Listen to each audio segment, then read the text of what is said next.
Come on. Alright, welcome back. Another live stream over here on SAS Combat. And we're here today for UFC 320. Magomed Ankalaev takes on Alex Pereira in the rematch. Obviously, Ankalaev won last time. It was a close fight, but he managed to stumble. He managed to knock Pereira's confidence quite a bit in the striking, which is obviously his main field. And yeah, so we're back for this rematch. It might be a bit quiet, but gotta keep it that way. Let's go. We're on a commercial break right now, and we're heading into the second fight of the prelims. So, good start, I believe. Hold on, let me pull up the name.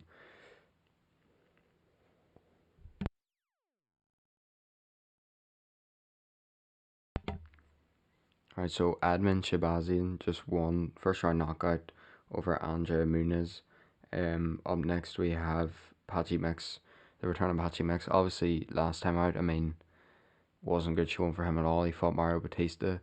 He talked a lot going into that fight and ended up performing terribly. Ended up being in that group of Bellator fighters that didn't do well at all in their UFC debut. It was kind of like he just wasn't there. Like, he was walking forward and just getting hit with constant punches, 1-2s, the whole night. It was pretty tough to watch actually, because he just kept taking punches. Like, he didn't know, there was no shooting takedowns, there was no game plan, nothing was working. So he got outshot by Mario Batista, which also isn't a great sign. But he returns tonight, up next actually, which is mental because I think he started on the main card, and he starts now on the bottom of the prelims against Jacob Wicklax. Wicklax. Yeah, once again we're out here butchering the names, but what can you do? If you don't know, a lot of the times I say these names is the first time I see them. So yeah, to the tape, 32 versus 29, 1 inch reach advantage, or 1 inch height advantage for Patchy Mix, and a 2 inch reach advantage for Jacob, who we're just gonna call Jacob because yeah, it's gonna get like complicated with that second name. So Patchy Mix is a -220 favorite, and I think he might be my pick going into this one as well. But I do think, if I'm not mistaken, this could be the fighter that was. I think I seen something earlier on with Joanna Jędrzejczyk. This could be her fighter here. I don't know. He is from Poland though, so we'll see. But oh, what? What's up, Kieran? Let's go. Yeah, so Patchy Mix up next here in the prelims. It's silly at one Kieran, but we're gonna be here a while. But fair enough. Let's go.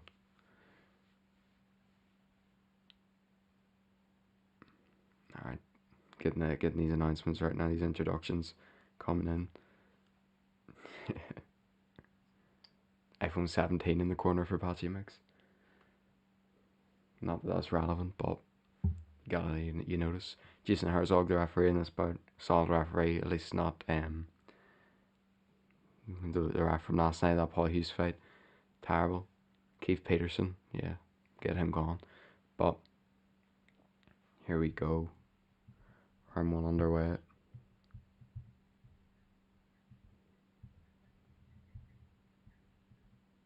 Alright, so coming out sharp, Ratty with a body kick, Jacob. Patchy Mix, same stuff. Hopefully. Alright, nice 1-2 from Patchy Mix. Patchy Mix in that southpaw stance as well. Both fighters surprisingly coming out a lot heavier than most people do. But Patchy Mix is definitely throwing more, coming out straight 1-2s. But nice teep kick and then switch it into the normal body kick from Jacob there. Got stomped. Jacob's throwing kick combinations, which is pretty interesting. Have not seen that in a while. It's like a karate thing right there. We're in a clinch. Right. Both are doing the oblique kick right now, so that could be interesting. Obviously for Jacob, 2 inch reach advantage. He He slips, so don't want to let Patchy Mix get him to the ground from what I've heard. He's on the guillotine right now. Patchy Mix lifts him up, slams him down. Here we go, in the centre of the octagon. Jacob's fighting. Patchy Mix has his legs though. He's on that guillotine again. Jacob from the bottom threatening.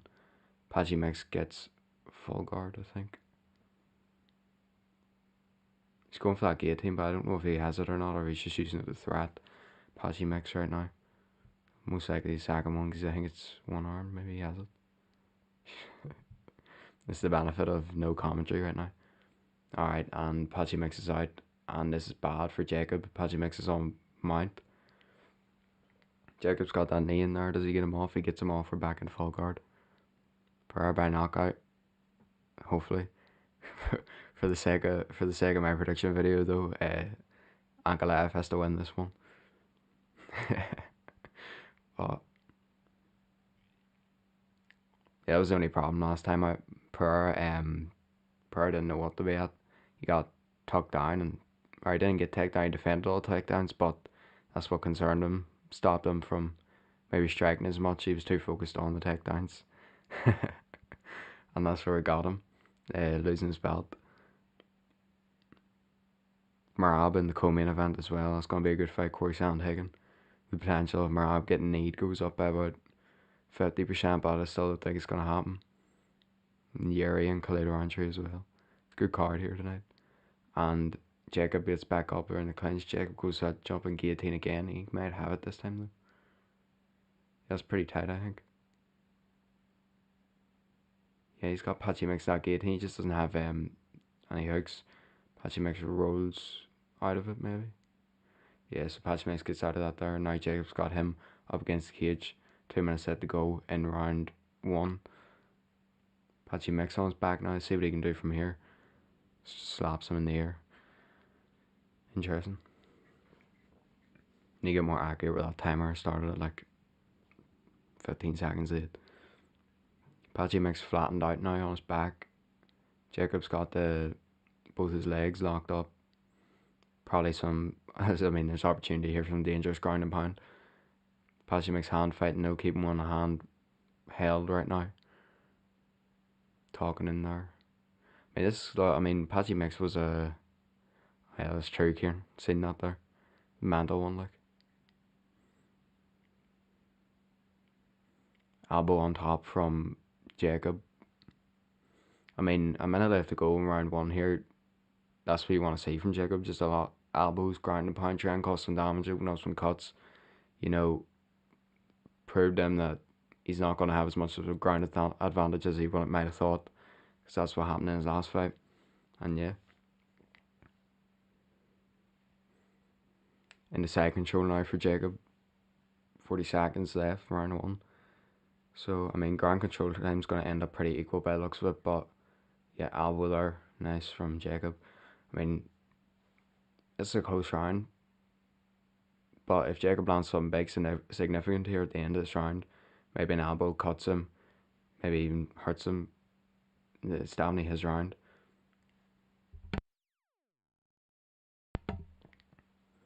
Patchy Mix building back up right now, up against the cage. Threatening his own guillotine, but Jacob kind of just, we're in a mixed position here. Jacob's cranking it, oh, it slipped off. He was cranking a guillotine there at the end of that round. You see the way Jones submitted Gann, that was kind of the guillotine position he had him in, and he was cranking that, but he didn't get it.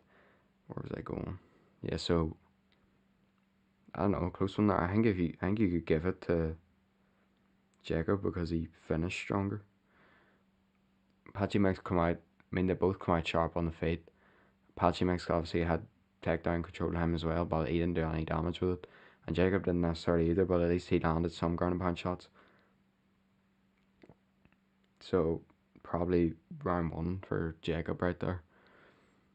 Let's go heading into round 2. I mean, Patchy Mix talked so much in that first fight with Mario Batista about his grappling advantage. It's interesting to see how once again it's not come into effect.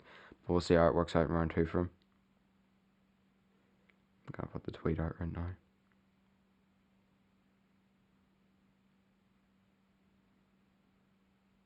try not to misspell this guy's name. Yeah, there we go.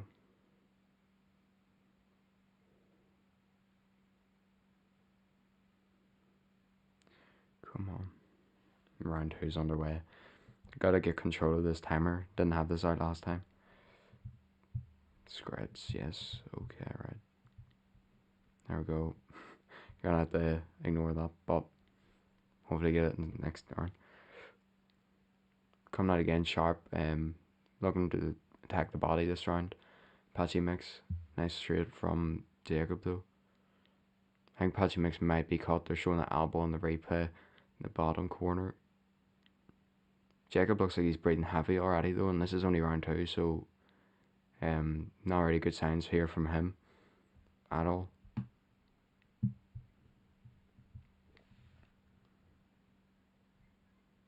Why do these things keep moving, man? Alright, we're back.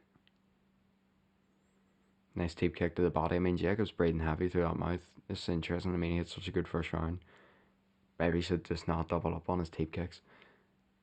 Like he's throwing a proper some karate kick right here. He jumps that guillotine again. I mean, you failed it twice the first round. Does he have it here? It's an arm and guillotine as well. He rolls him over. Is he going to get it? Still going a bit tight. Patchy Mix got all his takedowns. Was, in all fairness, Jacob is just shooting or just jumping the guillotine off him. I mean, it looks tight. Patchy Mix is fighting on. I think he's going to get out. They stand up. Patchy Mix gets out and hits him with a nice left hook as well off the break of the clinch. 3 minutes 20 here to go. Nice straight though from Jacob. Yeah, Patchy Mix cut over that right eye. Doesn't look too significant. Now we're in the clinch again. I mean, Patchy Mix doesn't look that tired. Obviously, I mean, he's breathing a bit as well, actually. This would be interesting. I mean, it was a very grappling, dominant first round, but they both look pretty tired. Jacob looks like RDR, but it's bantamweight.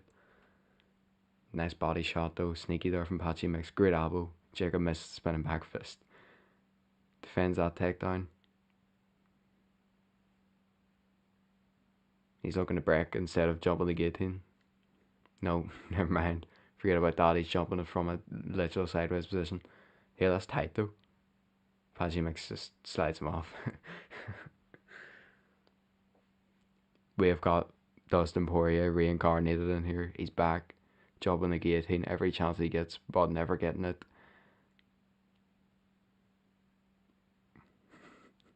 I mean, it's so stupid because it. Well, before he done better. He should be shooting his own takedowns instead of trying to get guillotines. Because his striking, unless he's doubling up on karate kicks, isn't that good at the moment. 2 minutes left here to go, round 2. And Jacob's flattened out in his back right now. Patchy Mix on top. Jacob just kicks him off. So it's a pretty good back and forth fight though. They're pretty equal on the feet as well, so at points. I think the more sloppy it gets is probably better for Jacob because it gives him more openings than Patchy Mix. Patchy Mix uses, his IQ for a second, swelling around that right eye as well. Nice body kick from Jacob though. Minute and a half here to go. Round 3 is going to be interesting because apparently Jacob loses cardio when he goes to the corner for a minute.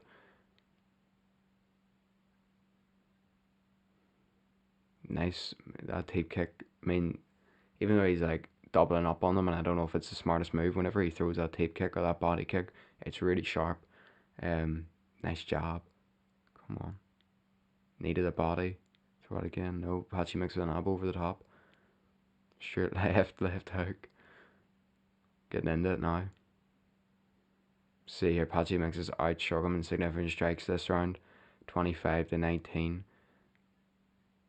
Jacob just, I mean, he's been sneaky with it, but he's landing that body kick. That was not low. Jacob Herzog's time. Wasn't low. It was on the belt. In my opinion. Patchy Mix looks to be cut on the side of his nose as well. I don't think that kick was low. Yeah, he literally kicked him. It was like above that belt line. He deep kicked him. Yeah, it wasn't low. It hit him on like the hip. So we continue. We all know what low kicks are like, especially after last night. Paul Hughes was on the ground, like fully laid out from one, and the referee was just completely ground with it. Shout out Keith Peterson. I mean, this is another close round. I mean, you have to say Patchy Mix has landed probably the more effective shots, and obviously had that takedown control or that ground control, so he's gonna win the round in my opinion. But although he's tired out himself, Jacob's smart here. He's landed some nice body kicks, and he's landed some pretty sharp work to the body. So Patchy Mix might get tired with him. But I don't think that was Patchy Mix's round.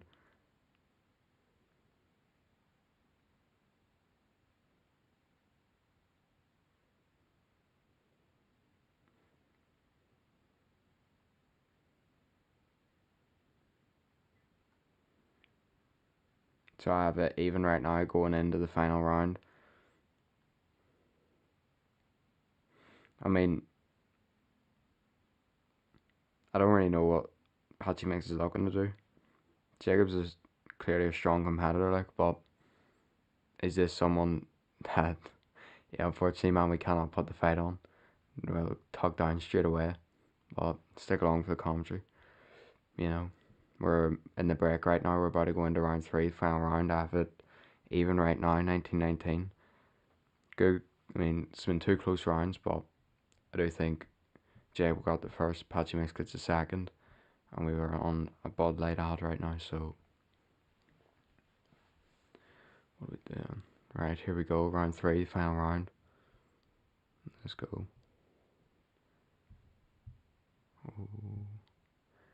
Alright, Patchy Mix goes in straight away with a double leg. Jacob gets a hold of that guillotine again. Patchy Mix trying to slide him off. I mean, it's going to be slippier in there now. It's less likely he gets a submission than Patchy Mix slams him out of it. So Jacob's landed himself right on his back again at the start of round three. We're in full guard here. Patchy Mix needs to posture up and land some ground and pound. You know, it's a close fight. There's been plenty of positions like this, but I do think he needs to use them use them to his advantage more. Yeah, because when these rounds are close and all you have is ground control, but he has ground control as well. Do some damage with it, like he did in that second the first round. Landed an elbow, cut Patchy Mix. Patchy Mix swelling around that eye as well now. So 4 minutes here to go. And Jacob is just 10. He's got a body lock, body triangle, but there's no use in it when he's on his back in full guard. In my opinion, it's not really shooting submissions. I think he's trying to posture up for that guillotine again. A lot of guillotine attempts going in here for Jacob. He's not getting any of them in. He shot them in every round so far. Didn't get them when it was dry at the start of this. He definitely won't get them now. Patchy Mix back into full guard, but I mean Jacob's trying to land more ground and pound than he is, so he needs to get to work. 3 minutes to go. Control time's good, not winning, but you know it got pretty even at the end of I think it was round one. Jacob got him back. So 3 minutes left here in the round. His control time could be tucked. There's a nice elbow from Patchy Mix to do the damage. And he does. He cuts Jacob open over the eye. And we're kind of in a weird scramble position right now. I don't really know what to explain this. Patchy Mix could possibly get the back here. They're kind of just both setting up and holding each other. Patchy Mix inside control now. Finally got somewhere, but Jacob's cut. Bleeding bad. 2.5 left to go. I mean, this definitely, I mean, in a close fight where it could be even or you could be losing, this is definitely what you want to see from Patchy Mix. Definitely better than the first fight he had in the UFC against Mario Batista. It was a rough time out there for him and he didn't do nearly enough. But he's definitely throwing more damage in this fight. So great start from him. You know, hopefully he looks to go on a run after this, but 2 minutes here to go. Maybe Jacob will finally get one of those guillotines. Who knows if he gets back up or postures up even. Patchy Mix kind of just holding him down right now though. Fighting to get him mount. Knocks his hands. Yeah, all this wrestling stuff's interesting because kind of just gets stuck in positions where it doesn't look like he can do much. Jacob lands some elbows on the top of the head from his back, still fighting. Laid out flat again though.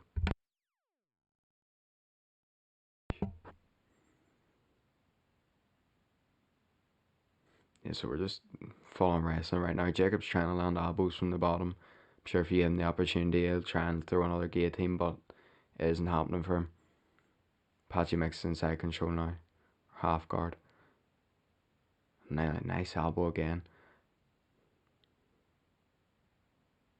I mean, Jacob's trying his best, but he can't really do much. So yeah, I mean that's what I was on about in the control time in the first round. Patchy got a minute and a half, but then Jacob gets 2 minutes back on him. But in this round, round three, Patchy Mix has 3 minutes, about 3 minutes 20 seconds of control time. So no getting it back. This a minute to go. Jacob's trying his best to fight back up, but Patchy Mix holding him down again. Nice elbows from the bottom though from Jacob. It's interesting. I wonder how they get scored because obviously it's kind of like defensive offense, and they don't really score defense. But they should damn value. Even with like the person's landing the damage, it feels like sometimes they're losing just because they're on the bottom. Be interesting to see what judges score. I don't really think they usually do favours unless you land big, open a cut, hurt your opponent. You know, go for that Kevin Holland over Jacare, I think it was, and he was on bottom, hit him with a huge shot, and then poshes up, knocks him out from his back. Jacob scrambles, tries to get Patchy Mix off his back. Right now, Patchy Mix just kind of cradled on the side of him,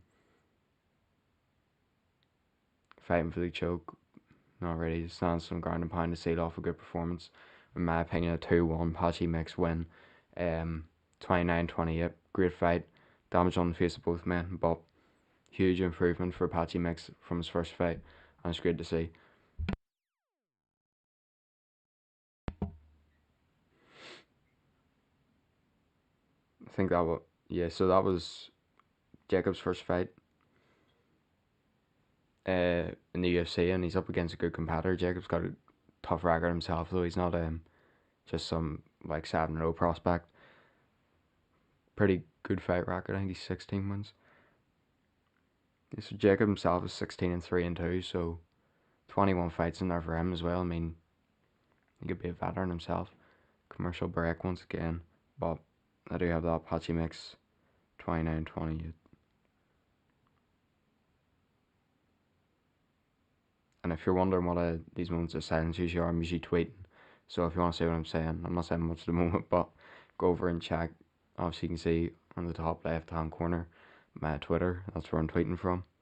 And yeah, a lot of stuff on there, a lot of media, just regular updates throughout the day. Obviously, can't make a YouTube video on everything, so go and check it out.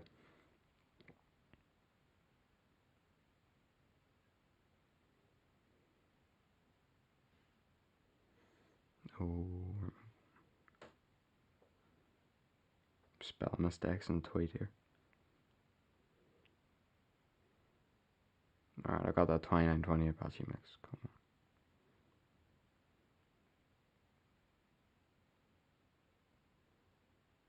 on. Alright, so you might have to bar mute for a second, because I need to hear scores and cannot play the audio even. But this will be back in 2 seconds, and I'll get you the proper scores for the fight. Let's go. Patchy Mix. I mean, Patchy Mix's eye is pretty swollen, but Jacob's got that cut as well. It's a really good fight. Bruce Buffer rocking the green suit here. Good refereeing from Herzog as well. Got to keep an eye out on that for now after last night. But here we go.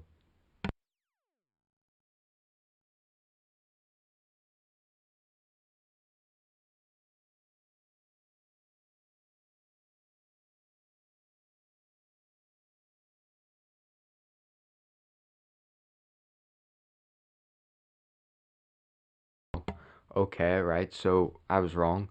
Joanna and Jacek's partner Jacob gets it done. He gets the 29-28 split decision. Uh, Close fight, and you can't really complain. But I really did think Patchy Mix took it with that last round. Obviously, other judges seen it different and gave Jacob round two. And you could have, in my opinion, it was close, but unfortunately for him, unfortunately for Patchy Mix, he's now 1-2 in the UFC.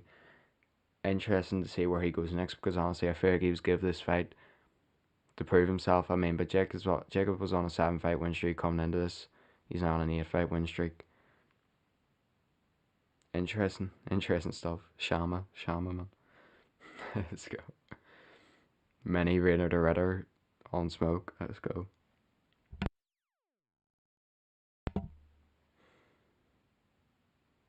I just thought, I thought Patchy Mix just done enough in round two. Although like Jacob was landing nice body kicks to first, so maybe I was just paying more attention to the head strikes from Patchy Mix because they were landing clean, and Jacob was breathing heavy.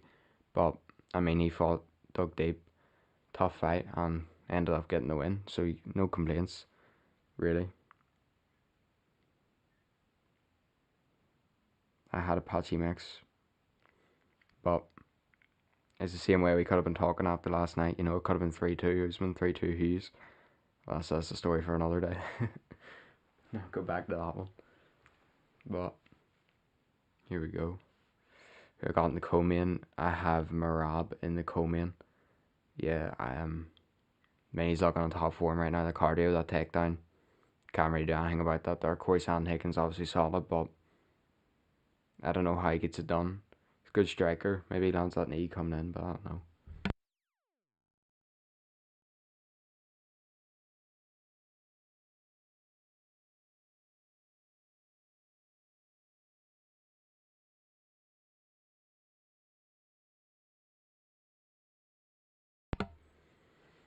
Alright. So Derek Clearly and Mike Bale give Jacob the fight there. Pretty solid. I mean, alright. Up next, Daniel Santos takes on Yojo Sang. Um, Pretty good fight here. 13-2 against 9-0. So that should be interesting. Is that guy the one that was supposed to fight? Alright, he's not. But yeah, let's go. Pretty solid main card as well. I know you see that even last night, whenever another one of those guys was fighting Khabib's teammate, and you get flashbacks in there because I was one of the guys. I was Merab's first title defense against one of Khabib's teammates, and he was just going in there, throwing him down, taunting, looking at the crowd, and then going in, throwing him down again. But I was holding on to him, trying so hard to track him down. Merab was like putting his hands out, shouting to the crowd and all. He's actually mental. There's a method to it, as they say.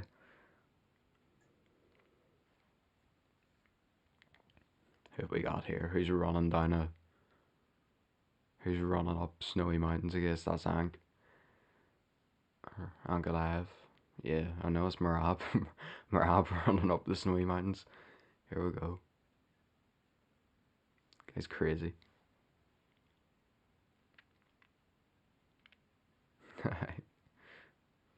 It's actually insane how that wrestling works because obviously, I mean that he's Georgian, not Russian, but I think that I don't know something there, but the way he was like, I mean Henry Cejudo's an Olympic gold medal wrestler.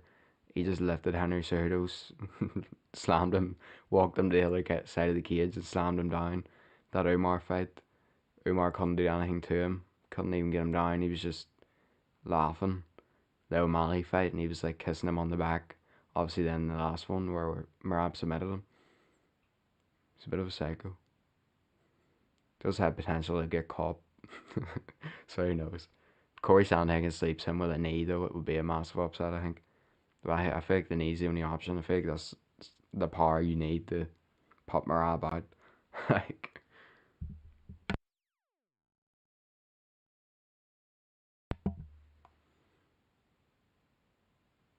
we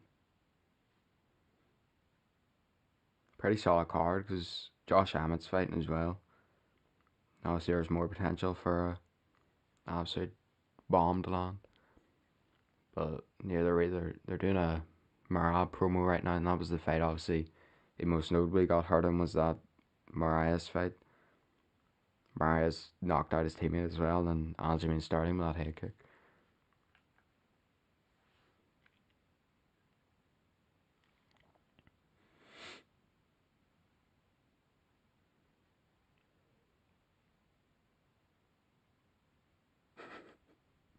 True, Kieran. Or he dives head first into Frozen once. That's another thing. He's actually insane. Dived head first into a frozen lake, split his head open, looked shocked by it. He's actually like the last O'Malley fight. They were posting like he broke his toe. No ball to him. I think the fight before that, they're against Umar. He like fully sliced his leg open. I mean, he puts these injuries out himself as well before the fight. He tanked that as well, so he's clearly mental.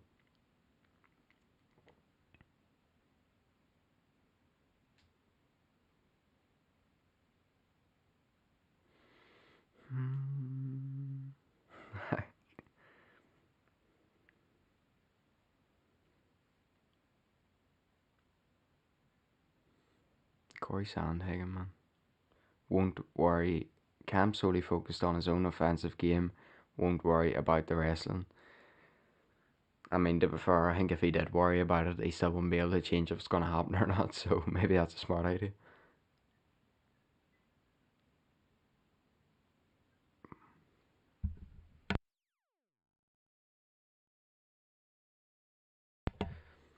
55 minutes until the main card starts. Obviously,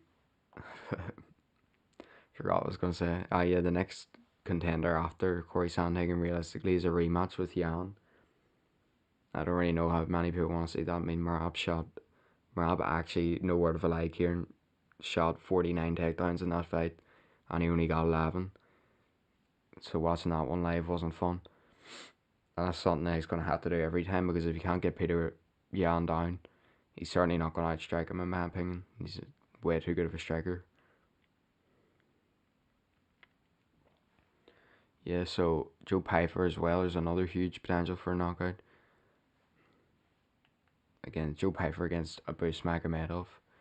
Abus Magomedov fought Sean Strickland, got tired after the first round, and gassed out completely, and Sean Strickland knocked him out in round two, I'm pretty sure. So going up against a puncher like Joe Pyfer, I think Joe Pyfer is the person that done the punch machine and Ganu done and scored higher than him, and that was like the narrative the UFC were pushing. We gotta turn these lights down, holy. Get these flashing white screens out of this broadcast.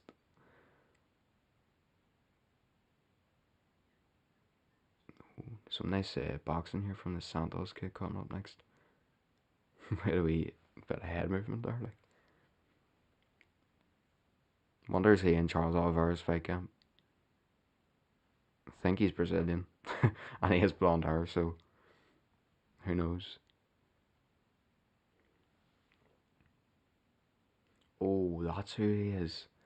All right, so wait, where are we? Yojo Sang is actually coming off the back. I think it was his last fight. His name is Zombie Junior, so he wants to be the next Korean Zombie. Hopefully, obviously, he wants to win the belt as well.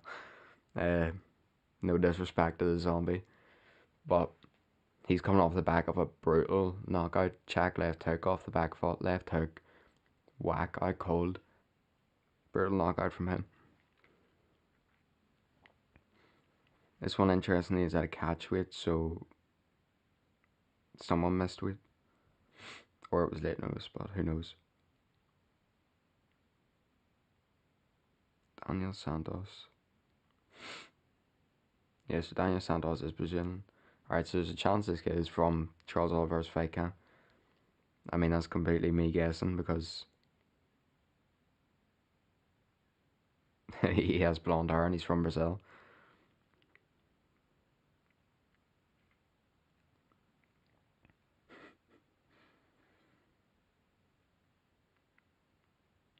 Here we go. Predator removed.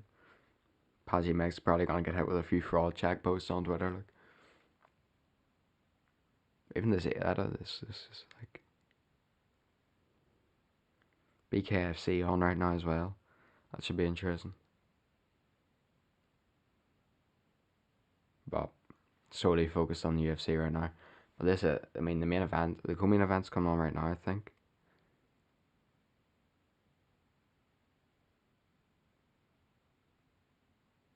Yeah, and the main event obviously is Mike Perry versus Jeremy Stevens.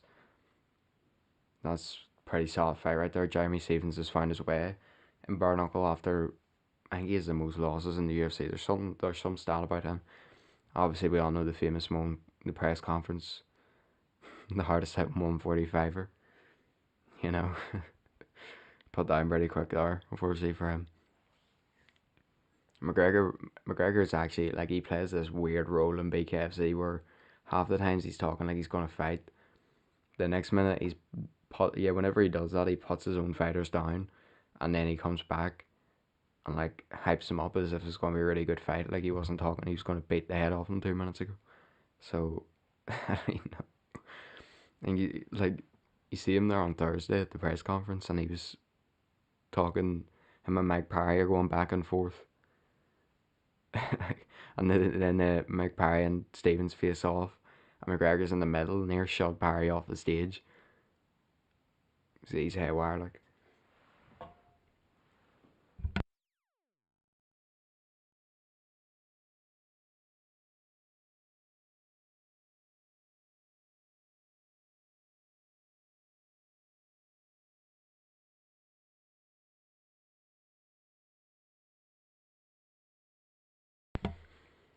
Gotta rehydrate, man.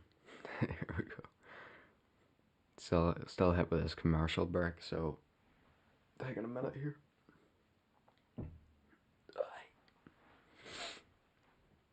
So 2:15 in the morning. We're probably looking at about 5 more hours before I get sleep. I don't even know. These streams are handy though because you can kind of just leave them up. So 6 wins by knockout, 2 wins by submission. We're looking at for Daniel Santos. I think the cornerman's very happy that he is on TV right now. He points to the screen, I think, and then points to himself. You gotta love it. Why not?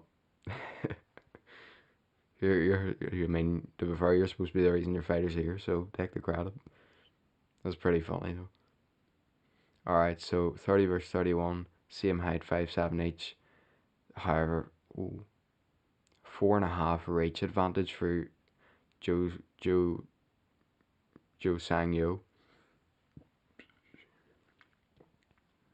They changed I think the order of his name is different on Google and the UFC broadcast, but that's where any mix up comes from if it happens. I mean, talk about missing weight. He doesn't look like the one that missed weight, anyways. He's got some half tattoo.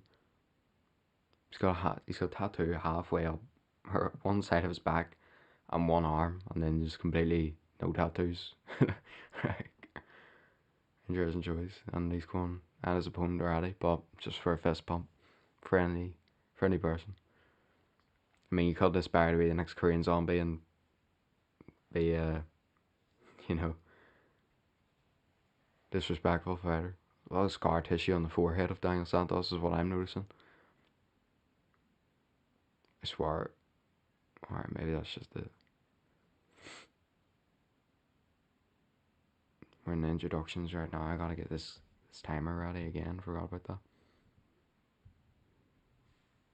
Let's go.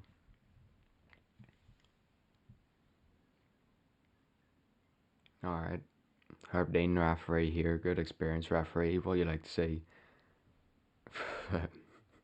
Not after that Reese McKee stoppage the other week though. I'm still not happy with that one, mate.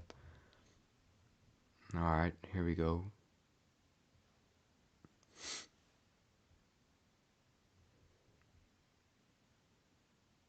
Herb Dean talking. I'm round one underway, so let's go.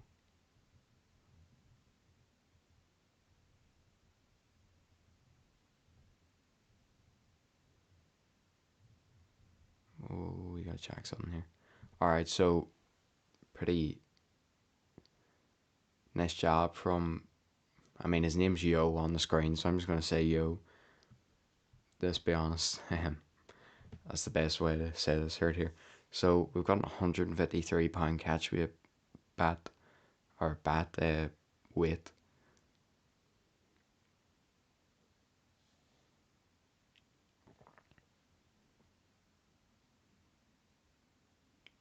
Head kick blocked for Yo.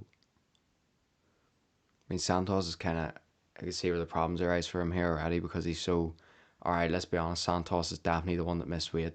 There's no way Yo missed weight for this fight. Um, Santos has a bit of a belly on him, let's be honest. And Yo is in good shape. So. But yeah, the problems, I mean, he's already kind of got that boxing stance. I mean, he's open to kicks, he's up in the front kicks, leg kicks, uppercuts coming in, hooks coming in as well. Hooks off the feint of a jab. Right now, so we'll see what's happening here.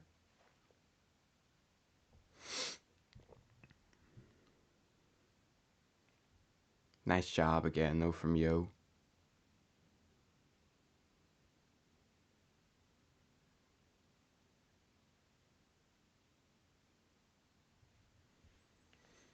Straight left, straight right again from Yo.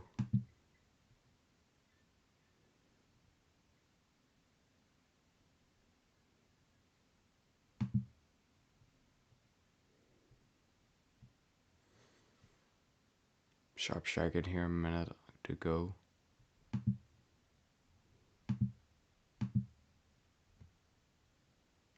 I mean, immediately Yo is looking way cleaner, way sharper. Jokes about with Santos there after Santos misses a spinning back kick. Yo taunts him. Santos shoots in though on a double leg and gets it, so he's got his man down for now. He's got those legs locked up.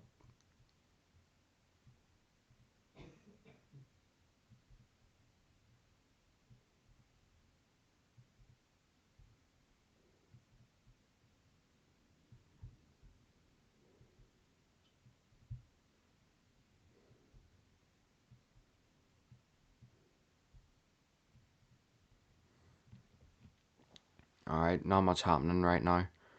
Um, Yo just being held down. He's got his, he's posing right now. Santos isn't really moving to do much before. I think there's blood coming from the nose of Santos. Yo's just trying to fight his way out right now.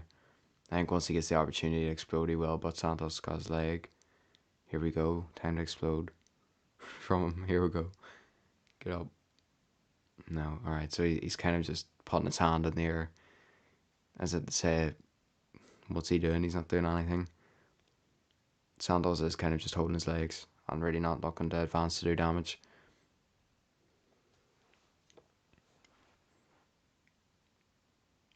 And Yo is back up on his feet. Santos trying to trip him, and Yo gets separated from the clinch. And now we're back at striking range. Nice straight from Yo. Nice tape to the body. That's the shot all night. Tape to the body. I mean, this. Look, I might be wrong, but Santos damn looks like the one that missed weight.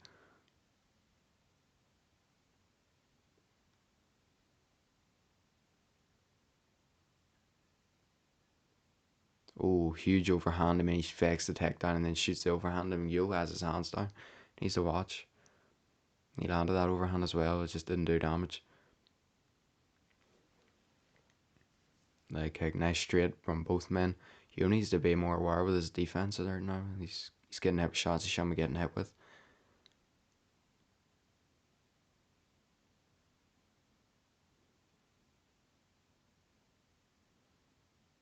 20 seconds here to go. So Yo winning right now 23-15 on significant strikes. Lands a nice hook. Nice hook though from Santos. I mean, Yo needs to keep his range. 4.5 inch reach advantage. Damn, you don't want to be getting scrappy with Santos on the inside. Nice tape to the body. A spin back kick misses for Santos to end round one. I do think Yo still won that round. I think he was sharper earlier on. I mean, it's definitely a close round. It could go either way, but right now, I think Yo gets that one.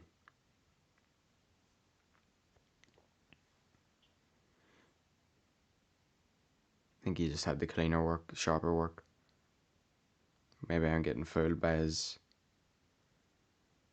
um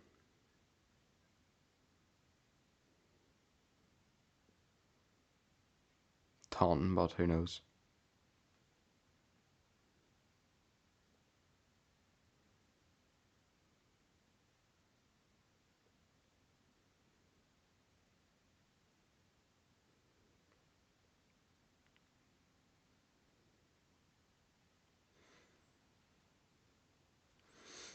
Round two coming up.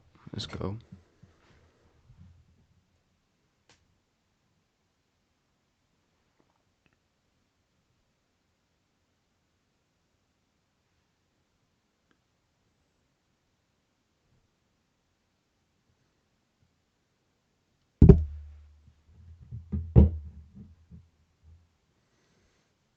Alright, round two back underway. Got completely done in by the odds when it comes to this timer, so it is going to be off by a few seconds. And I cannot get back onto this. Alright, there we go. Timer should be back on. Down goes Yo. I missed it. Reset my timer. Yo's hurt and Yo's out. Wow. Santos wins. Santos, you cannot really be taunting, mate. You missed weight by a country mile by the looks of it. And he's going to jump the cage. No, he's not. He's going to his corner. Alright. So, solid win there from Yo. Gets the knockout. Start of round two. Didn't see that coming. I also missed the shot resetting my timer. So, we'll see the replay. I mean, he's running about and shouting like mental, but I'm pretty sure he's the one that missed weight. So, if this fight was set for 145 and you've missed it by 8 pounds, I don't really know what you can be shouting about. We'll see it here in the replay. Just a nice 3-hook combination. The first two miss, but then the next left hook lands flush on the chin and he puts you out with ground and pound. I mean, smart right there. You went for that check left hook that got him the win last time, but unfortunately he gets knocked out this time. Not really know what to say there. Second round TKO though. I think Yo was literally about to go out cold as well.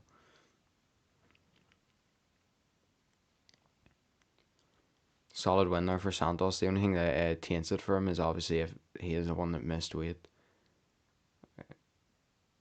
which in my opinion he is. I haven't really seen this.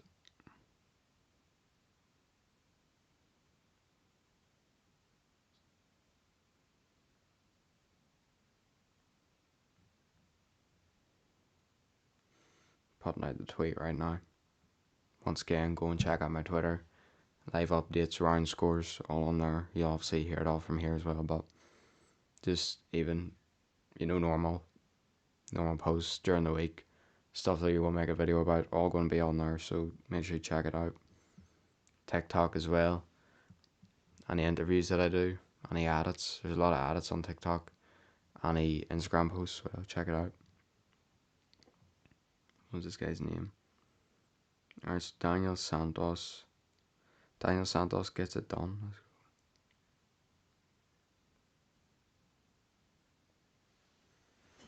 Round two.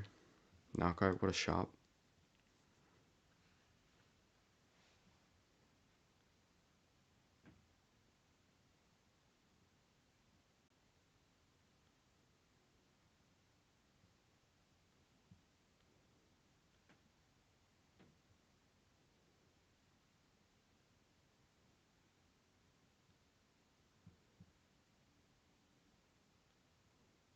I mean, that's pretty rough right there for Yo. I mean, he was looking solid, looking like a good contender, and gets caught. Hands down, you know, like a lot of strikers with that style, gets caught. And that's it, unfortunately, for him.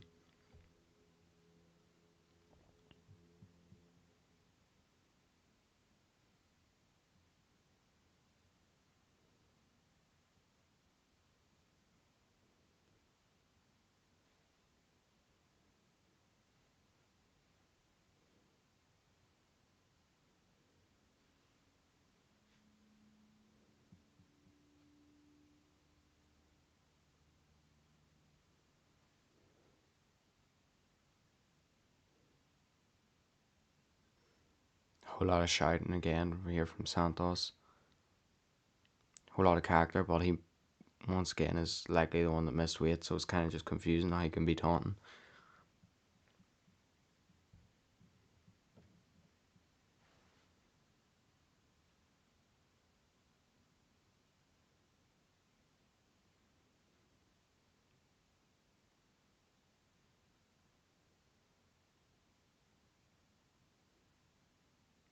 Triple hook combination. Anyone that ever plays UFC 5 will know about that one. And out goes you.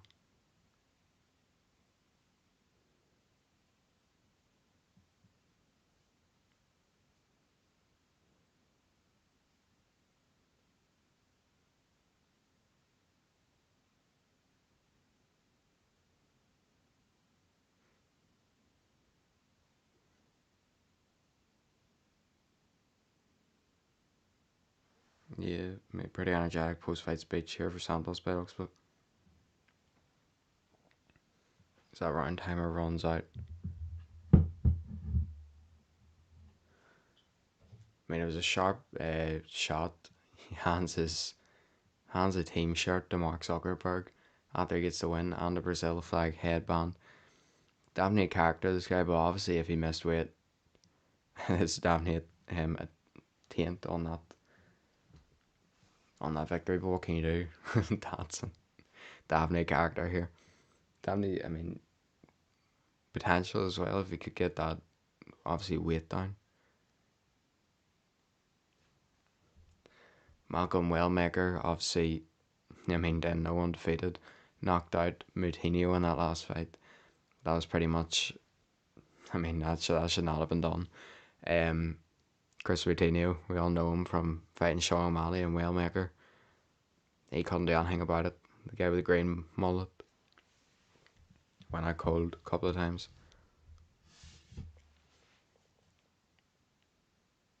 And now we're back on the promos again. Who's the promo? Who's the promo for? Wonder who. Man walking through a forest with a bow and arrow, just like marching. Yeah, man, Pereira striking is nasty. Obviously, the main reason why I picked Ankalaev though is because I feel like he shut it down so easily in the last fight by just shooting takedowns. He made Pereira focus on it so much that even Ankalaev was outstriking him on the feet at points. So that's just my opinion there.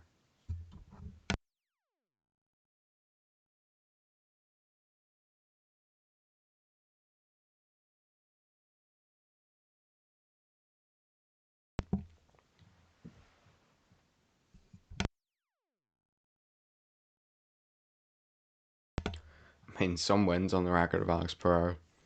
Jamal Hill, Yuri Prohaska twice, and beat Jan Blachowicz as well. Um, really solid champion when he had the belt. Just got shut down in that last fight. Obviously, we all know he's one of the most clutch fighters as well. A lot of not slip up, a lot of just unfortunate stuff for the UFC last year, and he was always the first fighter to put his name into the hat to fight, and always done it as well, and actually won because it was obviously those Yuri fights and Jamal Hill fight. Yeah, former, I mean, two division champion. Obviously, we know he knocked out Izzy as well. Now at middleweight, still to this day, I don't know how he made that cut. Um, Stat put out, or not even stat. Whenever he weighed in at 205, and like same day or the next day, he's 230. So how he made middleweight, I do not have a clue. Highest striking accuracy in the UFC light heavyweight history. Interesting.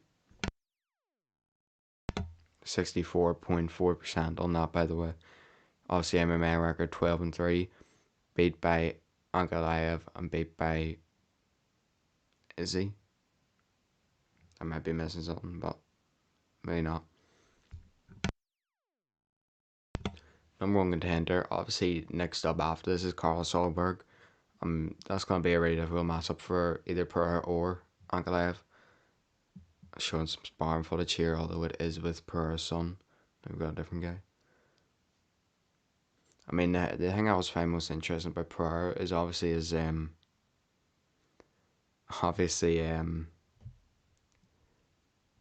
the fact that he strikes with, but it's like based on so much reflexes.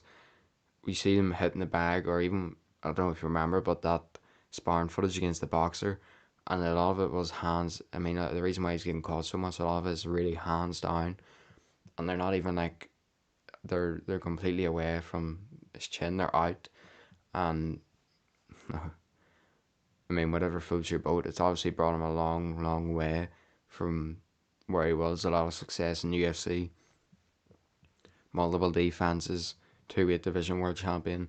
Then obviously in kickboxing, two-weight world champion again, Glory Kickboxing as well. Or whatever organization he was, but he was the only one to do that. Next up, solid fight here. Let me check this out real quick. So next up we have Ateba Gatir. Gatir. Apologies once again on the name. And Tristan Vines. So 8-1 versus 10-3. A lot of solid up and coming prospect matchups in this card. See some sharp striking here from Ateba. Knee. This kid's brutal by the looks of it.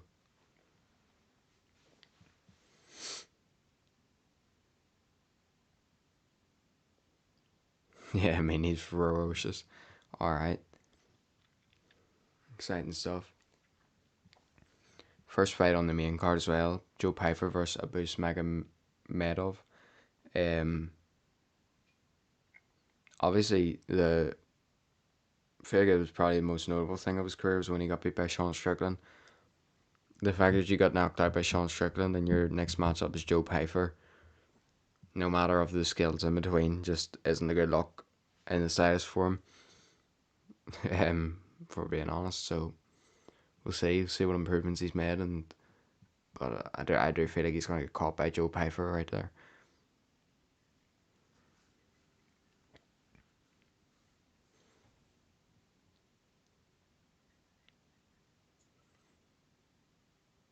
Methods of victory, so he's gonna mean good here. It's 7 wins by knockout and 1 win by decision, so that tells you how dangerous he is. Really, I mean, he's seen in the. I don't know if anyone's watching along and watching a commentary stream at the same time, but if you did see that promo there, ferocious looking striking. So I'm expecting a knockout here.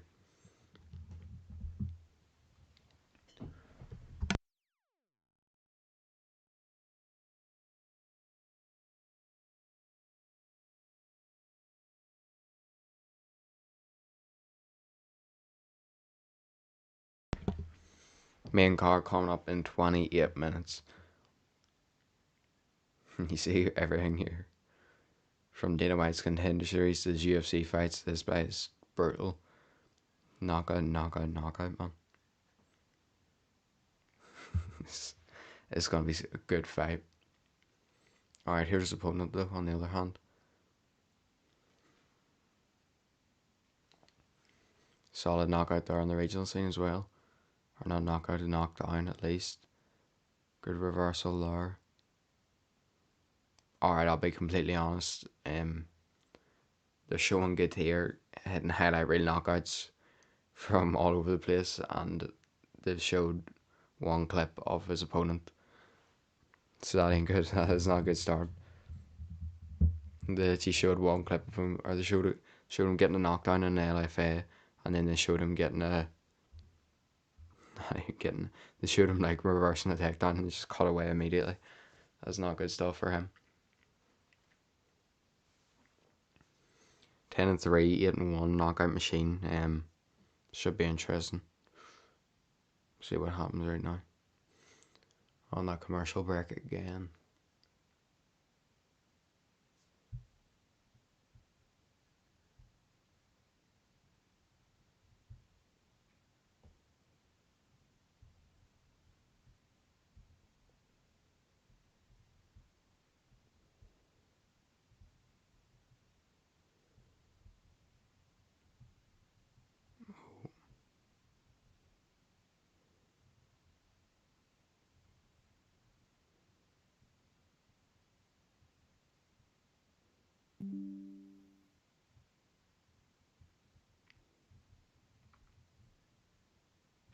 Alright, so we're back, I think. Bit of technical error there.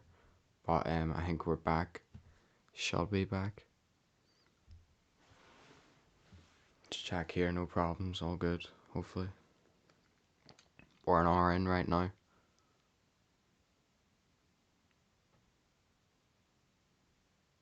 Alright, yeah, so we're all good. We're back.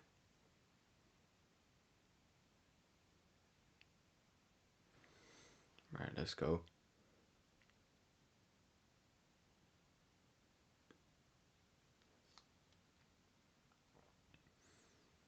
Come on.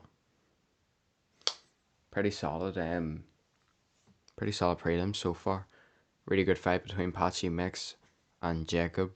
Then surprising knockout there in that last fight. They not been to this. I think they call it the feature bout, but the main event of the prelims. Good here against Vines. My bad, not name again. Yeah, so Tristan Vines, Teba Gutierrez. By the way, if I'm butchering these names, no sound on the commentary right now, so I don't have a clue how to say them. So this is my best shot.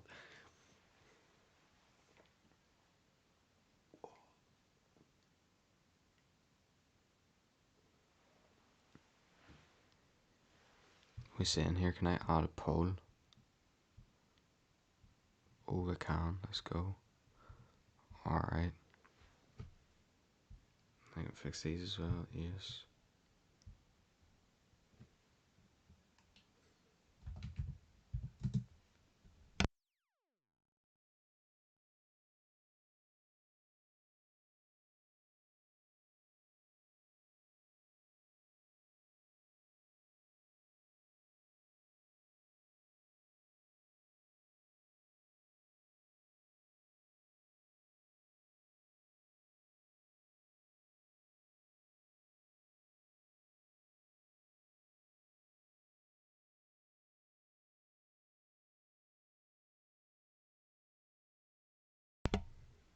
Alright, so we got the poll up there. Who you got in the main event? Let me know if you're coming in. Just checking out streams. Vote. Let me see what you think. Stick around. Right, so 23 versus 29 here. Just missed a middleweight. We've got a 6'4" middleweight. This is interesting right now. Um,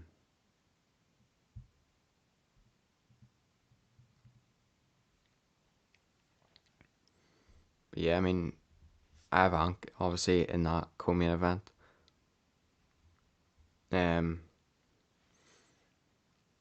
You see my reason for that. Obviously, the huge amount of takedowns that set Pereira off his game last time. But see if we can get it done this time, maybe Pereira. So, alright. From the promos to the fact that Gutierrez is a 1,000 minus 1,800 favourite, it's not looking good for Vines right now. Minus 1,800 favourite is crazy. He's the biggest favourite on the card. Fans going mental for him right now. Mark Gollard, the referee. Good showing referees tonight. Jason Herzog, Herb Dean, Mark Gollard. Experienced refs. Please never bring Keith Peterson back to the UFC. And here we go. Alright, I'm going to be completely honest. Does not look good for Vines. But round one underway.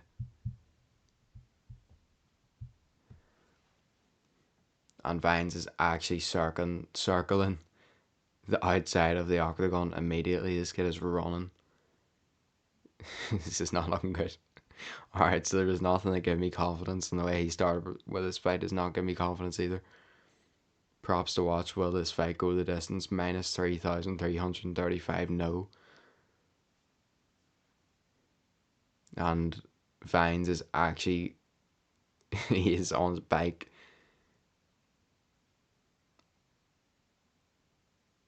And there's no cutting off all going on here. Gutierrez might actually chin him with the first punch because this kid is running. He throws a leg kick and it gets straight back out of there. There's nothing happening here. Gutierrez trying to land something, but this kid he's actually just he blocks a punch, hits the back of the fence and literally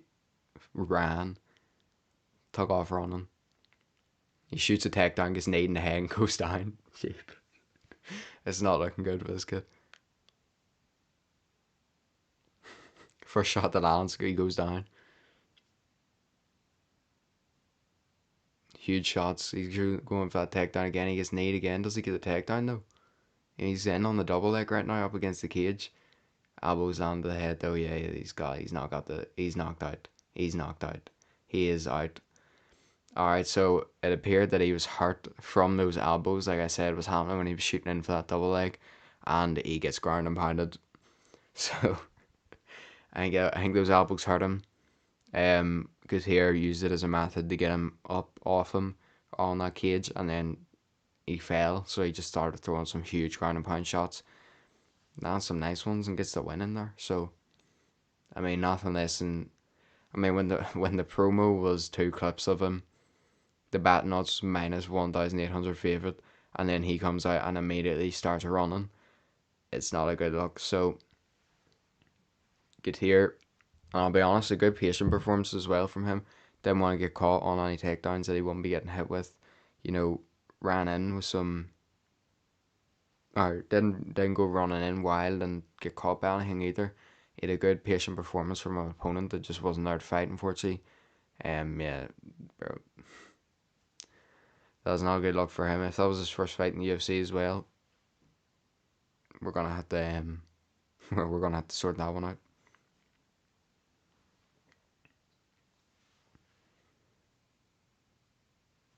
It's not the shout out to Owen on MMA Twitter, but bro, it's not time to shock the world.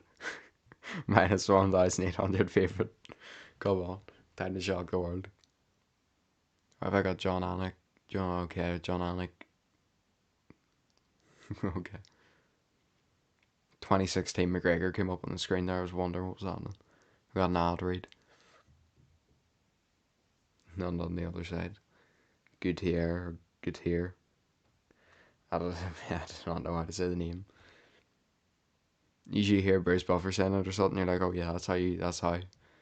Nah, not when you're live streaming. I'm getting no audio.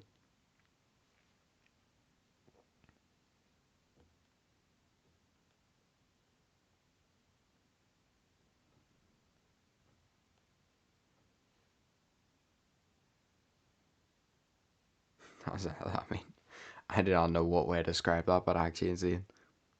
He just completely took off running, man. Alright, coming up next, there's going to be a bit of a break. 20-minute break, 18 minutes, the main card starts. But obviously, coming up next, the first fight of the main card, Boost Magomed taking on Joe Pyfer.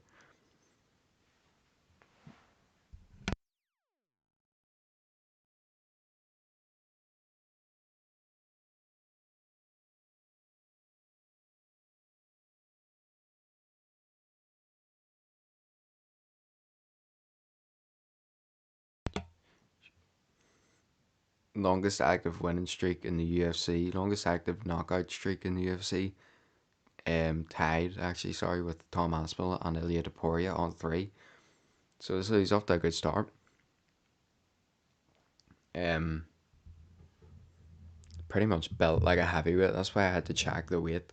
I actually thought this was a heavyweight fight, and then you check and it's a middleweight fight. Okay.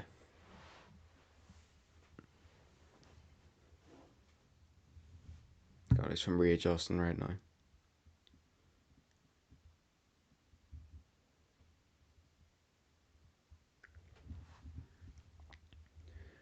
Yeah, a lot of. I mean, there's not really much you can take from that performance from that fight. Or well, from his performance, you can take patience from his opponent. That was not a good look for him at all. He's going to be back on the regional scene, 100% guaranteed, because there's no way you stay in the UFC with a performance like that. Unfortunately for him, but what can you do? I mean, he's literally. I don't know how this guy's even a middleweight. He's 6'4", and I actually thought it was a heavyweight fight. He's a destroyer. I don't know who beat him, but whoever beat him, fair play.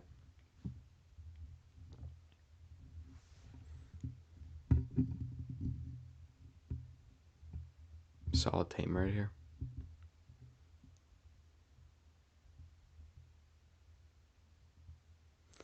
Uh, Just showing off the crowd right now.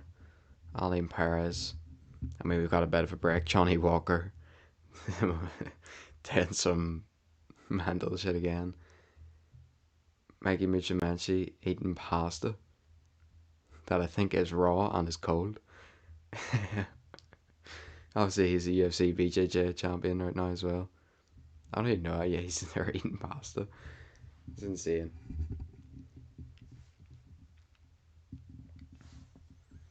Got LFA, BFL, Fury FC, Cage Warriors, Cage Fury. There's a lot of UFC. No, they're not. What do you call them? Like branch offs. Obviously, they're for the up and coming contenders. You see people. Usually, Cage Warriors produces the most stars. Conor McGregor came from there. Tom Aspinall came from there. Paddy Pimblett. That's just a few of the names. A lot of top talent coming out of Cage Warriors, even nowadays. Um, Fought last night. Robbed last night, in my opinion. Paul Hughes. Um, Also came from Cage Warriors. Solid fights, solid fighters. Sometimes they don't do as well in the UFC as a lot of people would expect, but what can you do?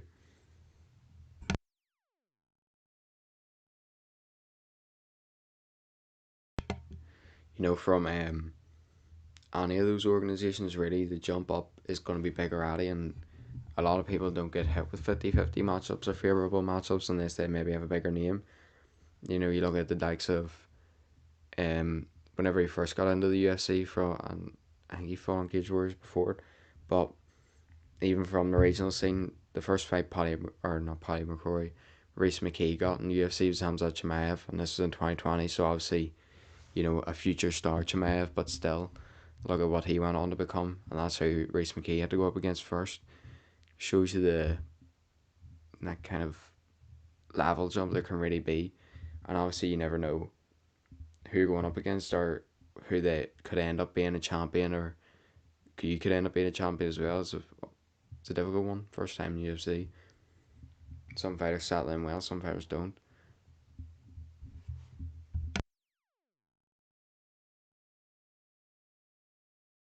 It's really just the problem. A lot of people, I mean, right now, obviously boxing as well can struggle with it, but people don't really build themselves, or maybe they're doing good in UFC, but then they lose one and they're back down the rankings right before they would have got the big fight. You kind of need to produce good finishes realistically. Build yourself up on social media to get any sort of stardom. You know, Benoit Saint Denis was putting on brutal finishes, brutal knockouts, and then he got the fight with Dustin Poirier. And examples like that there. Or you bring momentum with you from another organization, which you look at the fighters like Pachi Mix, um, what's his name again, man? Patricio Pitbull. Fighters like that there, whenever they come over, there's a lot of hype around them. Even if it doesn't go as well, it sticks around because obviously they were good fighters. Aaron Pico, I'll not name names, but certain people were talking about him before he fought in the UFC, like he was the next John Jones. That did not go well. That did not go to plan. Obviously, we all know Lerone Murphy, one of the knockouts of the year potentially. Obviously Aaron Pico, a very front foot, front heavy, offensive fighter, ran straight onto a spinning elbow. Um, that's where that can get you sometimes in the UFC, especially with those spinning elbows. Obviously, if you're watching the PFL last night, another one of those.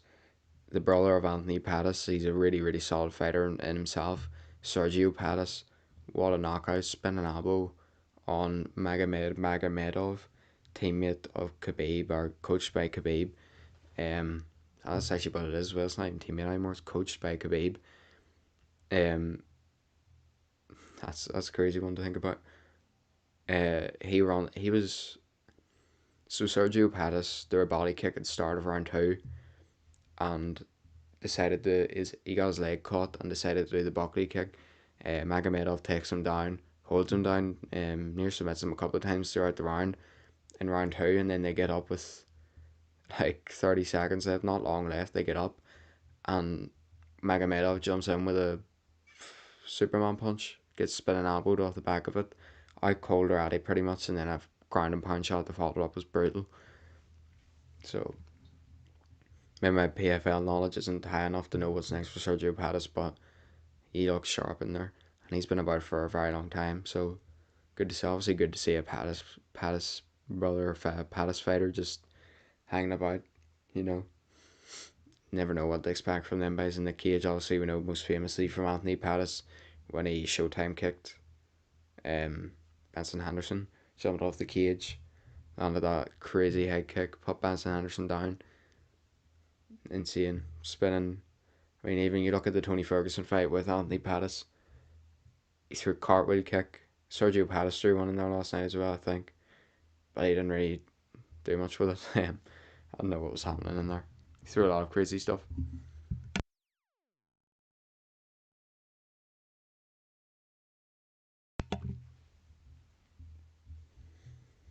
We're on the promos again, obviously, because the main card's about to start. But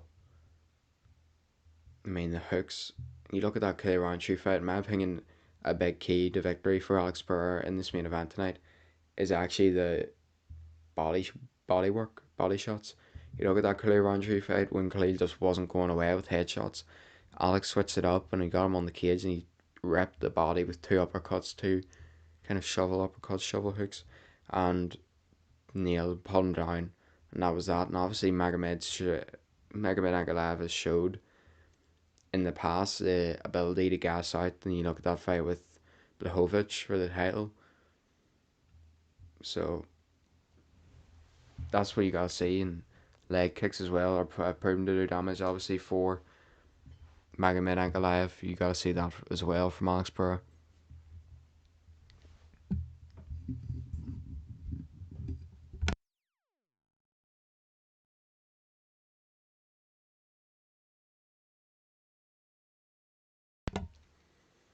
The replays now. Obviously, I mean, both these fighters have severe power, but we do have the minus 260 favourite right now in Magomed Ankalaev. Alex Pereira, the underdog for probably the first time in a while. They're showing that replay, man. See that second time that Ank fought Johnny Walker? That was one of the most brutal knockouts you'll see. Obviously, the first fight, Johnny Walker like faked that he was hurt from a knee or like from a body shot or something, and he bent over and then he jumped up and tried to throw the flying knee, missed. They ended up against the cage and Magomed Ankalaev kneed him when he was grounded. The doctor comes in, Johnny Walker's alright.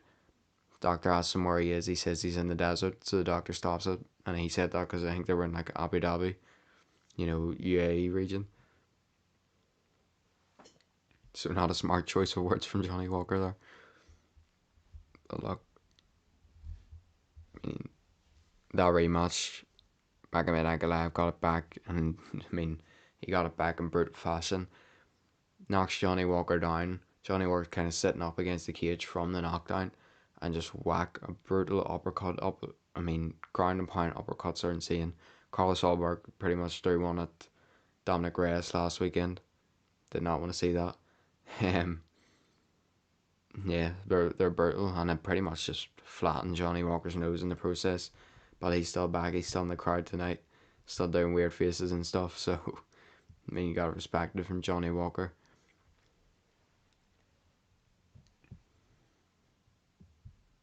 Yeah. Never say die attitude from him. Always entertaining, always doing random stuff. You gotta respect it. I think one of the funnier moments from the UFC is whenever Johnny Walker just got kicked out without being allowed to go back to his locker room and was just fully standing in the streets of wherever they were in UFC shorts and gloves. That's insane. John Kavanagh and Johnny Walker just standing there. Johnny Walker looks like he's either acting as a fighter, trying to fake his way into the event, or people wouldn't have a clue what's happening there. Johnny Walker standing in UFC gear in the middle of the street.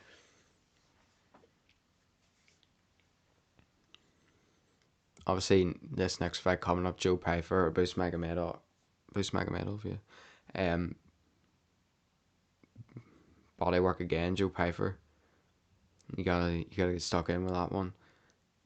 Magomed obviously shown the ability to gas out in that last fight, or not his last fight, but in that fight with Sean Strickland. I feel like at any point in their career, if anyone shows the ability to gas out and I'm fighting them, the first thing I'm thinking is body shots, and obviously in MMA, teep kicks, body kicks, hooks to the body, straights, even jabs to the body, just a distraction. I think you're looking for that right hand over the top, or your left hand, whatever stance you're from, and that'd be a smart shot, obviously for Joe Piper. Maybe even feint it, get him to think, and then obviously take the shot.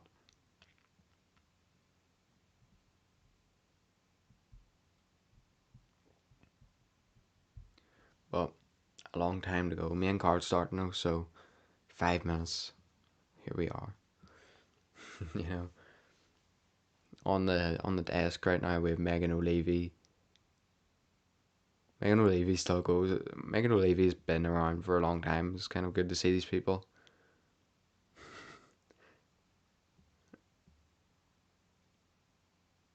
I mean, it's actually insane how the UFC sells out like so many places, but then just like struggles in other ones.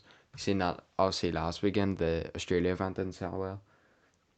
That was just probably ticket price. I mean, if you look at ticket prices, whenever I was just doing my research, obviously it's not a UFC fight, but I've seen like obviously whenever McGregor was supposed to come back last year and fight Michael Chandler, there was $20,000 tickets, and it was the same for the Canelo Crawford fight the other weekend, and that was a Zuffa boxing event, or like a joint event with Turkey, but there was like a $23,000 ticket in there.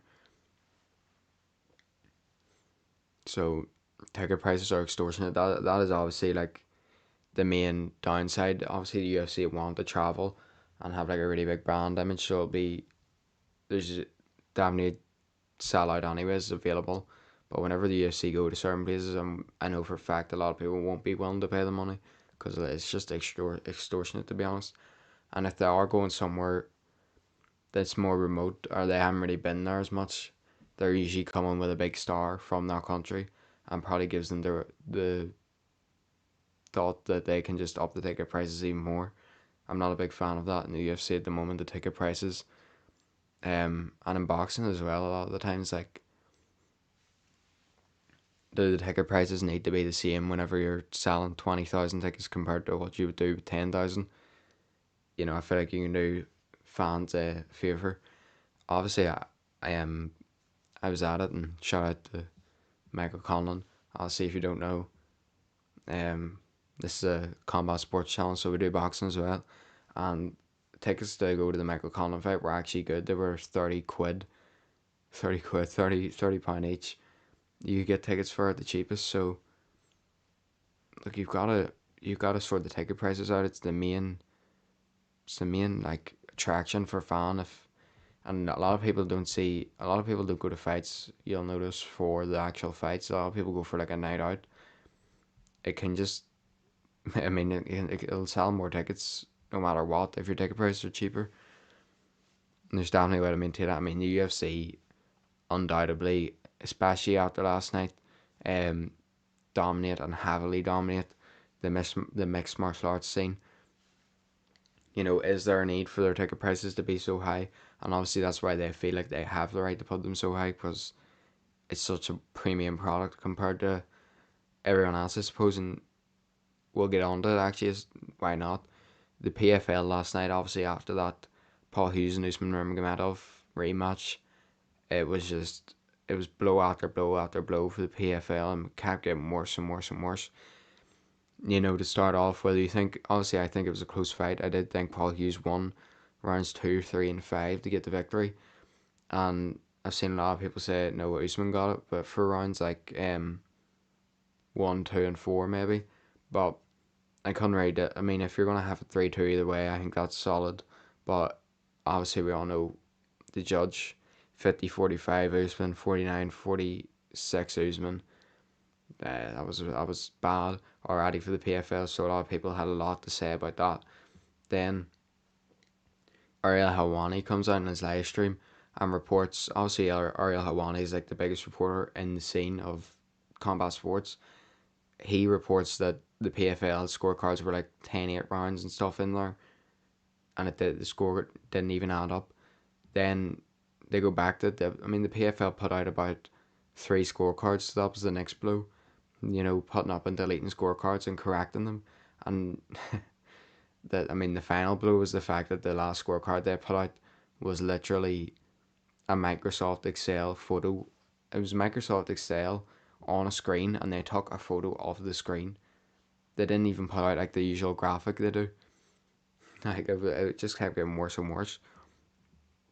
Keith Peterson, Keith Peterson as well. I mean that just did not look good. There was multiple, I mean plenty of low kicks in there. Paul Hughes fouled multiple times. Then he gets actually headbutted, and it's not like a hard headbutt, but at the end of round one, usually fighters both go in with their head and they maybe push. Usman did go a bit hard compared to usual on that headbutt, and he still done nothing about it. So he actually got away with a lot last night because a lot of the focus was on those judges. So Magomed Ankalaev is 260 favorite. Merab is a -2, or -4 or -5 favorite. Heavy favourites on the champions in here tonight, and Yuri's a favourite as well. Alex Pereira coming in with a Poitin chain right now. Um,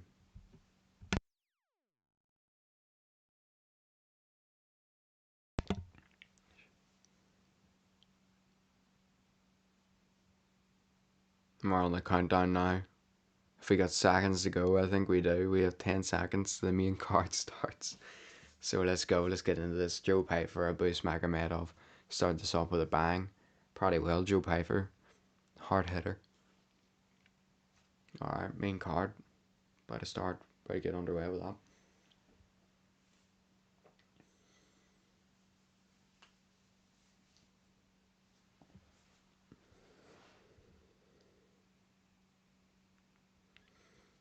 Let's go. Shout out to anyone that's in here. Appreciate it. You know, I'm gonna be here for a while, and it is a late one where I am. So, like, subscribe, follow. Oh, you see all my tags are on the screen there as well for Twitter, Instagram, TikTok. Go and check them out. A lot of stuff over there as well. You get the general posts on my TikTok. Just any news that happens through the week, updates, just posts in general. Even when I'm going doing these watch alongs, you'll get my round scoring on there. Um, you also get it here as well. Like, but you get the point. Instagram, a lot of stories. You know, anyone that's interested in boxing, my Instagram is heavily boxing right now, but it is the same brand. It's still SAS Combat, and we are trying to integrate more MMA into it. So check that out over there. We have interviews, Michael Conlon, Dalton Smith, Jared Hughes. We have edits over there as well, and obviously you can check out my YouTube shorts. They're here. And then my TikTok, same stuff, interviews, edits. You gotta love it. So yeah, they're showing the promos here, and like I said, Magomed Ankalaev had a lot of sharp striking in that first fight and did outstrike Alex Pereira quite a bit in there.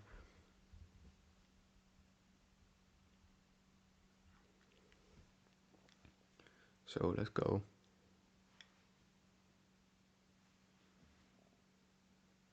Marab is just insane in his conversation with a viewer earlier on, but I mean, he is actually just insane. You see the takedowns, the cardio, the fight IQ, the fight IQ and the swimming IQ. Jumping headfirst into the frozen lake, never be forgotten. What he's definitely, I mean, what they call a character. Marab is it. On one of the best win streaks you'll see in the UFC right now as well. I think I mean, it might be in perfect order, but Jose Aldo was the start of it, and then Petr Yan, Henry Cejudo, then Sean O'Malley, I think. Then obviously Umar, Sean O'Malley.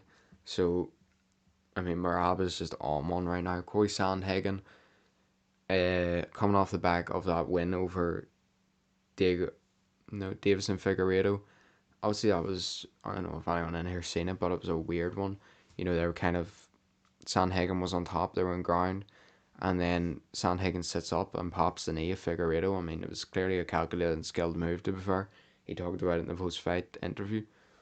You gotta respect it. That was a great finish. That's where the unpredictability of Corey Sandhagen comes in, and obviously gives him a lot of favors for this fight. Um, he's the potential to catch Marab with something he doesn't see coming, and they say that's the ones that hurt the most. So we'll see.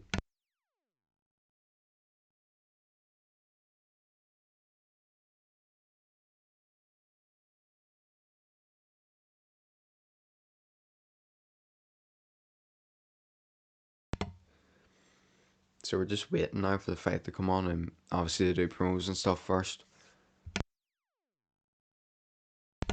We're getting show. We're seeing Las Vegas right now. Obviously the event tonight in the T-Mobile Arena, kind of the home of the UFC. I feel like it's the one big stadium. They put a lot of events on it.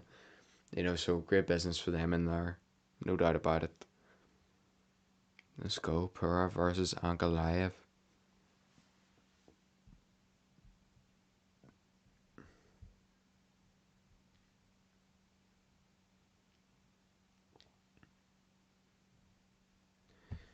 Alright, so we gotta check this out real quick. John Anik, the return. Say the return, he wasn't away, I don't think, but John Anik, obviously one of the most favourite um, commentators in sport.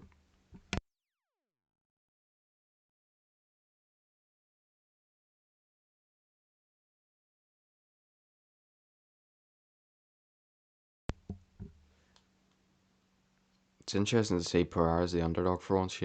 Obviously we weren't used to that from the run he was on.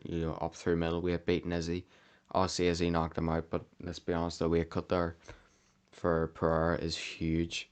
Then you see the rise to light heavyweight. And he doesn't get the title shot immediately. He fights Blachowicz, gets a good win there, a decision win. I mean, shout out to Blachowicz because he's been in two close fights recently.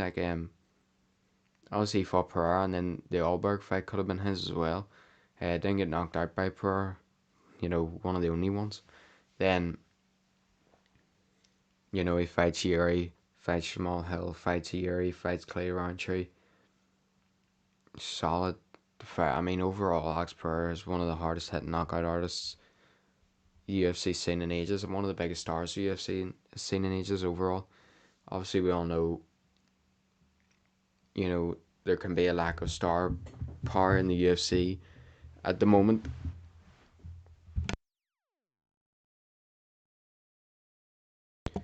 You know, some divisions struggle. Heavyweight struggled for a very long time until Tom Aspinall really come up. Or obviously John Jones, but it's hard to give him as much credit when he didn't actually fight Tom Aspinall, and we all know he did duck him. But let's be honest, there's no change in that. John Jones did not want to. I mean, there's multiple tweets where he's like, "Why would I risk my why would I risk my legacy or something?" Just strange tweets from a fighter who's supposed to be the best ever, and who you would think would be supremely confident in himself. Um, I don't know. I don't really know what to think. Obviously, I mean, I'm like 95% sure that Tom Aspinall would have stopped John Jones. I think he would have beat him. I think he would have put him away. That's just my opinion. I think a lot of the fighters John Jones struggled with down at light heavyweight were bigger ones, bigger, taller, proper light heavyweight fighters. The likes of obviously Alexander Gustafsson, even took Anthony Smith the decision. A lot of people will not fear. A lot of people will not view that favorably on his resume looking back. Then obviously you have the Thiago Santos fight. A lot of close ones in there for Jones.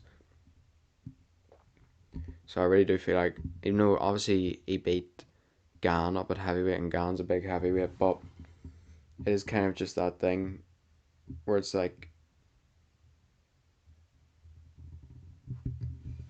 Gan. I mean, there was pretty much no hope that he would have beat John Jones that night. He has no wrestling, and obviously that's what John Jones took advantage of and beat him. So there's no really there was unless Gan landed the big shot, there was no telling how John Jones really was at heavyweight. Then he beat Stipe, and it's the same thing again because Stipe was, what was he, 42? Not even a UFC fighter. He was literally a retired UFC fighter, and a full time firefighter. Respect to Stipe, by the way. Shout out to Stipe. Obviously, that's one of the most courageous jobs in the world. One of the most difficult jobs. But he just wasn't there that night. And even still, with his slow striking, he was able to give John Jones some trouble in there, land some shots. Tom Aspinall would have ran John Jones over, and that's my opinion on that fight. There's a lot of, I mean, even after a lot of the things that happened, John Jones still has a lot of fans who could see him winning, and I did think personally, for a while, that the fight would have been a lot closer than a lot of people thought. But then John Jones didn't display the confidence that someone would need to go over the first round with Tom Aspinall, so that's kind of where that conclusion come from. But obviously that's up next for Tom Aspinall, and the ball's in his court, and he can't drop it now because he fights Cyril Gane next month in UFC 321. And obviously, I mean, he's already defended the interim title against Blades. I mean, he obviously had a better heavyweight run than John Jones, because obviously John Jones is going to claim that he beat better people. He beat the greatest heavyweight ever in Stipe. Stipe was the greatest heavyweight ever when he could actually throw punches at good speed and move, not have a broken back probably. You did not beat prime Stipe.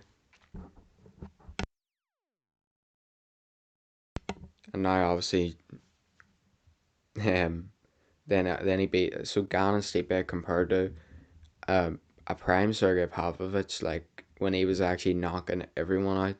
Tom Aspinall knocked him out. Then Curtis Blades fight as well, and Tom Aspinall knocks him out in like the first minute.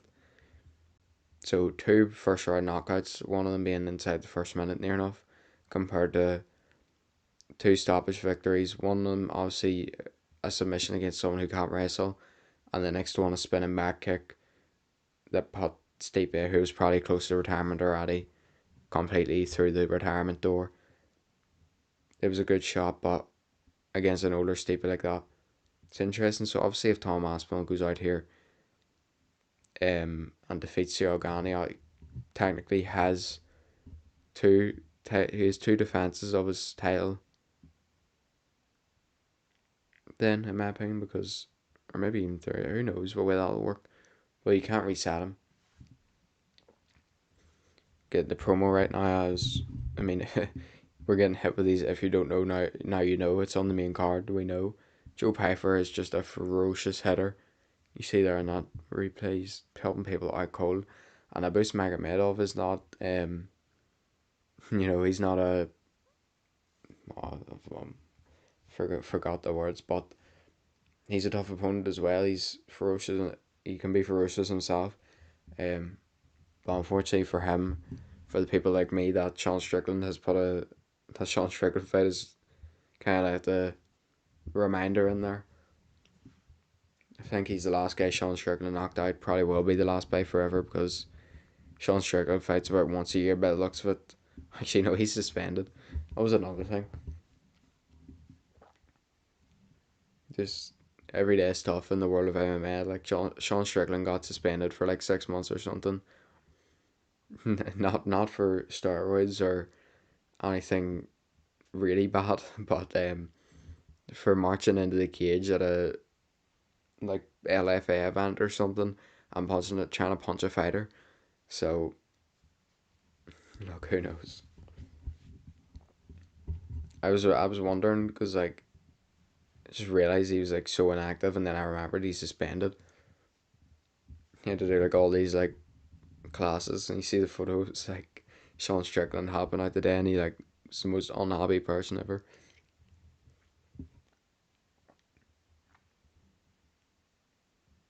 Moose coming off the back of a win over Michelle Pereira, I think. Maybe not. But he's putting together a solid streak of wins, but whenever you look at someone like Joe Pyfer, put him against someone who's been stopped by Sean Strickland, it's very interesting. You know.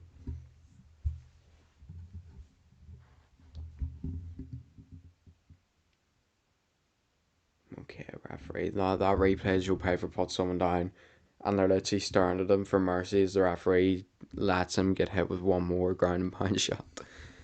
Gotta get do that one quicker, ref.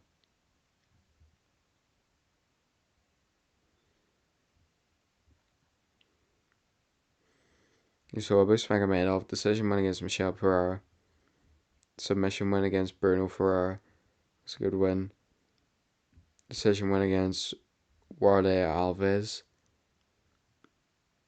Then by he's knocked out by Sean Strickland. Then he's beat on decision by Caio Barhalio. So that was the last time he lost in 2023. Caio Barhalio.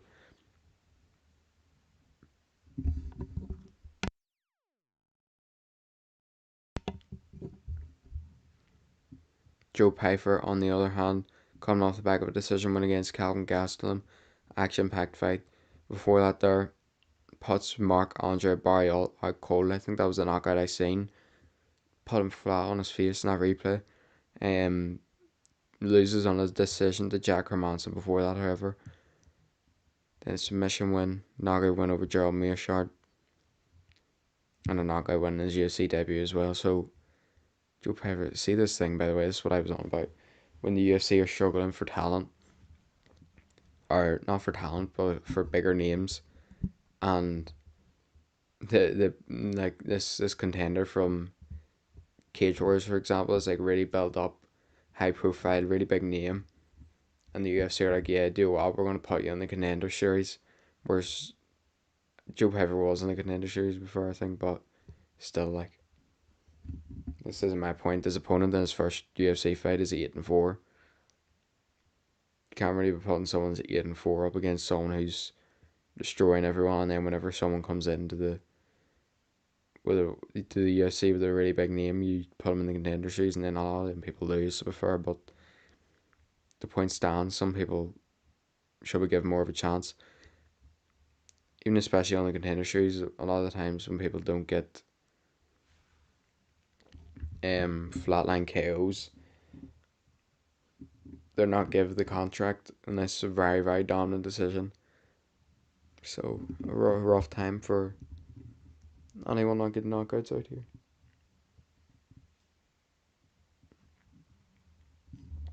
Got a boost walking in the cage right now. If you're here, let me know in the chat who you got for this one.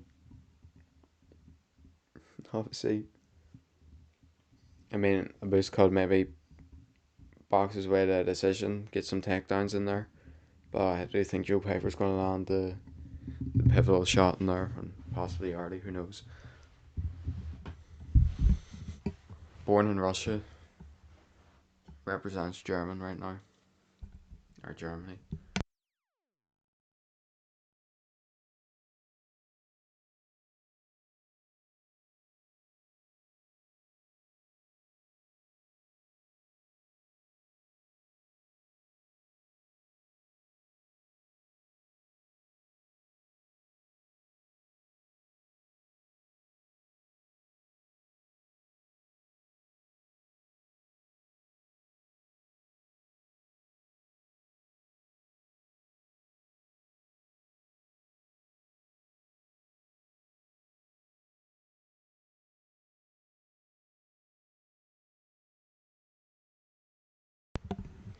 So highest takedown accuracy in UFC active middleweights right now, 57.1 for Abus Magomedov. So that'll obviously be something that he's looking to go for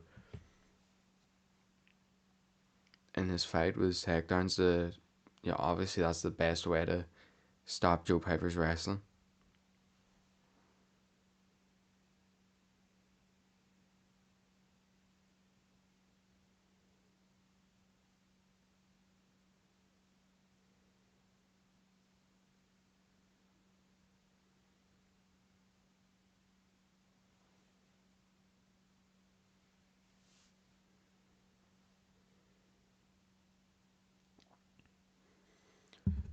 Ooh, 35 as well for Abus Magomedov. This is really like, obviously Abus is like a, even if he hasn't had like the biggest wins, and when he fought Kyle, when he fought Sean Strickland, he lost. He's obviously more up there and closer to the ranks in the UFC. So this is like Joe Piper's really big step up, in my opinion.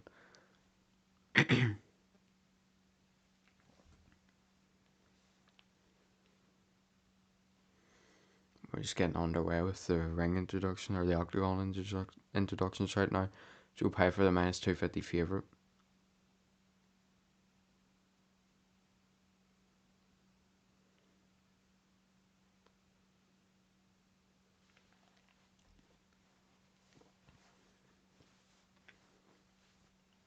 Joe Piper rocking them purple shorts. Don't see. I mean, they got give the option, and you don't see a lot of UFC fighters wearing them even. But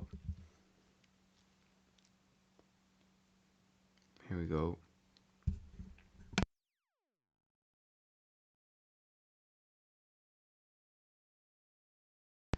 Plus 205 underdog for Abus Magomedov. Fighting out of Germany. Let's go. Looking solid right now.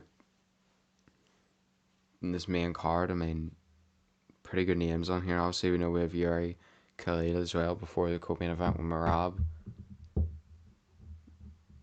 Corey Sandhagen. Now I'll see main event as well. Let's go. Huge night of fights tonight. Bob.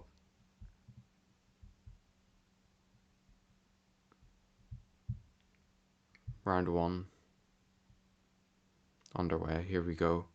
So, immediately, Bush trying to use feints. Joe Piper trying to use feints. A whole lot of feinting. And that'll definitely happen a lot throughout this fight. As Joe Piper tries to set up the big shot. And Bush tries to maybe feint on the takedowns.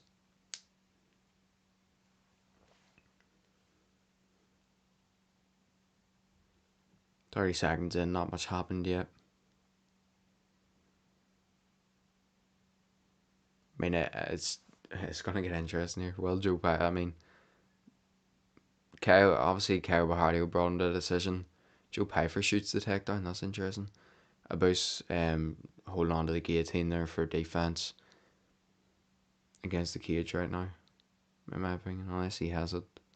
But I think he's just using it more so Joe Piper doesn't get the takedowns. I think Joe Piper's near out of it there in the clinch. About's not too bothered with that takedown attempt. And Joe Piper gets out of that guillotine. And he's just kind of going to try and slam. Nurov tried to suplex. He gets the trip on Magomedov, but he gets rolled over. And Magomedov misses a huge elbow from side controller. Some nice ground and pound shots from the Magomedov's on top right now in half guard. Huge mistake from Joe Piper going out to wrestle the wrestler when you're the puncher, in my opinion. I mean,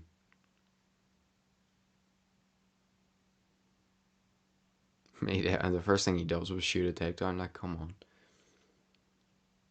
He would have been in serious trouble, by the way, if that elbow did land from a boost. It was a huge shot from side control that just missed. As Joe Piper changed position. Trying to kick him off here. I mean, born in Russia, fighting out of Germany. He's probably going to be pretty good in the ground. Has takedown accuracy amongst active UFC middleweights. Tells Joe Piper shoots an armbar though, a triangle. We're in a weird position right now. Joe Piper's trying to roll over on his back and obviously build up again. Abus is trying to get in hooks. He gets a hook in, but Joe Piper's standing up, so Abus are kind of climbing the back right now of Joe Piper. Interesting to see what Piper does here next. The hook slips and Magomedov back in his feet, but he slams Joe Piper down. North-south position as well for Abus Magomedov, so probably going to try and crank a Kimura here. Yeah, he's trying to get that arm, trying to lock up a weird submission right now. He's choking him with his legs, I think. It's an interesting submission, man. So he's got, alright, Joe Piper, alright, he's out of that. Side control now for Abus Magomedov, trying to land some elbows. Knee to the body.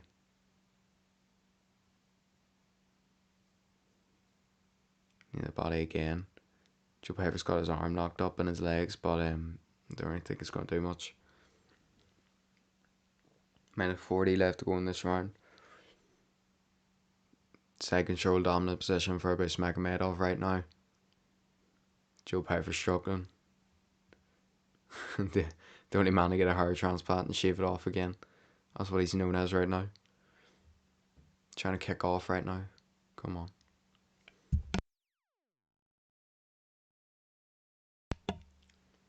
Joe Piper's trying to kick, but Abus just climbs back on top of him. Grabs a hold of that guillotine again. Joe's standing up.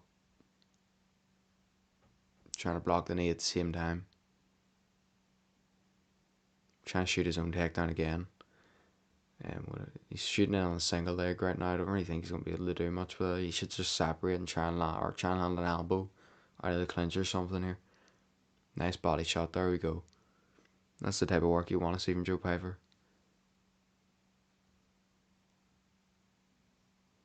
And they separate off the clinch and they're finally back to the centre of the octagon 40 seconds left to go in the round. Nice tape kick from Magomed. Nice backhand as well there from Magomed.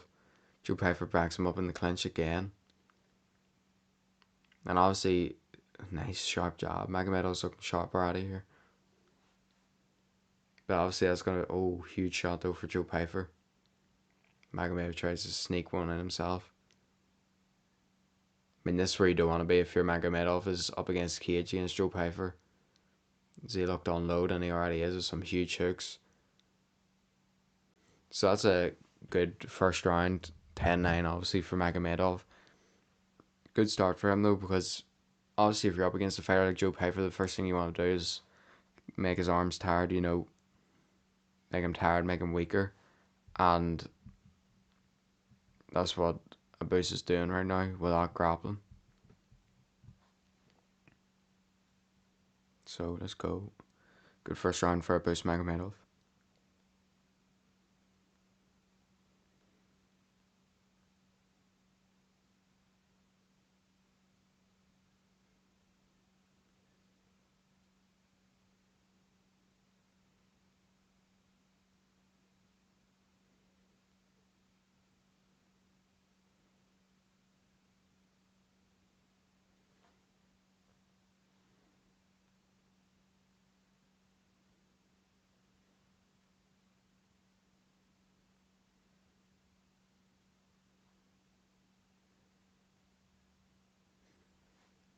Alright, round 2, about to get underway. Round 2 underway. Right now, so once again, Joe Piper coming out in the front foot because he is back on Magomedov up onto the cage. Oh, and he lands a huge shot, stumbles Magomedov, and he's got him hurt. He knocks him down with a right hook.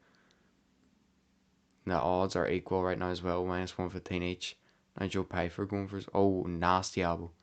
That's bound to have caused a cut. Joe Piper switched back on, immediately landed the huge shot. Stumbles Magomedov and then puts him down. Now he's landed some ground and pound. So this is where he wanted to be in the first round. It's interesting. See where he gets it. Shooting the arm triangle now. In my opinion, he should just be posturing up for elbows or standing up. He's in full mount. This is not good for Magomedov. And that arm triangle is tight. And he's off to the side as well. It's looking tight. It's looking like it's gonna be over. We've got a referee cam right now. Magomedov gets out of the arm triangle. Okay, that was close. Close one there. Close call for Magomedov. The rear naked choke's in now though, I'm pretty sure. So it's not good. Body triangle for Joe Piper, and he's on the back of Magomedov, who's cut. Joe Piper pulls him over. He's going to be working obviously to get the rear naked choke here. 3.5 minutes left to go in this round. It's looking dangerous for Magomedov. Joe Piper's trying to lock up that choke. Oh, close. Close. I would not be doing that right now if I'm Magomedov. Obviously, my opinion doesn't matter. Joe, he's got that choke, and Magomedov taps. Joe Piper gets the win via round 2 submission, rear naked choke. Great performance from him. Proves any doubters wrong once again, and it's a great win for a step up in competition. So, good win there for Joe Piper.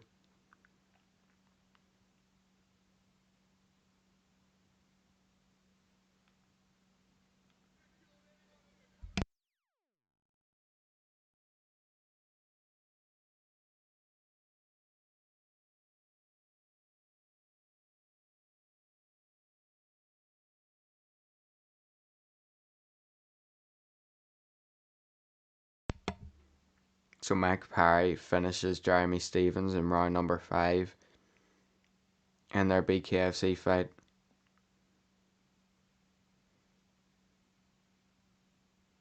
Oh, that looks sore.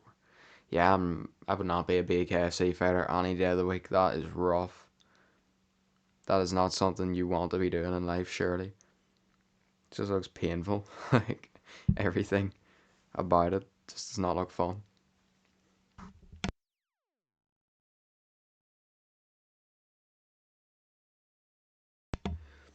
So Drew Piper just worked his way there and obviously ended up getting the arm under the chin, tying that choke up, and gets it done via round 2 submission. Great victory there for Joe Piper. I mean, showed a lot of variety in his game because obviously to get the offensive position on the ground and get on top on the ground, he did knock Magomed down as well. So solid win for Joe Piper to start off the main card right now for UFC 320. Let's go.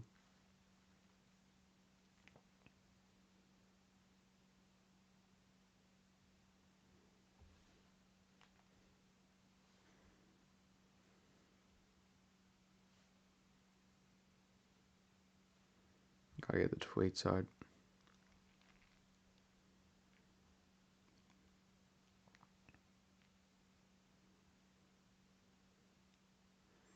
So great victory. I mean, Abush looked solid in that first round and was using the guillotine. Got his top control and landed some nice shots himself. Had Joe Piper in some danger, but Joe Piper comes out in the second round, corrects all his wrongs, and gets the rear neck choke win, and he is hyped up. I want to hear this interview. Hold on.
All right, energetic as usual interview there from Joe Piper. Great performance from him in the second round. He just said him and his coach knew going into this that Abush would tire out, and obviously that did happen.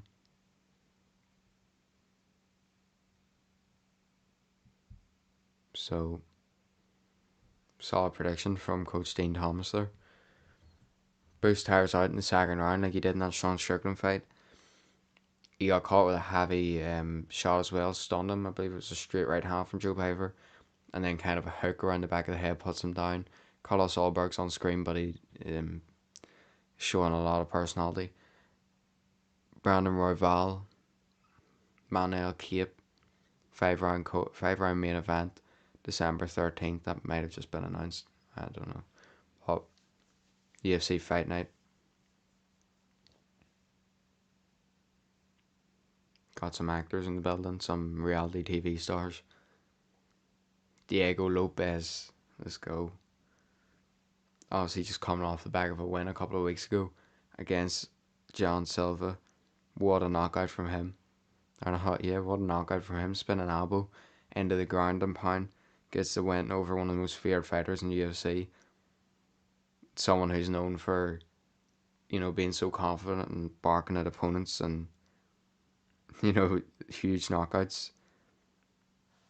Diego Lopez completely turned the tide on him in there. He was the one on top, he was the one laughing, and then eventually he was the one to get the knockout.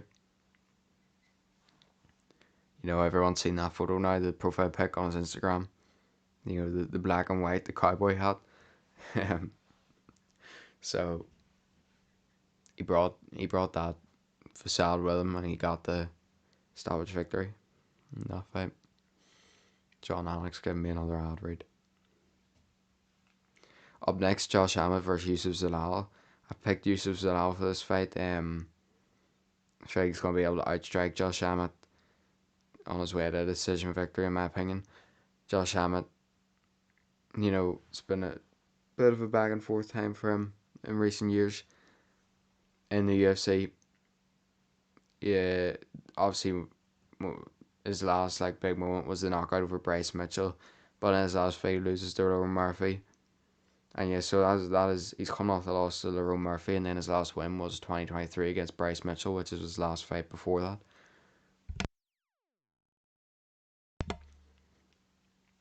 Yusuf Zalal, on the other hand, coming off the back of a win against Calvin Kattar, decision win, and then submission win over Jack Shore. Submission. So a lot of submissions for Yusuf Zalal. 3 submission wins in 2024 for Yusuf Zalal. Obviously in his first fight in the UFC, and this is what I was talking about earlier on. Yusuf Zalal fought with, alright, I've got something mixed up here. This is not good. But, alright, no, I didn't. But his first year in the UFC, Yusuf Zalal got beat by Ilia Topuria. So that's kind of what I was talking about earlier on, where you never really know who you're fighting until, you might have lost, but they turn out to be the best fighter in the world. Ilia Topuria is pound for pound #1 right now by the UFC, so that's up to debate.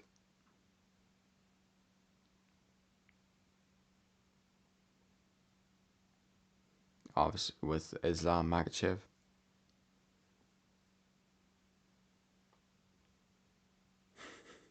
Magpie recreates the McGregor post-fight interview from UFC 205 after his victory over Jeremy Stephens. Tonight in BKFC, Alex Pereira getting hands wrapped right now.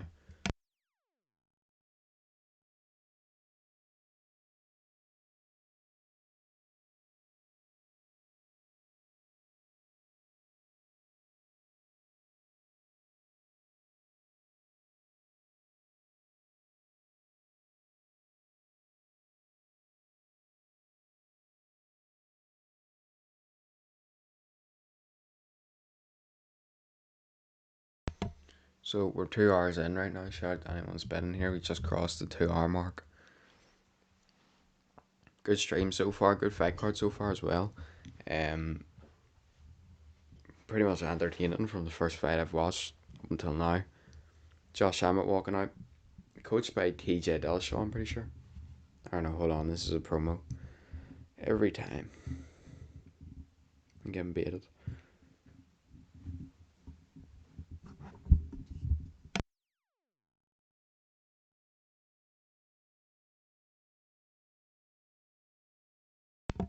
So Yusuf Zalal, pretty much, obviously is all those submissions. Solid fighter, man. Josh Emmett, knockout artist. Truest meaning. See him beating Calvin Kattar as well, I think.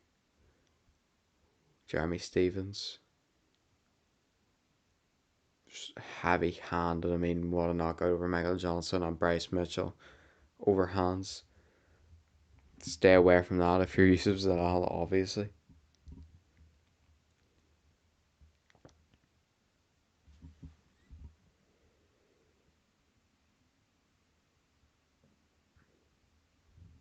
Let's go. Shout out to my top fans. Obviously, we got a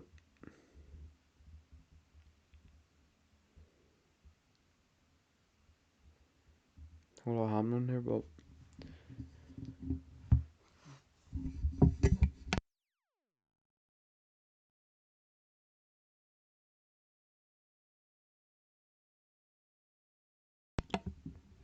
so Megan O'Leary doing the walkout right now.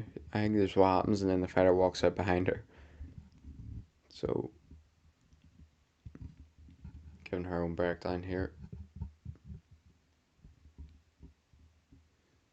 and out comes Yusuf Zalal. So that's what I was on about there, but quite interesting here. It's good to see a lot of the UFC staff have been like kept the same, like Megan O'Leary, Joe Rogan, and stuff like that. And then a lot of the fighters do get really good outcomes if they're like big names in the UFC. You see like Dustin Poirier, Anthony Smith, Chael Sonnen, Dominic Cruz, Michael Bisping have all got like commentator jobs. Chris Weidman, DC. So if you play your cards right, the UFC obviously treat you right at post retirement. There is the cop man, the main cop man. I just can't remember his name. That ain't good, but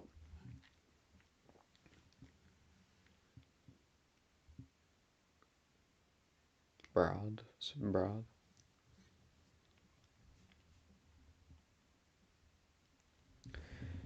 Yusuf Zalal just getting ready to get into the octagon here.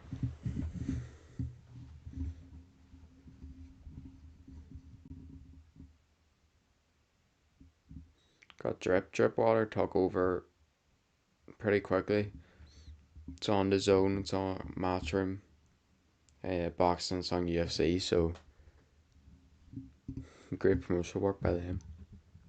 Actually, here to what drip water. If you're here, if you ever see this, I'm more than open to the sponsor.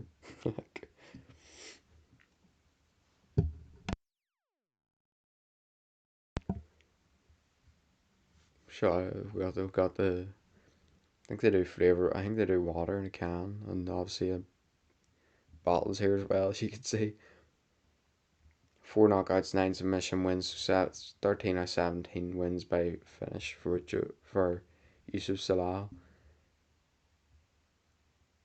But he's the favourite to win by decision, but plus 1,000, plus 500 for him to win by knockout or submission. I think the odds are against him for this fight.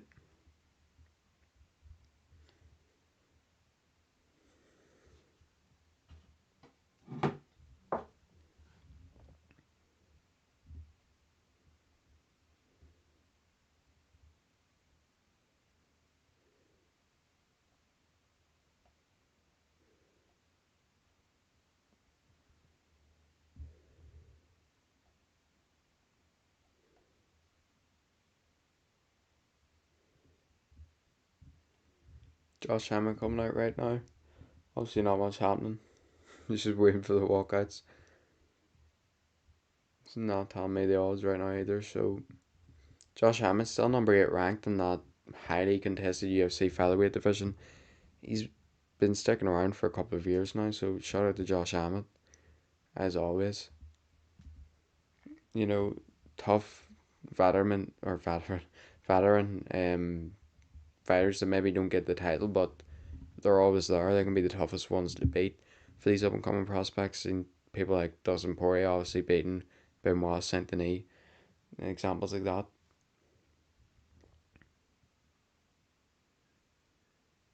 So, who have we got in the poll? Let's check. 4 votes, all for Alex Pereira. So, my prediction video is out the window. Hopefully, it still does. Hopefully, it still comes out correct. I think for the greater state of the UFC light heavyweight division, it's probably better maybe if Alex Pereira does get the win. But I do think I picked Magomed Ankalaev in my video. So look, let's see what happens.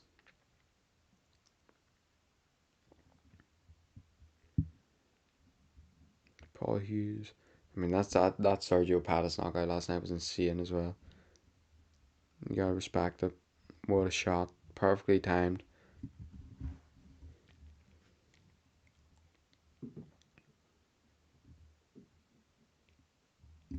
So Josh Emmett in the ring in the octagon right now. And we're on our way for these. Josh Emmett is not number 2 ranked, that is a lie. Fastest featherweight in UFC history to achieve 10 knockdowns in 6 fights. Second fastest Jeremy Stephens in 12 fights. So in half the time of Jeremy Stephens he got 10 knockdowns. I mean, notorious hard hitter. Yeah, we're not a chance.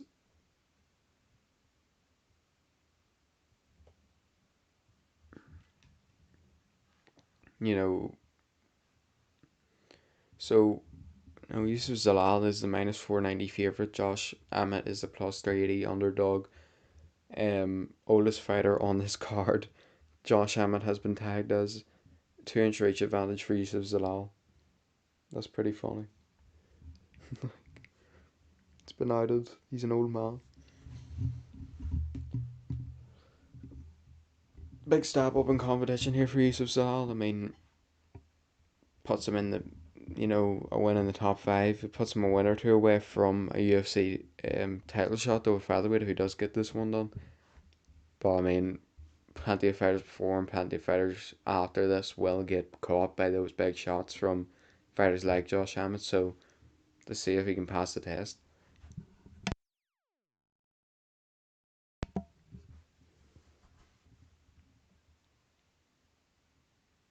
Hyped up card now. T-Mobile Arena seems like the home of the UFC whenever they do arena shows. Obviously their proper home is the Apex. You see, they're 6-4 as a dog for Josh Emmett, so he's caused upsets many times.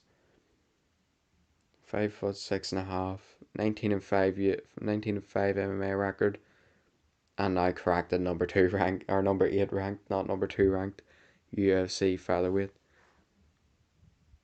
His last win was that Bryce Mitchell win where he brutally knocked him out cold, and then after that he lost this year to Lerone Murphy, got outpointed. Jason Herzog back as a referee for this fight.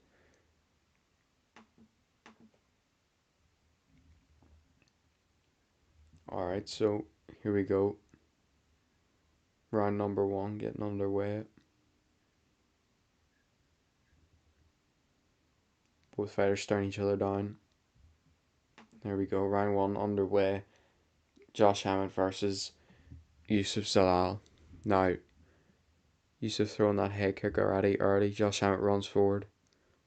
This could just be another outpointing for Josh Emmett, but we'll see. Kind of running in though, he needs to watch he doesn't get countered off a shot running in like that there. Bit concerning, but anyways.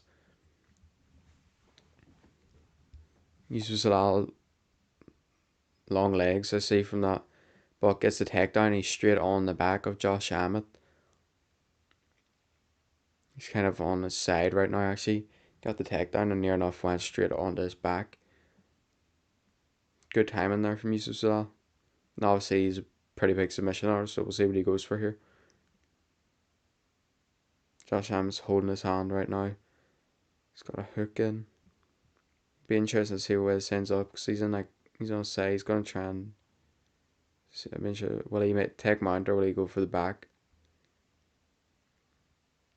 So he goes for the back. Josh Emmett reverses him, but Yusuf Zalal's got him in some sort of weird submission right now. I'm pretty sure.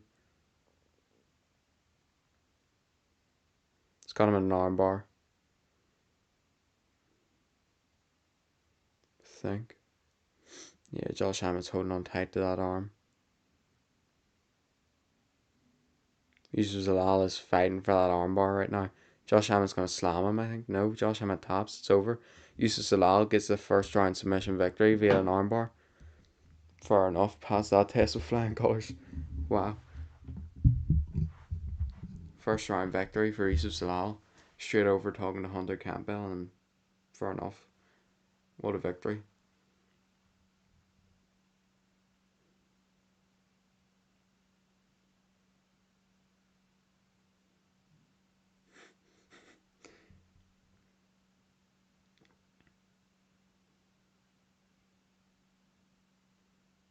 That's insane.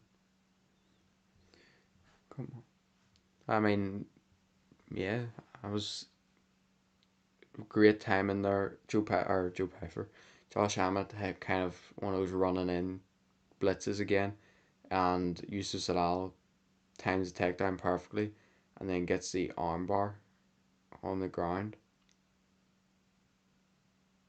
It's confusing sometimes to see what's happening, but yeah, he got that pretty solid armbar right there. It stops Josh Emmett in round 1. Quick as well. Great win for him. Check out who's next for him in a second.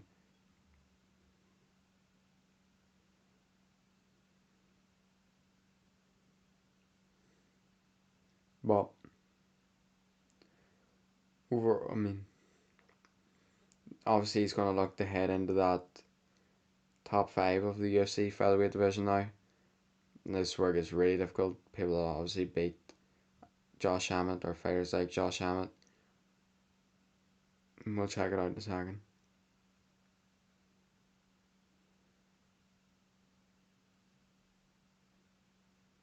Gotta put out the Twitter post.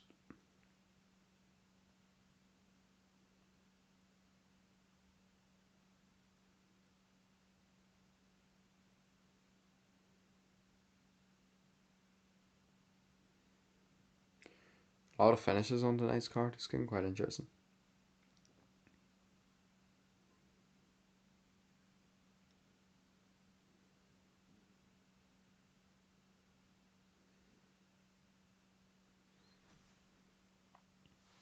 Pretty much from it, I don't think there's been a decision. Oh yeah, Patchy Mix lost the decision. I thought he got that one, but that's the way it goes. It was definitely a close fight, so there's no really complaining there.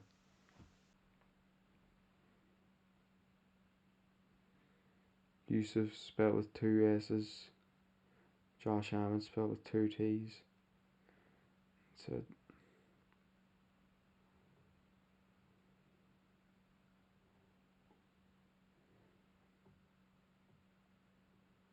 Alright, so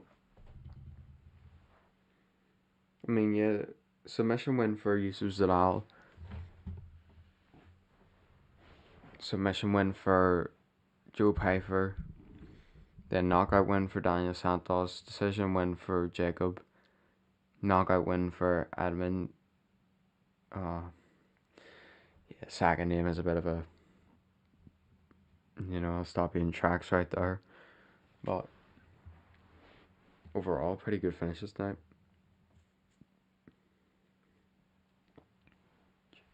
Let's look at these featherweight rankings real quick. So obviously Yusuf Zalal beats number 8 Josh Hammond, so he'll go up. Brian Ortega could be a good next fight for Yusuf Zalal. Arnold Allen, actually, I would like to see that. I'd like to see Arnold Allen get back. Obviously, he's been out for ages, and a lot of he's got one of the bigger fan bases in the sport. But once you cross over him, you get to your champion challengers. The next, realistically, the next person to get the title shot is Earl Murphy, and he's number 4 ranked, so not far away for Yusuf Zalal at all. Maybe fight your Rodriguez. Who knows? A couple of good matchups in there for him.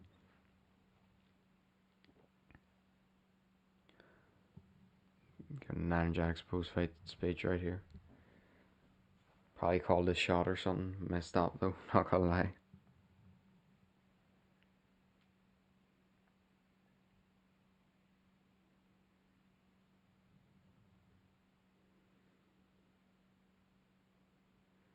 Yuri Prohaska and Khalil Roundtree up next. We'll see what happens. What a fight that is about to be. We'll be back.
Alright, so quick break there, but we're back.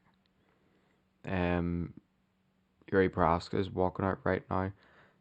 Jamal, right, Khalil Roundtree already in the octagon. Here comes the Samurai. Should be interesting.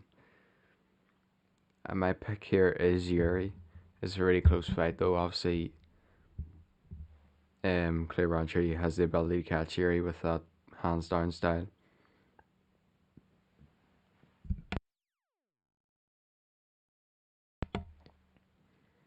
But Yuri's unpredictability is also his biggest advantage possibly. So we'll see how this one goes. Getting into the octagon right now. One of 10 spin elbow knockouts in the UFC, spinning back elbow knockouts in the UFC history. Him, Dominic Reyes, obviously the Roman Murphy. I don't really know if Diego Lopez counts, but obviously there's been very few, but a lot of them have happened this year. Prohaska to win by KO TKO plus 100. Yuri, or yeah, Roundtree to win by KO TKO plus 360, so we'll see what happens.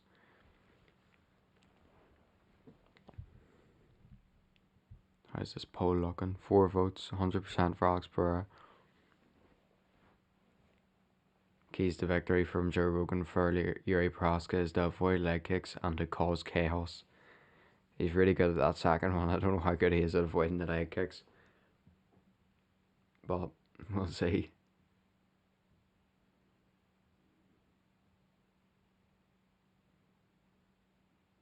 Yeah, Tate is the cop man's name, isn't it? Yeah, the goat. Mark Allard checking him out here. It's interesting how many people there is, like the camera team, security, and there's like referees, officials, cop men, everyone just surrounding the fighters before they get into the octagon. Jury takes a knee, prays. Here comes the samurai. It's brilliant. 7 performance awards in or 6 performance awards in 7 UFC fights. Trails only Ronda Rousey and Justin Gaethje for the highest bonus percentage in UFC history at 86%. And here we are again with the behind the shoulder stare downs. UFC are doing animated tail of the tapes now. It's interesting. Here we go, 3.5 inch reach advantage again for Yuri Prohaska.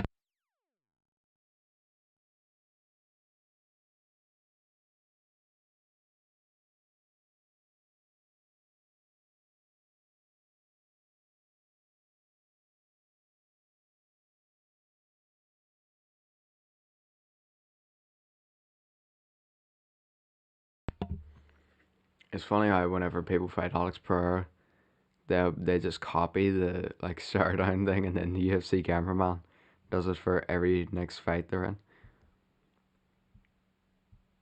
I guess what they were doing at the start when these started.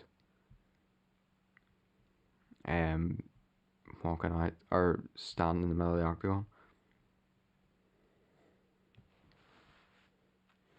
And that's what they're doing right now as the introductions are going on. Got a close up of Clay just staring at him.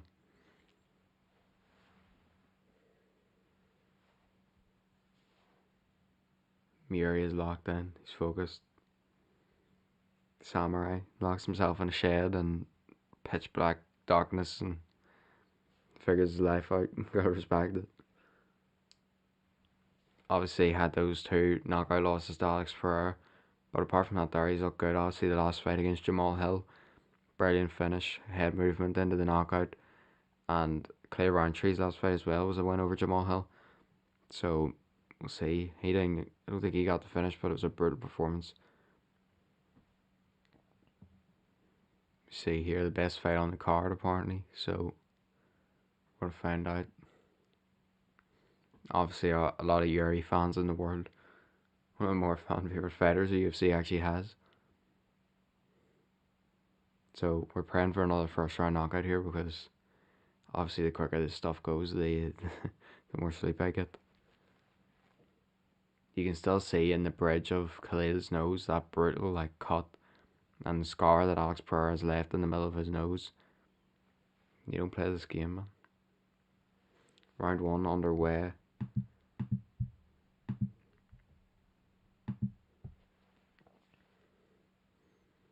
So Yuri switching stance at the moment, using feints. Very interesting, Yuri.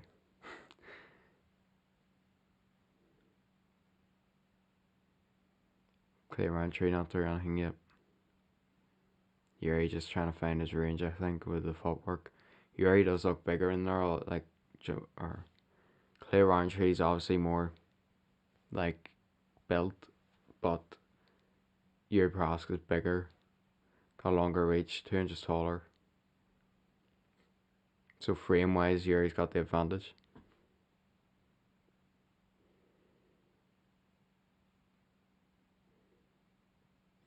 Just feints right now, not much happening.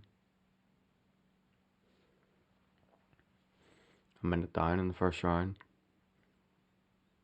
Both fighters just going in and out with footwork, trying to land, trying to figure out what to throw. Yuri lands a nice leg kick, but Clay Roundtree goes in with some huge hooks. Misses them though.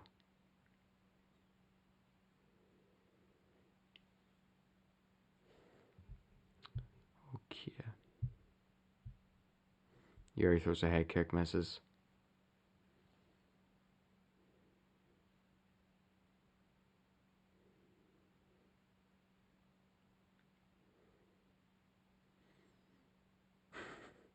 Yuri setups and feints are so like interesting because they're either going to work perfectly or they're going to get him kicked in the head and knocked out cold,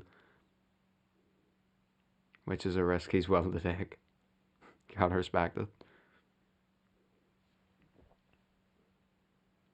Kalei Ranchi Jr. is throwing some huge hooks in there.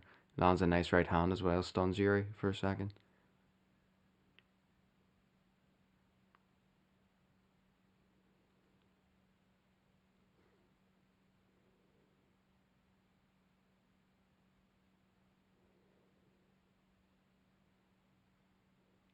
Oh, Clay Ranchi Jr. hurts Yuri there. Yuri's feet left him there for a second.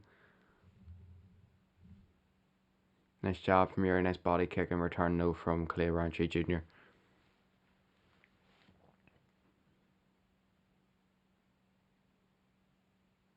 Nice leg kick. Yuri shakes his head no. Another leg kick. Good work so far from Clay Ranchi Jr.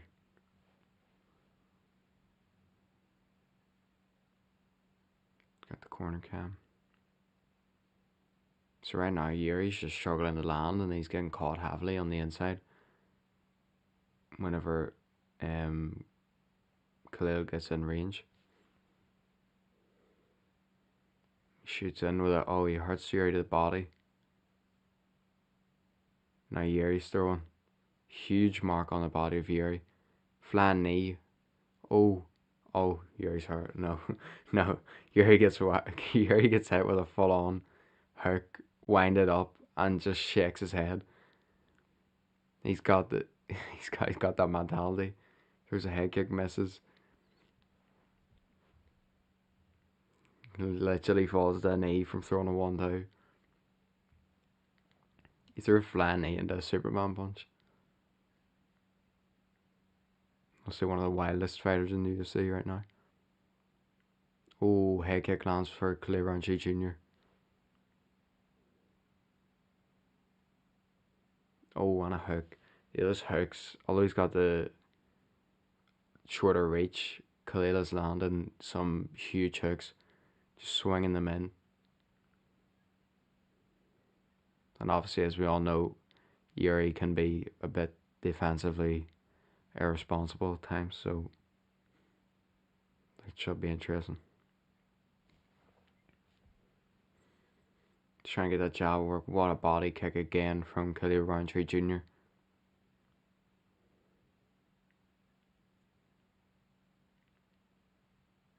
You can't tell. Oh, huge shots from Khalil. Yuri's hurt, but he's throwing flat knees and everything. This guy is gonna get hit with some UFC 5 type knockout. Whenever you can get the taunt where hold on, long cook. Whenever you do the taunt with GSP, whenever he jumps up in the air and like does the splits, and then someone just kicks him square in the head, that's what's gonna happen to Yuri. He's just gonna get hit with an overhand half when he jumps up or something.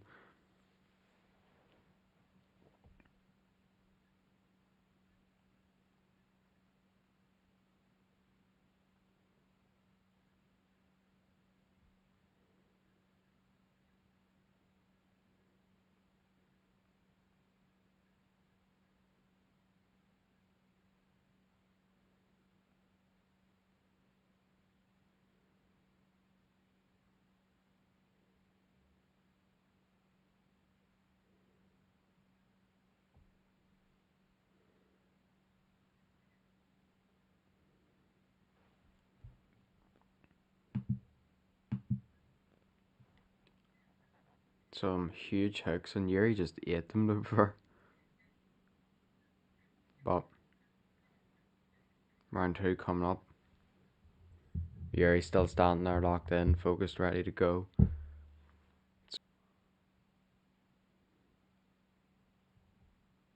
Round two underway. Let's go. Huge shot already for Khalil, I think. You can see the redness and the marks on the body of Yuri, and even on his neck, I think. Oh, spinning elbow lands for Yuri. That stuns Khalil. Khalil comes right back at him though. Another spinning elbow. What is happening this year?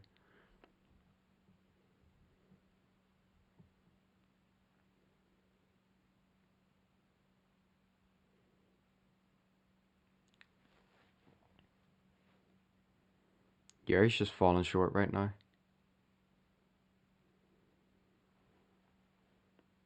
Nice shot from Khalil. Oblique from Yuri.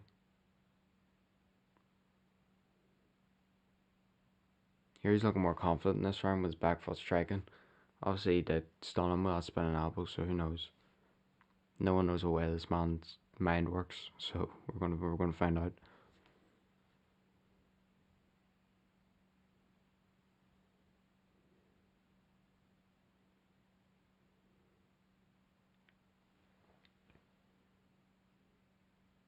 Oh, huge hook for Khalil Roundtree Jr. again, and Yuri just smiles. Roundtree's the minus 200 favourite now, so the odds have swung quite a bit. Let's see some head kicks maybe from Yuri.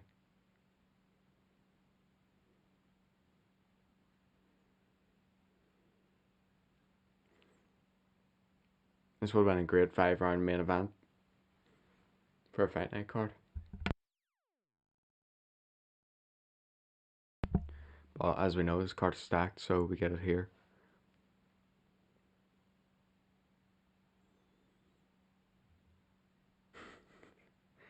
This is insane. See if I was getting fainted with an overhand, or see if I was getting fainted with a flying knee. I'm just throwing an overhand. Whether that gets me knocked out or not, I don't know. Yuri is just, I don't know what he's throwing, man.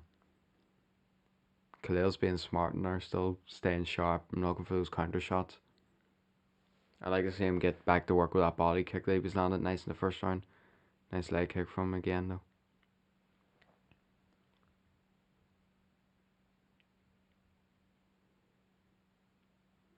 Let's see a front kick from Yuri. Yeah, he threw it as soon as I said that. It missed. Four strike combination misses for Khalil there. Nice job from Yuri. Before he's come in. Yeah, maybe just commit.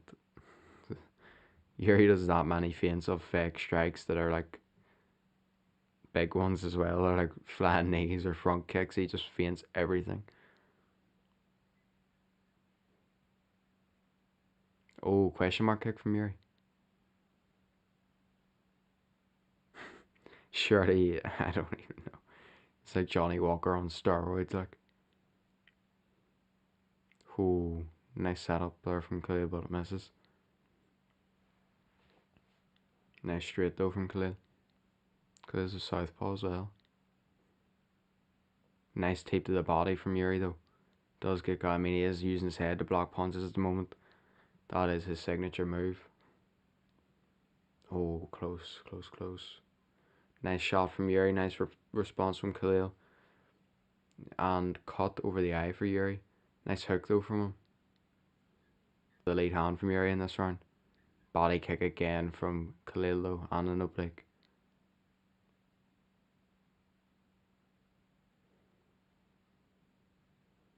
Nice leg kick so from Yuri. There's a question mark kick again, doesn't get it. Nice shot from Khalil.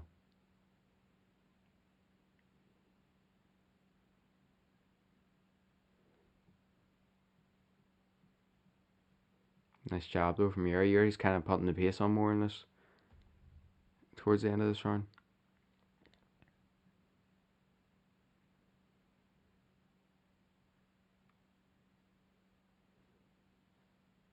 Nice knee to the body from Yuri.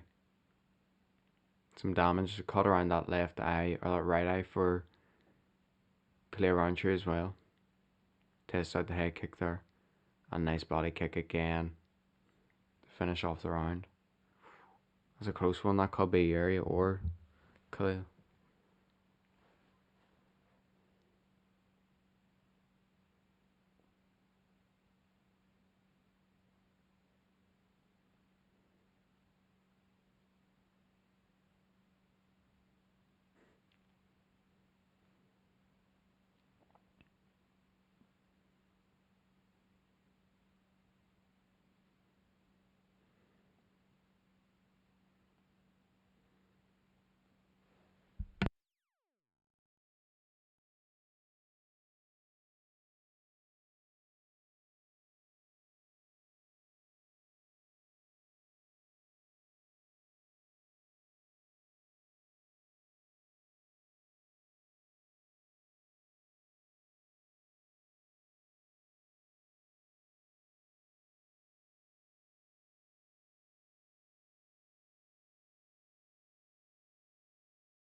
Round 3, about to start.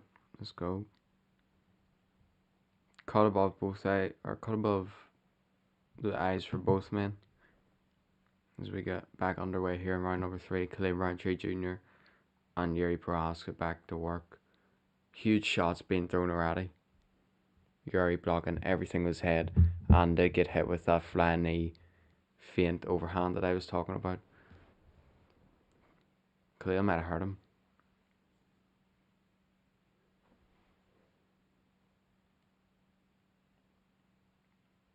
Hopefully Yuri actually throws one of these flying knees one day. That's what we're all looking to see.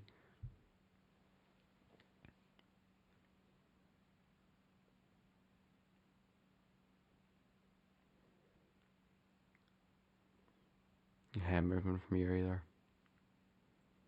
Oh, nice sharp shots, but he does get tagged, and he is just throwing a lot of stupid shit. Alright. We see some rare hands up defense here from Yuri. Nice up jab. And Khalil Roundtree, oh, he gets tagged. These two are going to war. This is a scrap right now. Nice job from Khalil.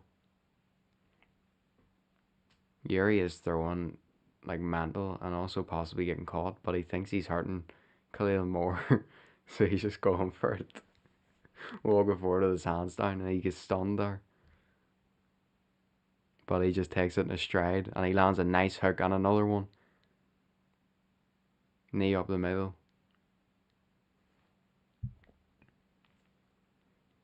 Oh, lovely shot, head movement, and a straight left hand off the stance switch from Yuri. And Khalil Roundtree Jr. is hurt. And he's really hurt. Body shots, teep kicks from Yuri, who's loading up on a huge body shot, uppercut. And again, oh, brutal combinations. Brutal. Khalil Rountree's near finished here. Yuri just needs to keep this up. His eyes closed as well by the looks of it. Elbow from Yuri. Elbow again from Yuri. Break that clinch, please. You're dominating and striking. Knee to the body. Oh, big hook from Yuri. Knee to the body again, and almost takes the legs underneath Khalil Roundtree, who's getting hit with some huge shots. But he won't back down. He's in the clinch. He's not right here. Okay, that's reversed immediately.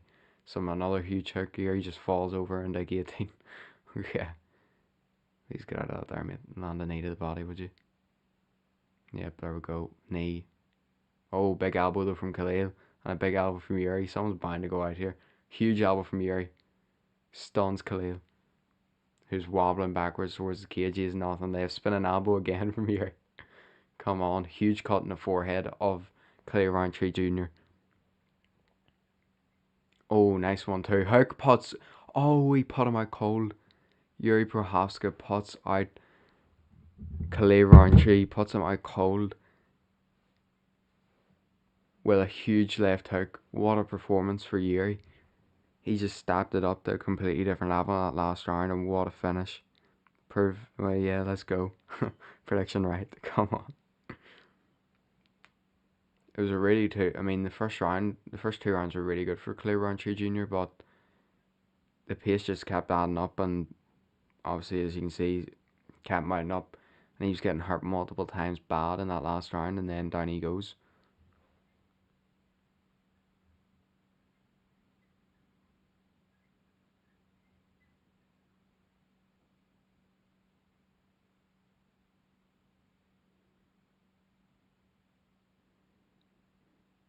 Oh, man.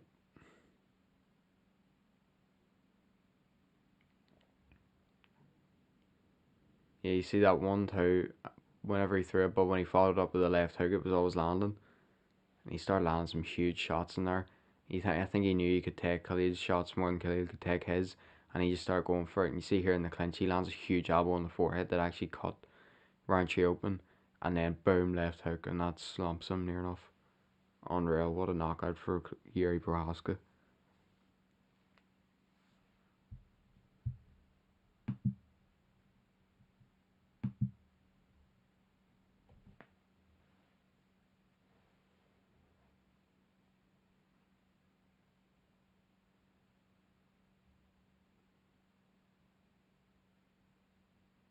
What a knockout. Hopefully Khalil's all good.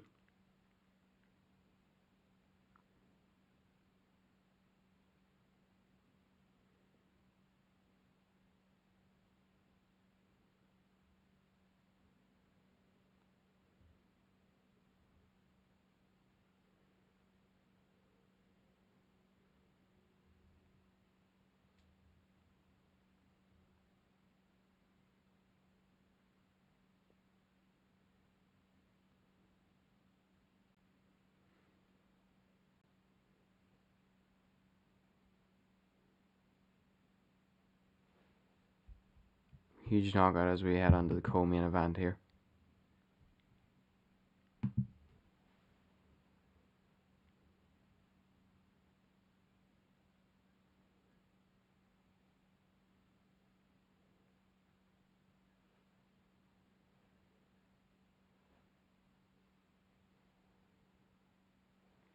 I want to hear what he says here. Let's go.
So pretty dramatic post fight speech there from Yuri Prohaska.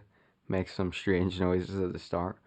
Pretty much just claimed that the first round was too easy, even though he got beat, and now he lost the first round, and that he only fights harder whenever or he fights better whenever his opponent is better or something, or hits harder, is more dangerous.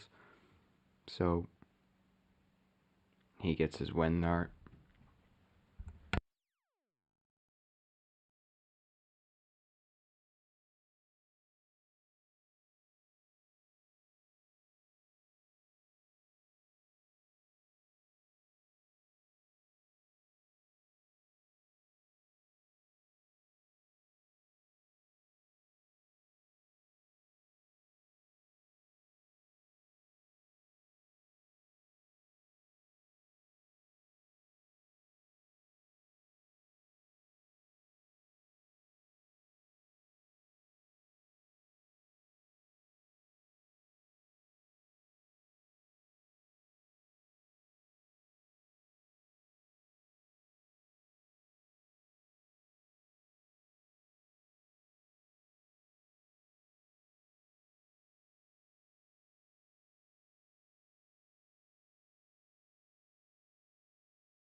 Alright, so we're just in the ad break right now.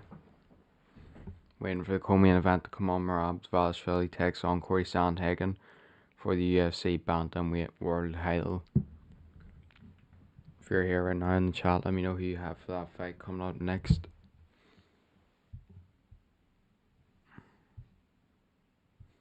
Still 4 votes on Pereira to win the main event tonight. We're entering the rough hours. Do you know what I mean? But a lot of knockouts so far, so hopefully that continues. And then, we get to go to bed soon.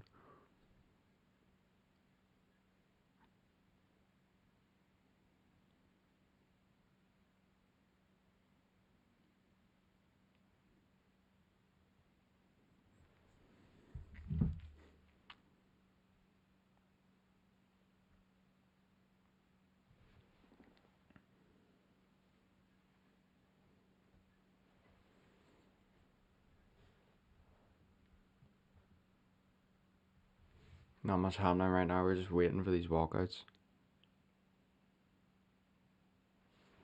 That was an insane knockout though from Yuri.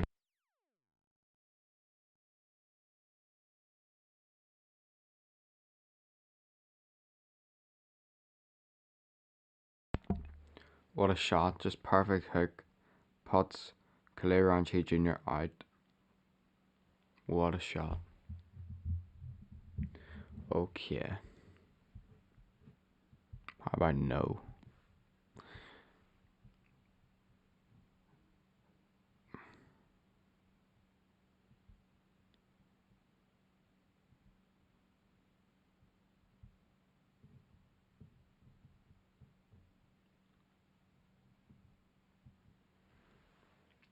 The Machine, Marab's nickname. probably the most accurate one in UFC right now. Obviously, coming off the back of that submission win against Sean O'Malley. Then before that, there that decision win against Umar Nurmagomedov. Before that, there the decision win against Sean O'Malley. Then before that, the victory over Henry Cejudo, the decision win. Before that, there you'd Peter Yan.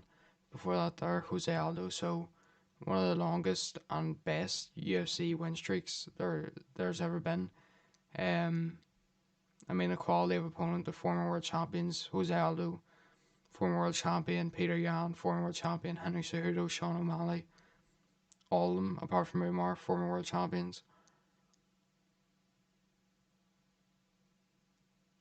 Corey Sandhagen though can't be underestimated. Obviously, one of the most unpredictable strikers in the UFC right now, as I was saying, and that's what makes the probability of him winning go up by so much.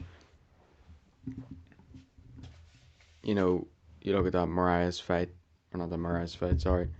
You look at that Davidson Figueiredo fight where he just sits up with the knee and that pops Davidson Figueiredo's knee, and that's it, done. You know, he's had some close fights.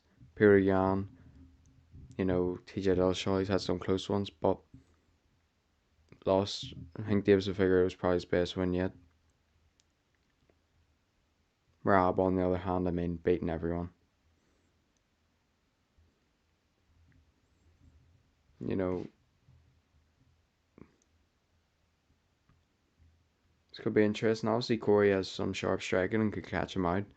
You know, if Merab's too lazy on a takedown or Corey sees it coming, you could end up with a Frankie Edgar knockout. So, let's see. Unpredictability, but Merab's one of the most entertaining champs in the UFC. A lot of people weren't happy, I don't think, whenever he first became champion, but then he proved that he was, you know, entertaining and he wasn't just going to be one of those champions that sits there and doesn't talk and doesn't promote themselves.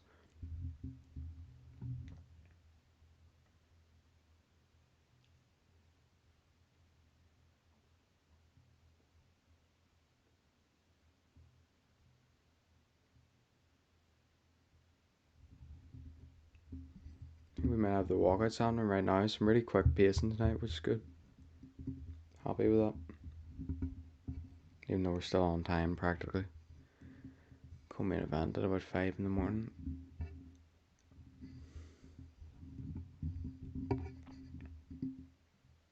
Yeah, here comes Corey Sandhagen. So maybe Dana White took something away from that boxing event and said, I'll not put European fans. I know this definitely wasn't stuff, but we'll not put European fans to this again. Corey Sandhagen's hyped up. Near enough running out there. Ready to go. Clearly Fizzy's been waiting for this opportunity for a while. He's had some close fights, he's had some not so close losses, and it's all led him to here, so let's see what he makes of it. But he is up against the odds against one of the most dominant champions the UFC has seen in ages. Usually champions lose their belt or they don't get their defences by moving up a weight class or something. But Merab's one of the more dominant champions, beat O'Malley, then obviously beats him again and beats Umar in there, so he wins tonight. He's looking at his third title defense of the bantamweight title.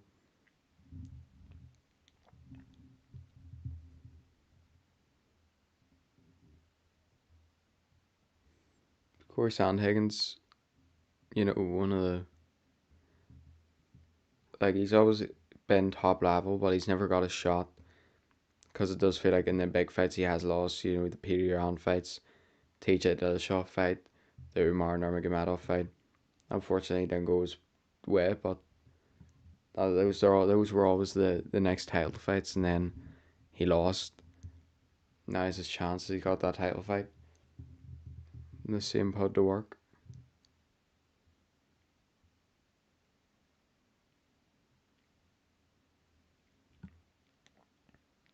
Merab was ecstatic the other day after he made weight. He like jumped off the scales and started celebrating. So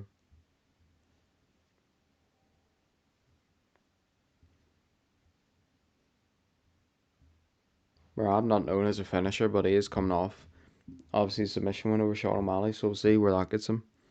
Maybe he's changed the style completely. He's going to start going for more submissions in there.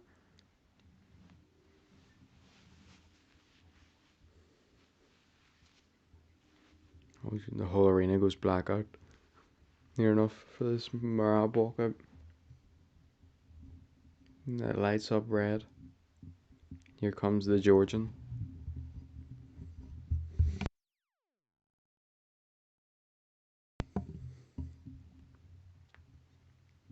Light show and a half for Marab here.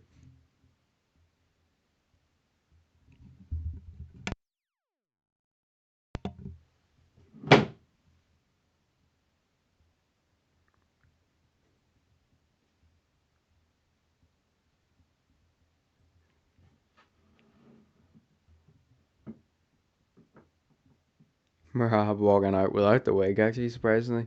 But he's walking out with some ski sunglasses on by the looks of it. Something like that there.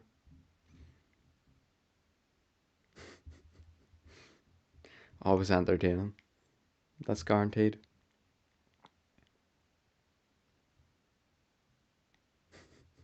Marching out with some huge sunglasses on, you gotta respect it.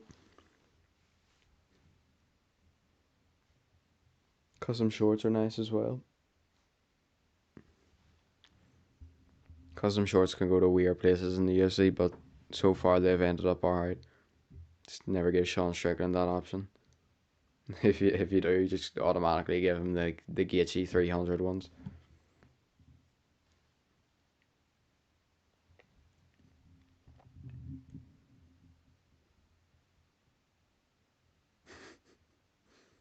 Merab might be the happiest UFC fighter on the planet.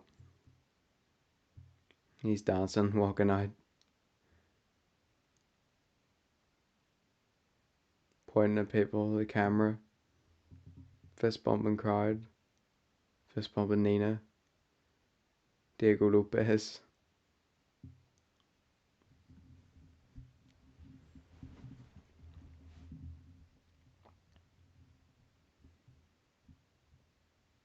What is happening here? So many people here for his check by the. Aljo has the wig on.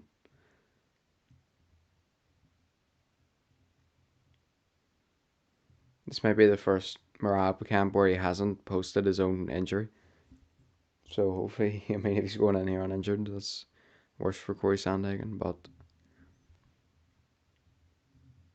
you see in every other title fight, like the last one, he broke his toe. The Umar fight, he sliced his leg open. Like obviously, he's dived headfirst into a frozen lake before, and that's probably only a couple of the things he's done to injure himself or to be injured. Vashvili by KO plus 800, by submission plus 800, by decision minus 185. It's another interesting weight class. Should be Nasruddin Imavov against Hamza Chimaev for the vacant for the title next.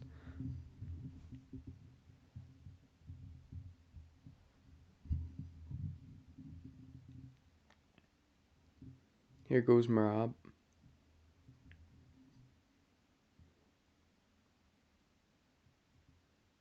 Certainly confident, anyways. Taking his time to get into the octagon here. Hurry up, mate. You can't enter the octagon like this and put on a decision victory. We need a finish here from Merab, for my sake and his.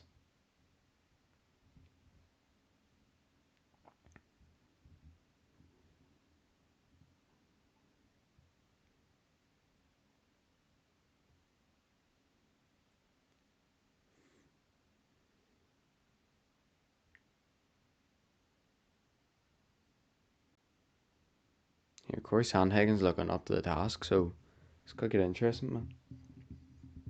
You gotta respect Corey Sandhagen for this.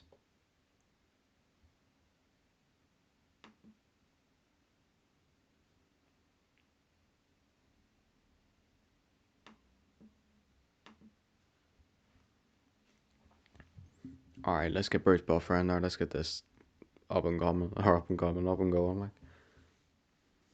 34 versus 33. Corey Sandhagen with a 5-inch height advantage.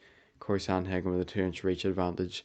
Obviously, it doesn't matter because Merab beat Sean O'Malley.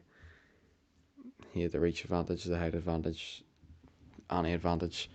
Realistically, when it comes to physical attributes, probably apart from strength, and he still got beat. So we continue.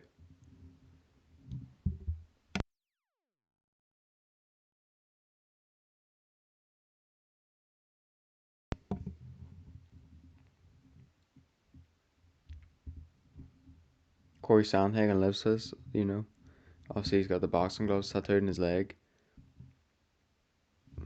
Merab also lives for it. Judges in this fight are Mike Bell, and it went off. Alright, Mark Goddard, the referee. Let's go. And Bruce Buffer's hitting us with an absolute Elvis performance here. Let's go. Come on. Obviously, he's the GOAT. But I need to go to sleep soon. Come on. Nah, we're getting hyped up for this one. Let's go, Bruce.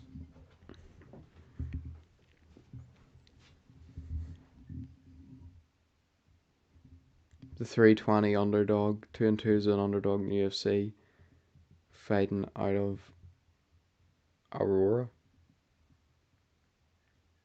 Stuff. CO, I don't know what that is. One person in his corner at the moment. Corey Sandhagen. Hyped up. If your fighter's been through as many losses and ups and downs as him, you're probably pretty convinced that this is your moment to come out on top of it all. So see what happens. I'll see Merab minus 405 favourite. 9-2 is a favourite in UFC. Fighting out of Long Island. 135, 5'6", 20-4 is his record. Let's go. Reigning defending champion. Undisputed champion. I think Merab has it all.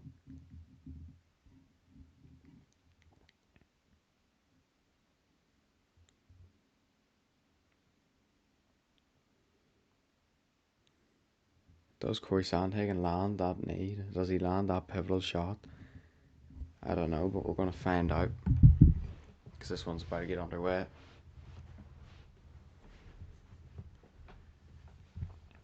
Fighters touch gloves and we're ready to go.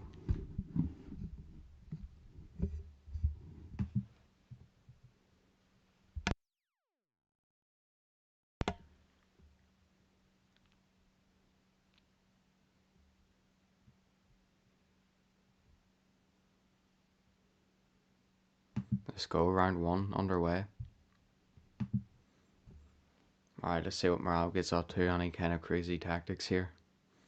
Corey coming out in the front foot, feinting. Nice jab from Corey, nice body kick or inside leg kick. Probably that's what he's going to try and fight, is on the outside. Trying to just outstrike Merab, really.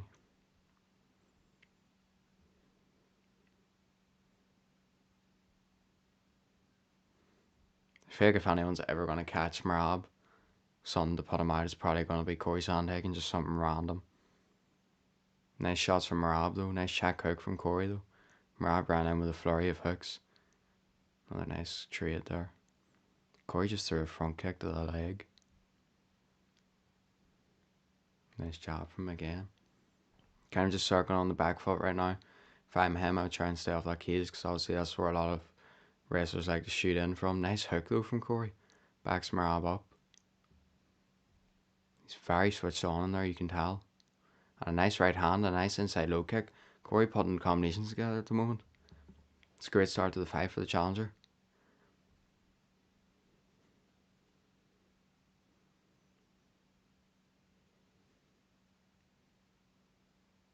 Merab just trying to find his range at the moment.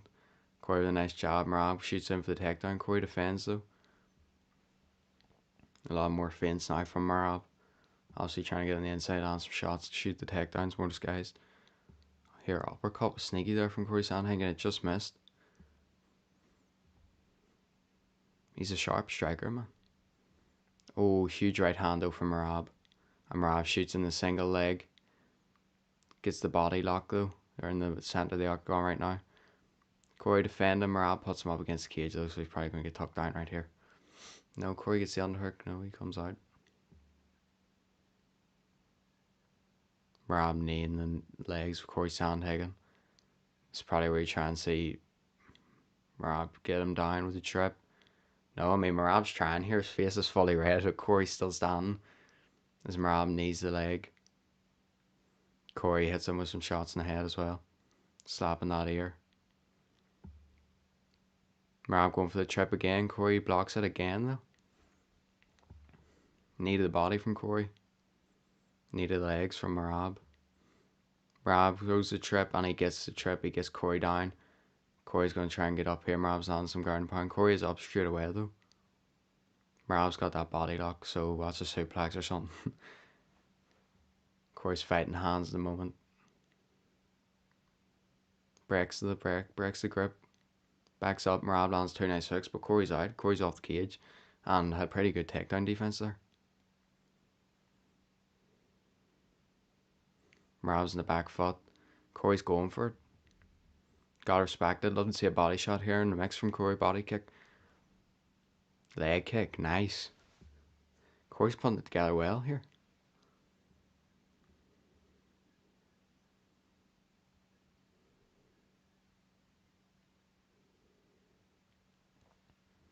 Stance switching on the back foot.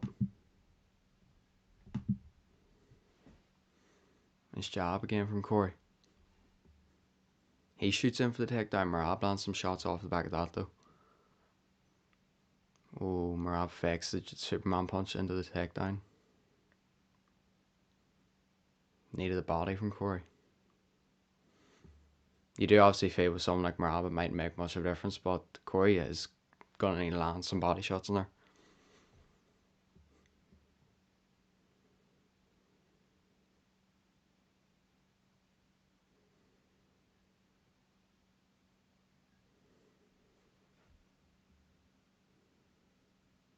Marab's fainting on the front foot, coming forward again. Corey's just kind of waiting on the back foot and waiting for Marab to slip up. It's good tactic right now. Oh, he goes in with a knee. I think it just missed. Nice jab from Corey, and again, triples up on that jab. This is competitive, man.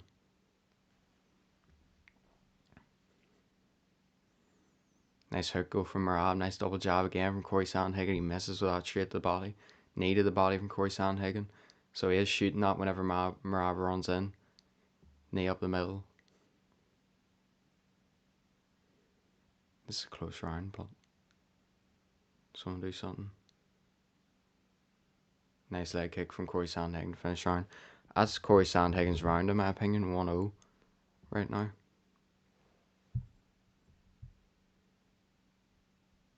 For Corey Sandhagen.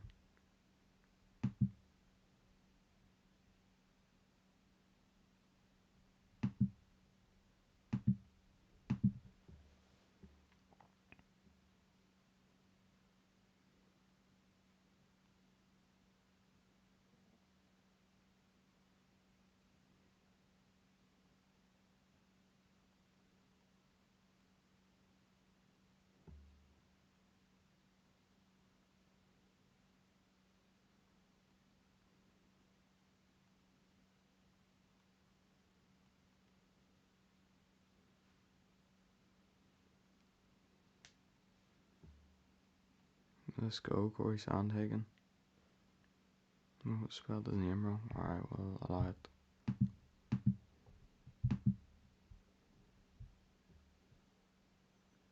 We cut on the nose for Sandhagen, but nothing too bad. More like a mark. Round 2 underway. See how this round goes.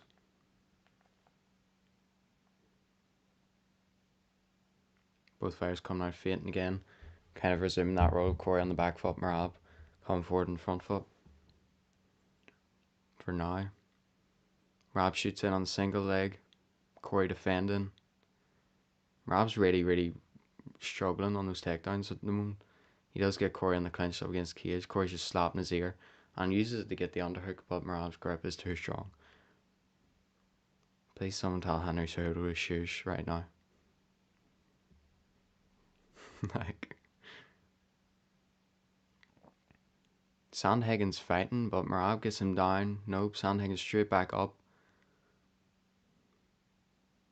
Now he gets Sandhagen down. Sandhagen is straight back up. So you can see, because Merab does this in every fight, then it's just kind of tires his opponent out either way. So this is probably Merab's trajectory. But Sandhagen's still going right now, man. I need him to load on the cage. Nice jab to the body. He breaks, he separates the clinch by the way back in centre of the octagon. Oh, head kick from Corey Sandhagen. Leg kick again. Nice jab.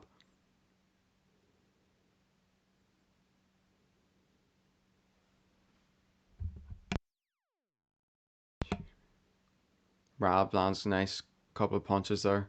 Running in. Knee up the middle for Corey Sandhagen. Merab lands a right hand at the same time. Merab's unloading. Corey lands as well. Corey's hurt though. Corey's really bad hurt. Up against cage and down goes Corey Sandhagen. Oh, it's over. Surely. No, he's still fighting. He won't give up. Respect Corey Sandhagen. Merab's going to work here though with the ground and pound. And he's going for the takedown. Corey Sandhagen is badly hurt. Knee up from Merab. Merab gets the takedown.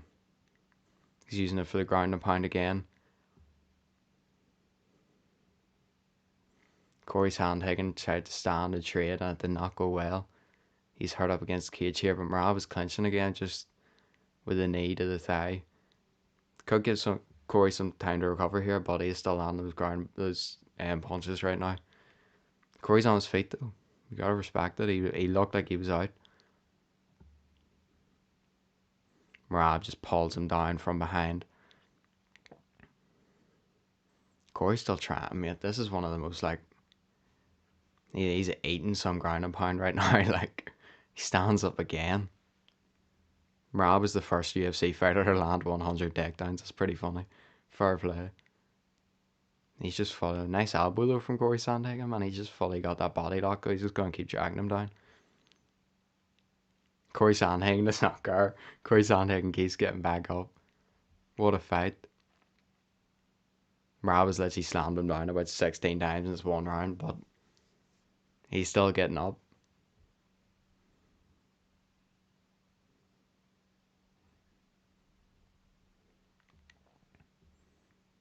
Merab on the single leg throws Corey Sandhagen down. He's on top of him, throwing ground and pound again. Corey's trying to throw up some legs, try and kick Merab off maybe.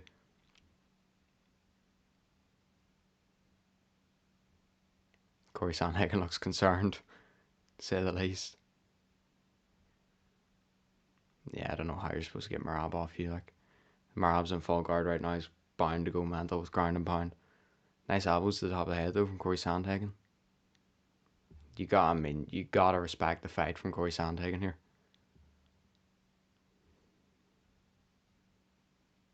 He's up against one of the most dominant champions in the history of the UFC, and he just won't give up. No matter how many times he's slammed down, he gets up. No matter how many times he gets hit, he gets up. You gotta respect it. You have to respect it. Merab actually might have landed about 10 takedowns this round though. He goes again. Corey maintains his balance though. And he breaks the grip, does he? Insane. And he finally spins Merab around on the cage. No, he doesn't. He just breaks the grip. My bad. Knee to the body as well from him. Merab's on shooting in those takedowns again. And Corey's bound to be gassed. He gets off the cage. Okay, so a huge round for the champion. And Corey is marching forward at the end of that round. Wow. That could be a 10-8. That could be a 10-8. Okay.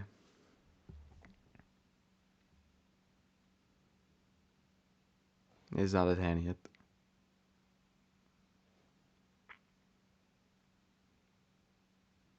That might be a 10-8 round from Merab right there.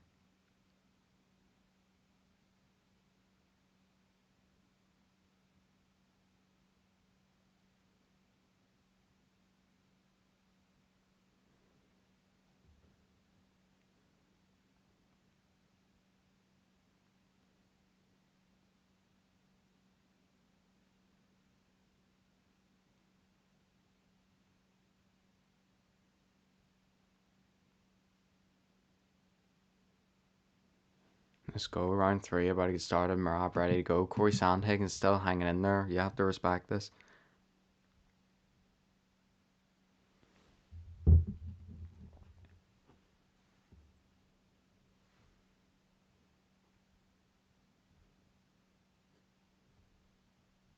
Round three underway. Let's go.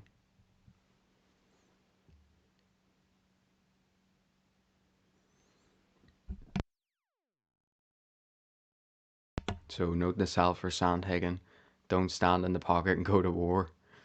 That led to what I give a 10-8 round to Marab. Marab throwing kicks now.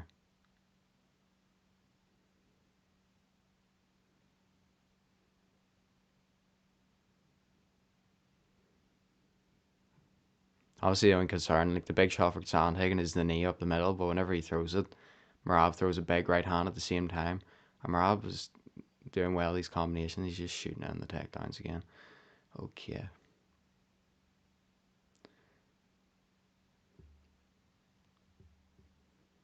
Marab got him up against cage, knee in the thigh again.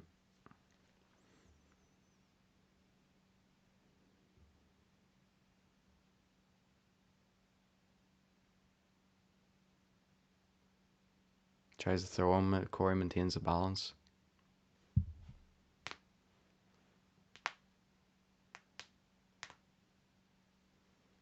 And Corey gets off the cage again. Fair play. He's throwing some huge shots as well himself.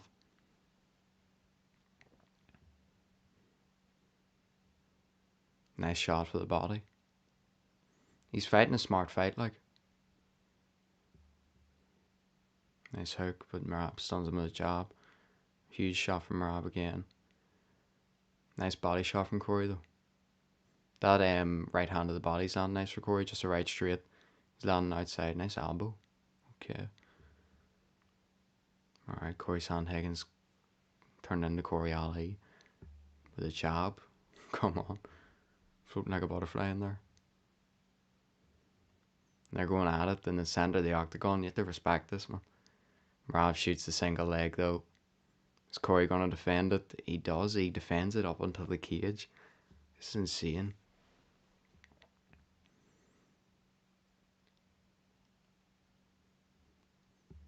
I think I seen something earlier on. Said Corey said to not work offense, or to his camp was solely focused on his offense. Why worry about the wrestling or something? Fair enough. I mean, you're pretty much guaranteed you're not going to be able to stop it. You know, if Henry Cejudo couldn't stop it and stuff like that, Umar couldn't stop it, then you're not going to do much about it for Corey Sandhagen. But he's hanging in there, man.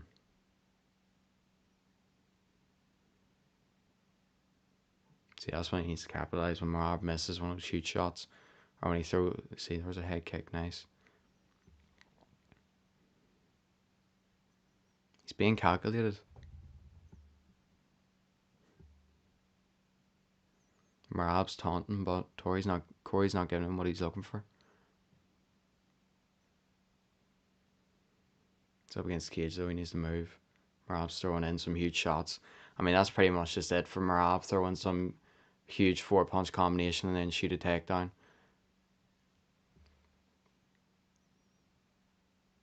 Ah, he gets the trip. That's so annoying. Get up, Sandhagen.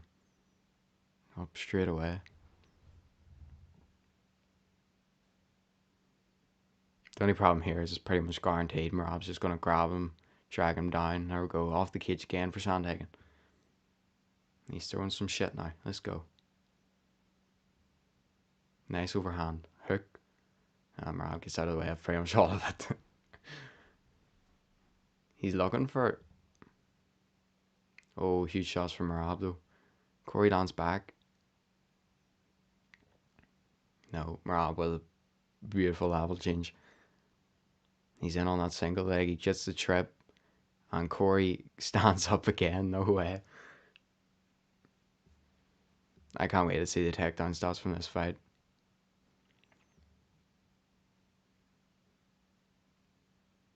Forget about significant strikes, man. I don't care about it. Significant strikes were 40-5 in favour of Marab in round 2. Now they're 16-9 in favour of Marab. I want to see the takedowns, never mind the significant strikes. I mean, Corey's making him work for these takedowns. He's getting them, but Corey's standing back up every time.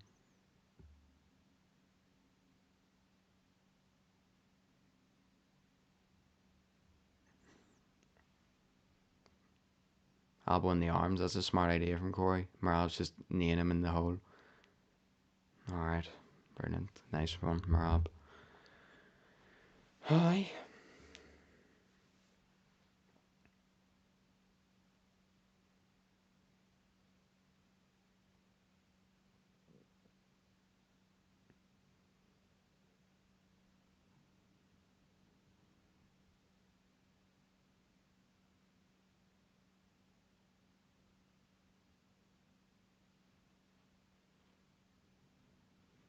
That's a good comeback round though for Corey Sandhagen.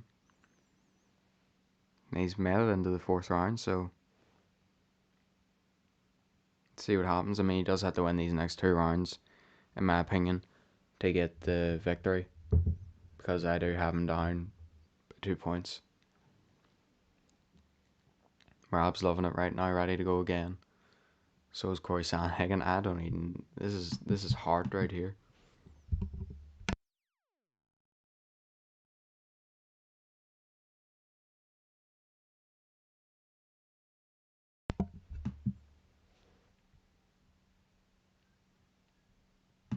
Alright, round 4 underway. Merab straight to work with the feints. Corey with the jab.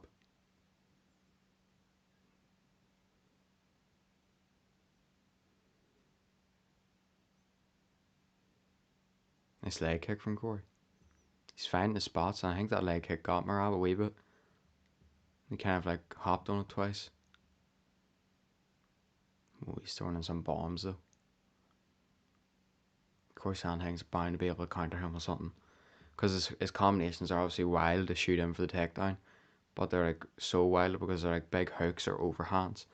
You're thinking if you're a counter fighter like Corey Sandhagen can be, surely there's a way. Oh, a huge right hand for Corey Sandhagen. No, and he throws a question mark kick. Oh my, and he gets tucked down. After landing the best shot of the fight. Spun Merab's jaw there.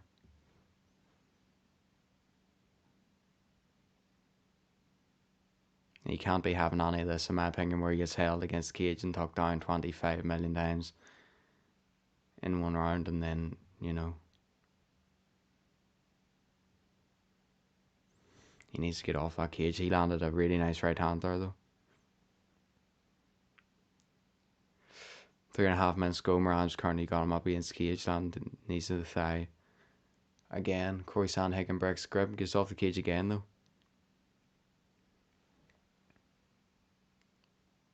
Back at range. Maurice that jab, maybe a body.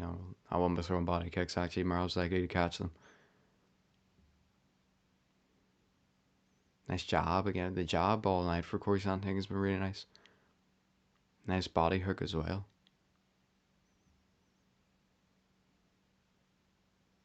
Merab is like telegraphing like mental because he's throwing huge shots. Nice head kick. Blocked though from Merab, or yeah. Jab to the body for Corey. I mean, it's so simple. It's underused probably in MMA. The jab is so nice tonight for Corey Sandhagen, who lands a nice body shot, gets hit with a nice right hand in return.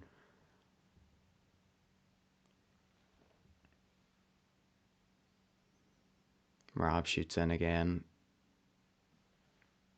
We're in the clinch right now. Merab's going for the trip. Corey Sandhagen gets out again. He's got Merab backed up against the cage now. Oh, he shoots another huge shot on a left hook. Stuns Merab maybe. Merab shoots jab and in for the single leg. He's got a hold of that leg. He's got him up against the cage again. He's going to name him the thigh. We'll give him 10 times, will we? As Corey Sandhagen breaks the grip. Round 2, 3, 4, 5. He's on the single leg. Trying to throw Corey Sandhagen down. Gets him down. Corey Sandhagen near takes Merab's back though.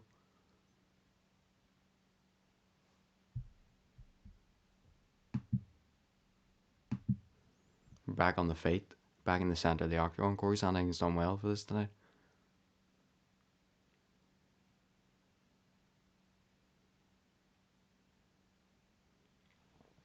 Oh, nice right hand from Corey Sandhagen, like a check hook. He switched on. Oh, a huge right hand from Corey Sandhagen after Merab misses a hook. And an uppercut. Come on, Corey Sandhagen. And he goes that knee up the middle, but he misses. I won't be throwing that too often. They should guarantee. Uppercut from Corey. Come on, Corey. He's just moving. He's out of range or he's in range. He's countering. It's nice work. He's landed some huge shots from it in this round. Merab can taunt all he wants, but he has got tagged a couple of times. Corey shoots in on the clinch whenever Merab misses. Merab gets the trip. Corey Sandhagen, this is not good, mate. Merab's got the choke.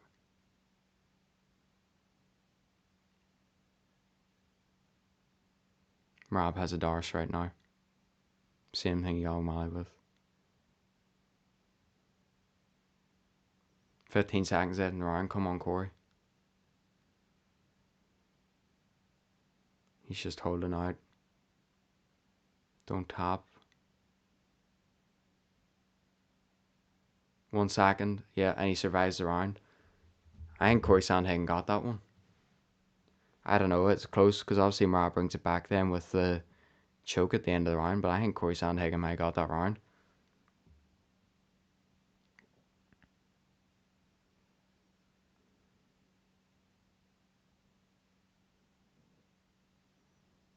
See, this is where it gets interesting because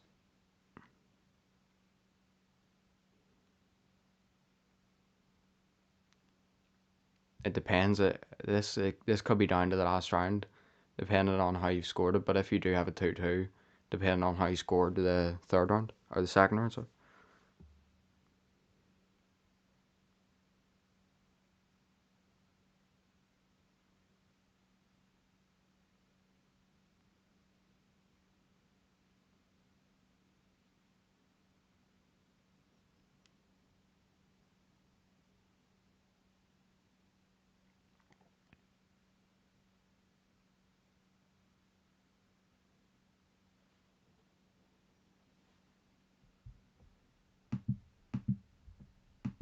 Let's go. The final round underway. Both men come out swinging already.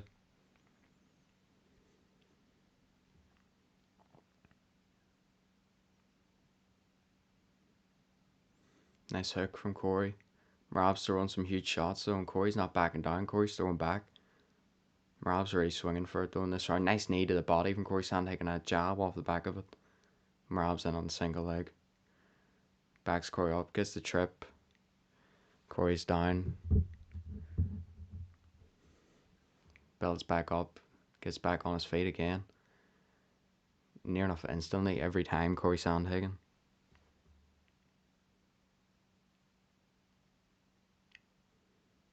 And he breaks Merab's grip again.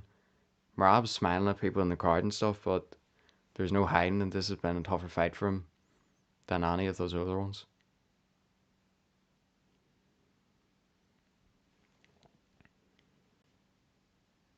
Nice body shot from Corey.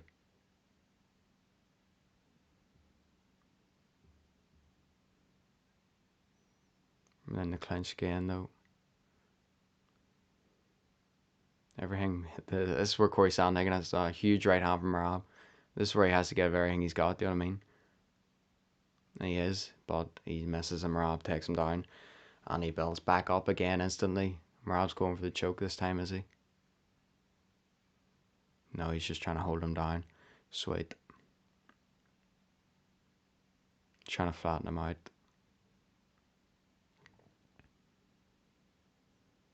Corey Sandhagen builds back to his feet again. Go for it, mate. You've got Merab on the cage. You may as well. Spinning back kick to the body. What a shot, Corey Sandhagen. Obviously, Merab just ate it, like, but you get the point. Nice left. So, well, Corey Sandhagen. Merab shoots him with the overhand. Double leg. That's Dagestani. That's Marab's Georgian, but what do they call it? The Carcass region. That is our 101 wrestling move. Like Corey Sandhagen reverses. It's not gonna go well from here. Is it Marab's out? He's got an Oplanta, I think. Marab right now. He's smiling on his back. That's insane. Respect Corey Sandhagen. Come on.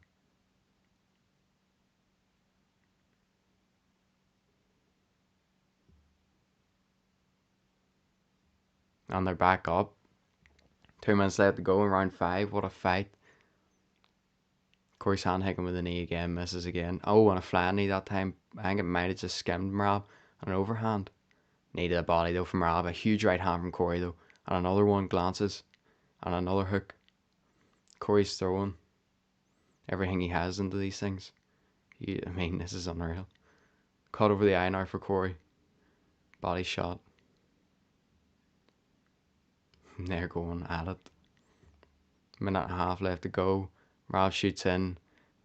Gets the single leg, gets the trip. And this time is in pretty dominant full guard. Corey's the option to go for an arm triangle. Marab gets rid of it immediately. Okay. Please don't let this be how it goes. Build back up, Corey. Come on, a minute left. Minute and 15. You can build back up. He's not as close to the cage this time, which isn't good. He's building there though. He's just gonna have to give up his back and try and get up, I think. He's gonna have to give anything he left to get up. Because this is a close fight, like. And he is building back up. 50 seconds left to go. Marab's gonna grab a hold of that choke again, is he? No, he goes for ground and pound instead. Please get up. Come on, Corey. No, Marab's going for a choke. Stand. Just stand. Come on. Forget about Marab and his choke. Just push up. Come on. No, Marab takes the back. Corey is up. He's in no doubt. He's just going to pump back down. Yep. Okay. Do the Max Holloway, Marab, to prove you're really tough. Forget about the takedowns. We know you can take people down already. Corey's hurt again. But he's throwing. He hurts Marab. He stuns Marab. Marab's backing off. Corey hurt him with a huge shot. Come on. Corey Sandhagen's walking forward now. He's going to throw a spinning back kick. Yeah, even I see not coming, mate. That was not going to land. Why? Oh, and he tags Marab again at the end of the round. Yeah, that's a close fight.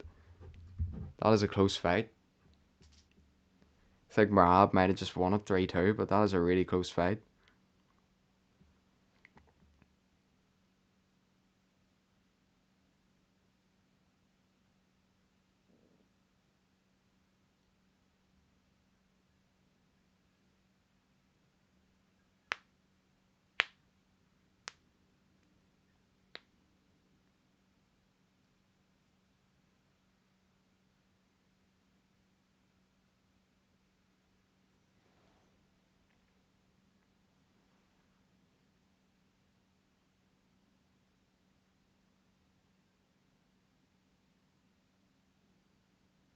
I mean, Corey stunned him at the end. Marab was landing some huge shots, just going off on one.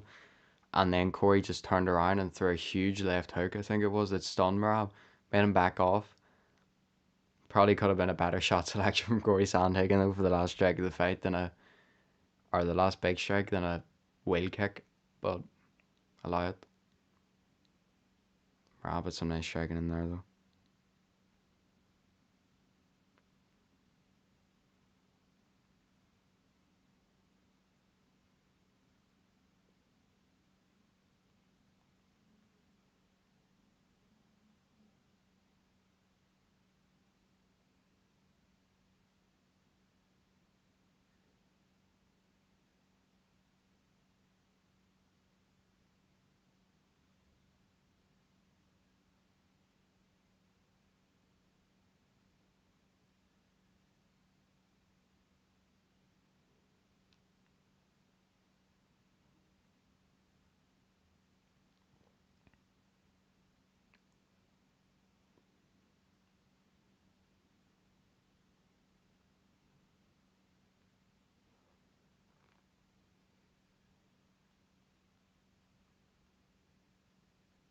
Here we go with the decision.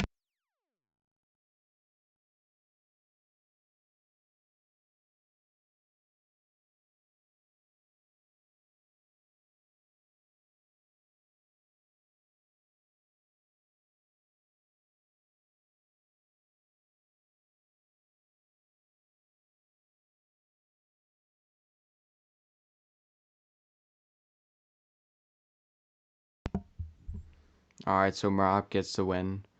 49-45, 49-45, something along those lines. And then 49-46, I think.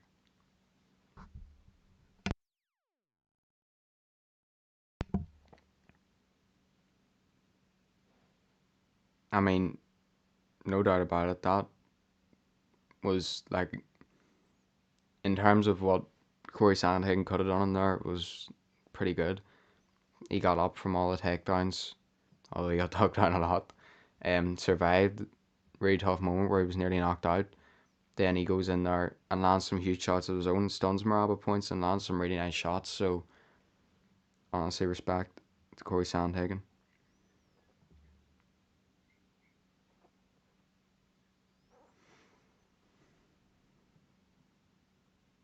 And Marab should probably be pound for pound number one now. Let's be honest.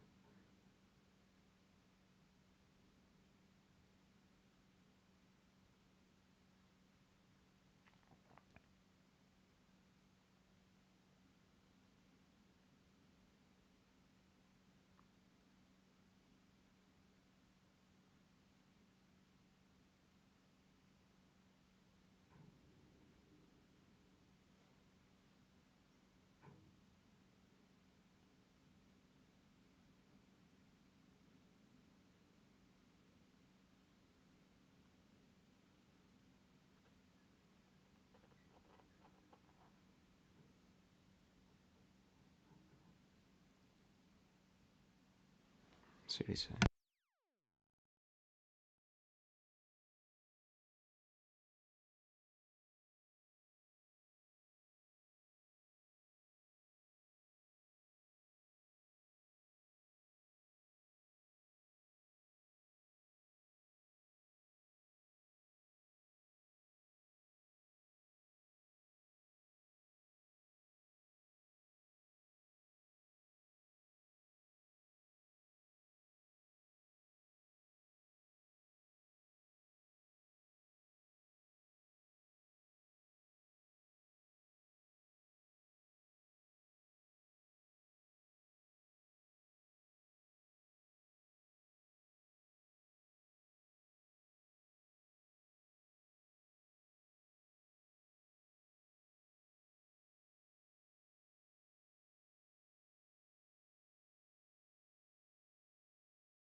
Alright, so just shout out to his team.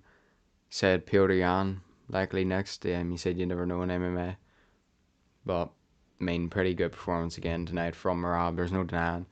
Even if it's not, I mean, it is pretty entertaining. He kept dragging him down, but whenever, whenever the knees to the thigh against the cage and the clinch are being through, it's never a fun time for a lot of people. But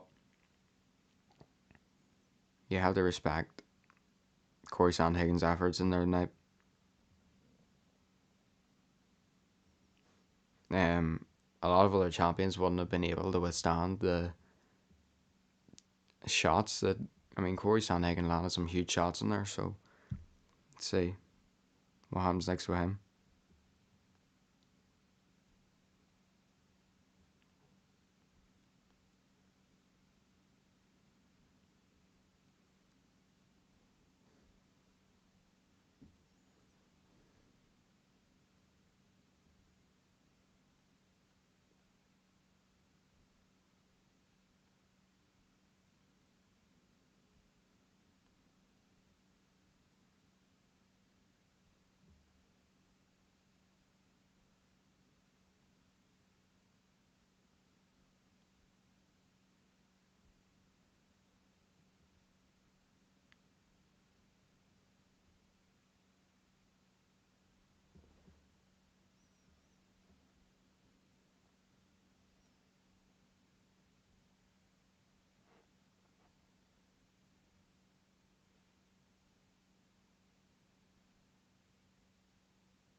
They call him the machine for a reason, so you can't complain there. But Corey Sandhagen gave it everything he could, and you have to respect that at the end of the day.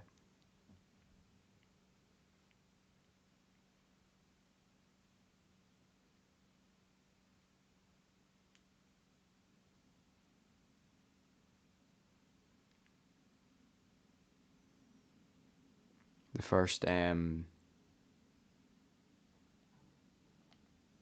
UFC fighter land 100 takedowns as well. We're up, so fair enough. Main event coming up.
I had a quick movement break there, but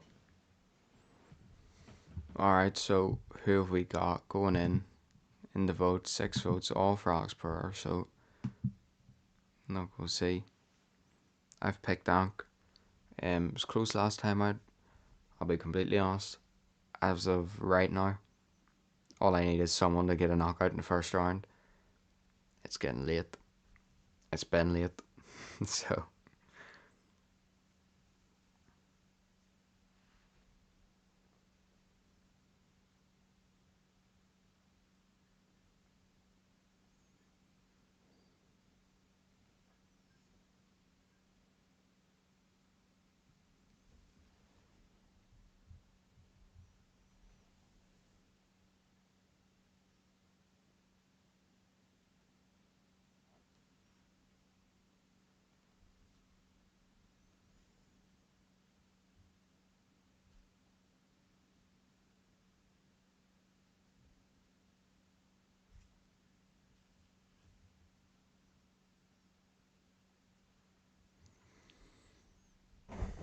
cut the promos, get them in the octagon is what I say.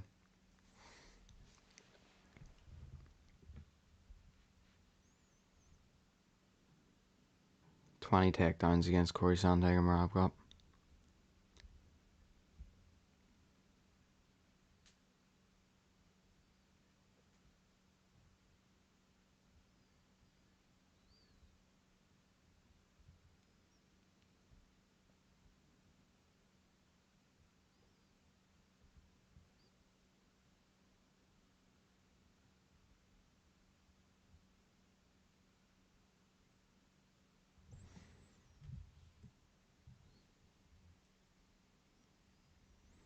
We got me in here right now.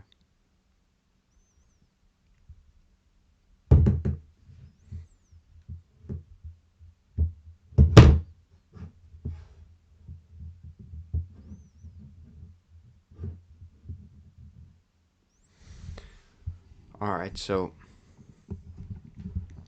final fight of the night.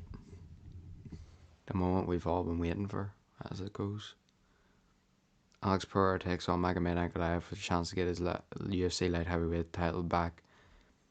Last time out, in my opinion, Magomed Ankalaev just did enough to stop the confidence of Alex Pereira's striking. He had very good striking in that first fight, in my opinion. Obviously, the takedown threat is something that will worry a striker constantly. In my opinion, that's what worked out for Magomed Ankalaev, even though he didn't get the takedowns in the first fight. He had the threat, and that's the way it works. A lot of the times, I've picked him again for this rematch based off the same reasons. I feel like his striking wasn't even that bad in the last fight. He actually hurt Alex, and he has the opportunity to do that again, in my opinion. So, let's see what happens.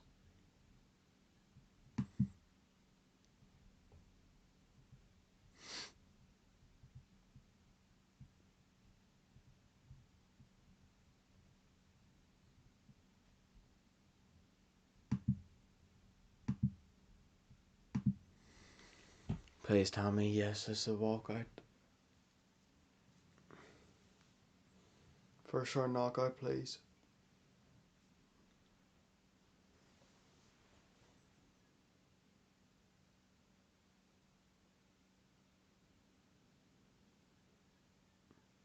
This is all we need. Round 1 knockout. I'm willing to get rid of my. I'm willing to. Wait, hold on, am I though? Hold on. Joe Pfeiffer, yes.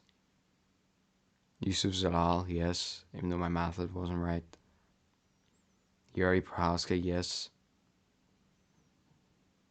Marab, yes. So I need Ankalaev to get a preferably first round knockout or just the win for me to go 5-5 in a prediction video. That's all I'm saying. Please don't ruin this moment for me, Pereira.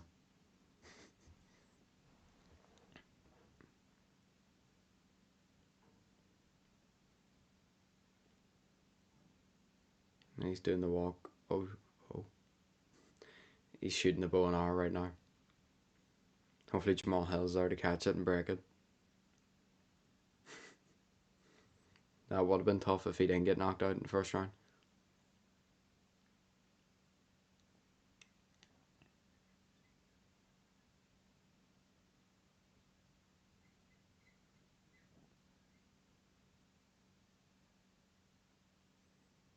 So Pereira enters the fight as the challenger once again.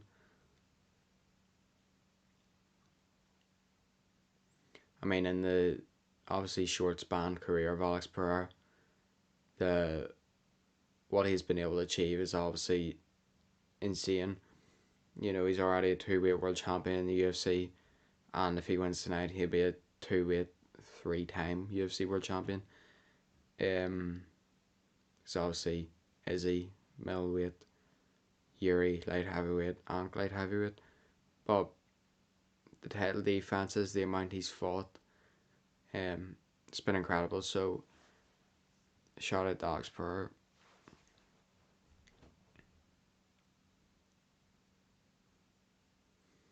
Obviously, we all know that left hook is nasty, and he's locked in. Oh yes, we get the face off thing this time again.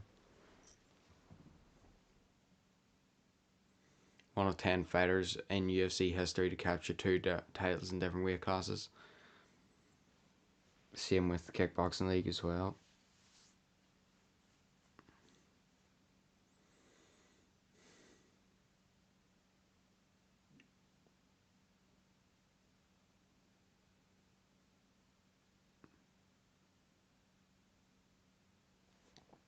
Pereira is in the octagon, so now we are just waiting for the champion to make his way to the octagon. And preferably do it quite quick. Maybe hit a wee sprint. You know, who needs Vaseline on their face? Just tank the cut, she'll be grand. Forget about Bruce Buffer, sorry mate. Let's get this one started.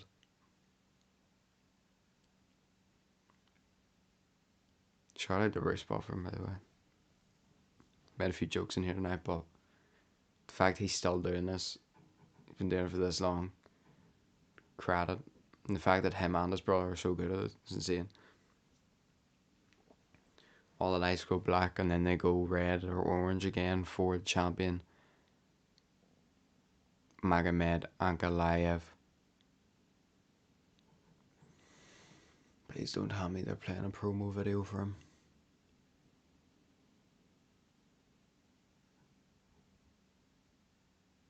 What's he walking out to?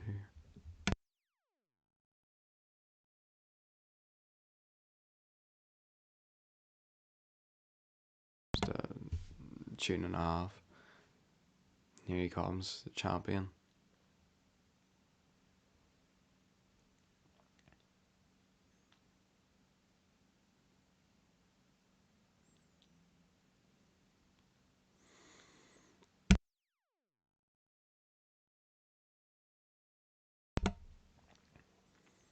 Magomed Ankalaev, Dagestan, Russia, born, representing Russia. Alex Pereira, obviously from Brazil.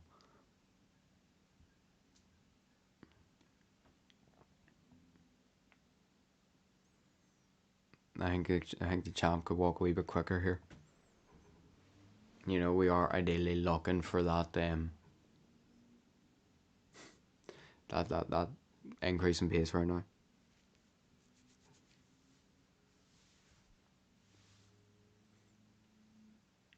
Of course, he's got the full, like, he's got the UFC coat, the UFC hoodie, the UFC hat, the UFC fib, and everything on. It's going to take him about 15 years.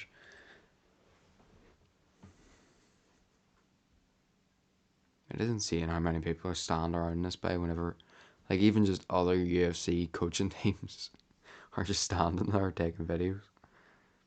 And you have to respect it because that's what everyone would be doing in that position.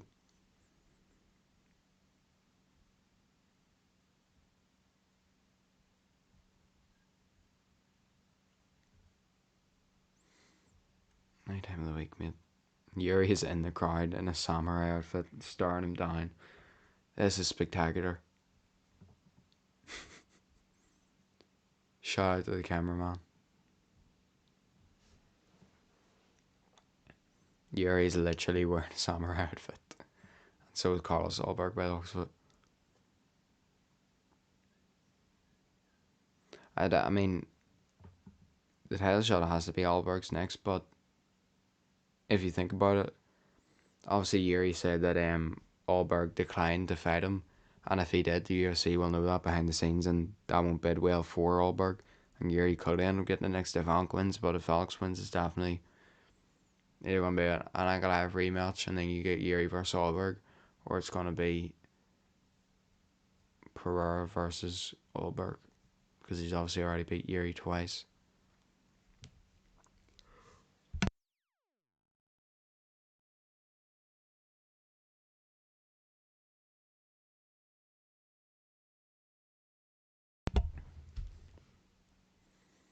So Ankalaev to win by KO. I mean, they've both got. Maybe I don't understand that part. Here comes the stare down, camera shots, close up.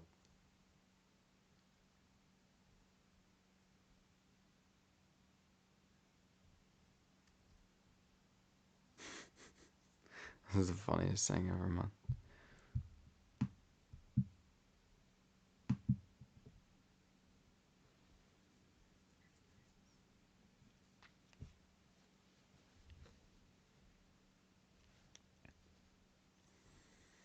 So, 4-inch reach advantage for Pereira, 1-inch height advantage for him, but he's 38 compared to Ankalaev 33. Both weighed in the exact same at 204.5 pound. Magomed Ankalaev is the minus 260 favourite. Here comes Bruce Buffer.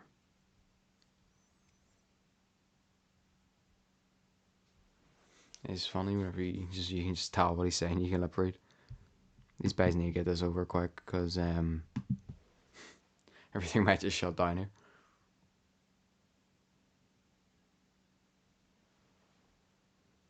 Derek Cleary, Sal Diamato, and Chris Lee are the judges for this fight. Herb Dean is the referee in the octagon, and he bows at the camera. Alex Pereira is Stern. Pelino, I think is his name. He's Stern. Glover is Stern. And shout out that other guy in the corner. He's Stern. Magomed Ankalaev does not care about it.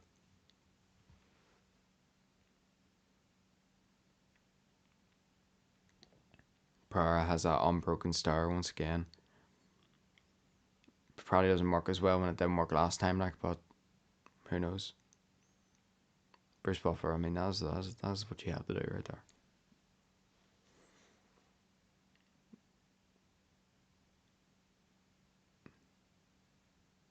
What's happening right now,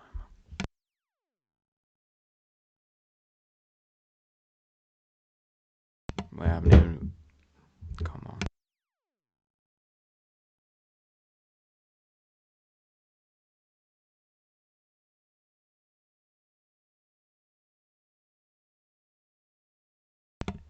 We haven't even hit its time yet. Here we go.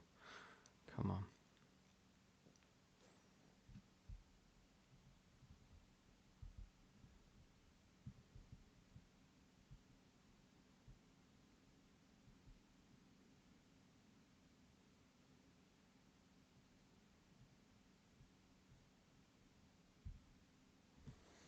Alright, so Alex Pereira, the plus 215 underdog.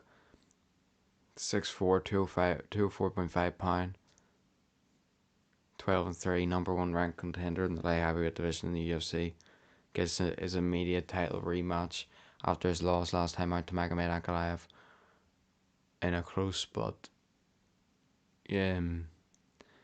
eye-opening decision victory for Magomed Ankalaev.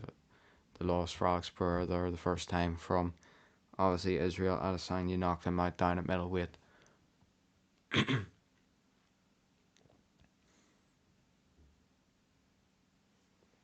Now we get the introduction for the champion fighting out of the right corner, Magomed Ankalaev.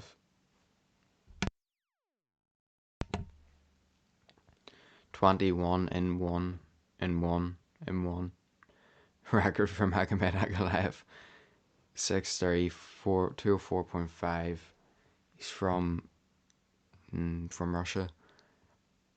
Minus 260 favorite in 14 of his 15 UFC fights. Let's go.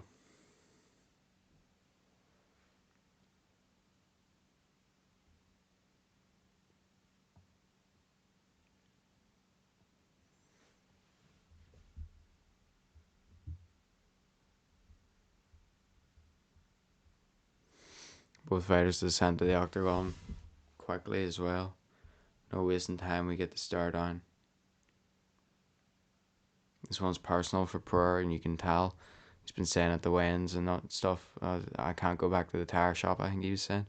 Was the translation, so let's see.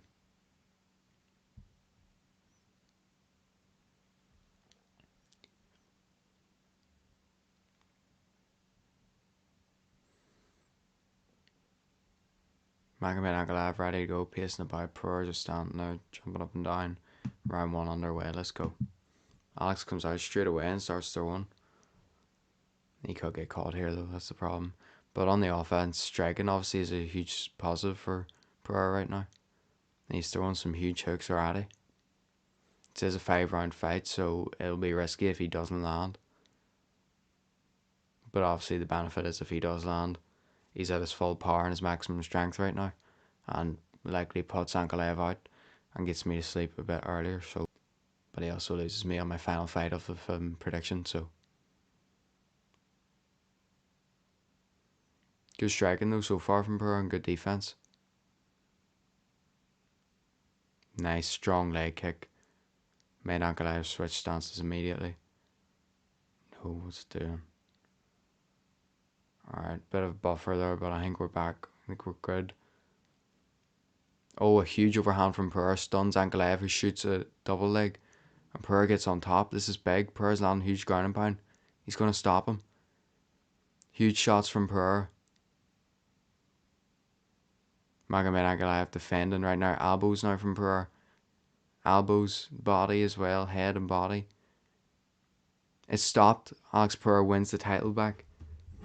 Alex Pereira wins the title back. He stops and knocks out Magomed Ankalaev in the first round, and then does the Kavi Liam thing that he done to Jamal Hill as he points to the ground. Unbelievable. No, though.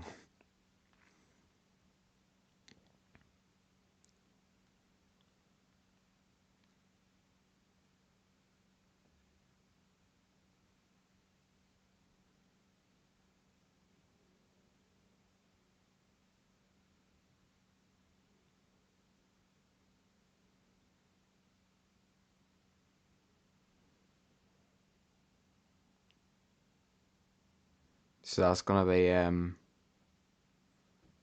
that will be Carlos Alberg up next for him.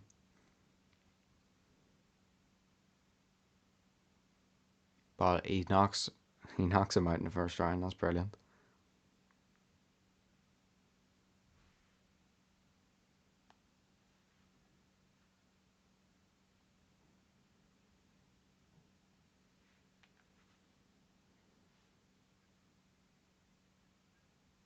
Even though I picked Magomed Ankalaev, I'm pretty happy with that because he got it done in the first round. So give me a minute and I'm gonna wrap things up here.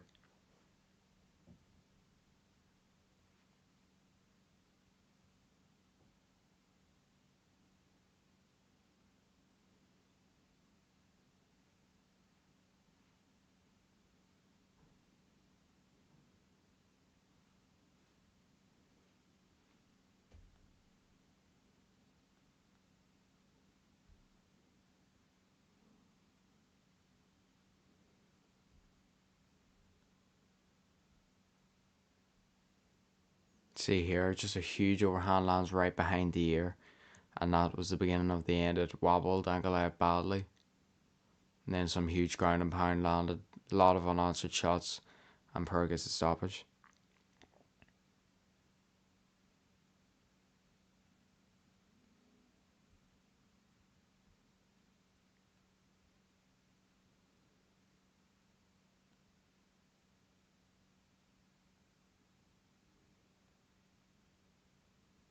Way less hesitant than last time, which I suppose is what my whole pick depended on. So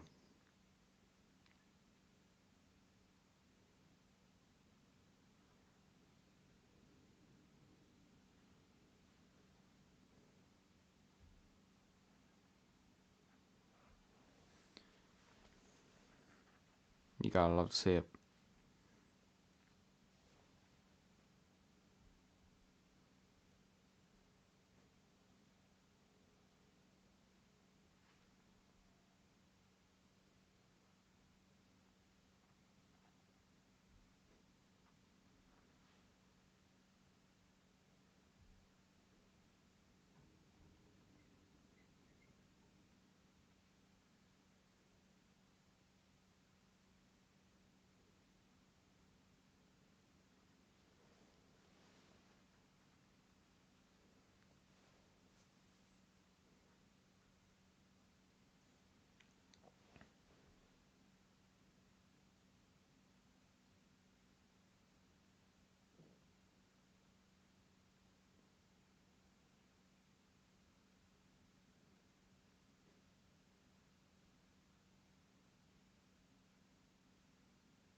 Alright, shout out to Alex Pereira. That's going to be all for tonight.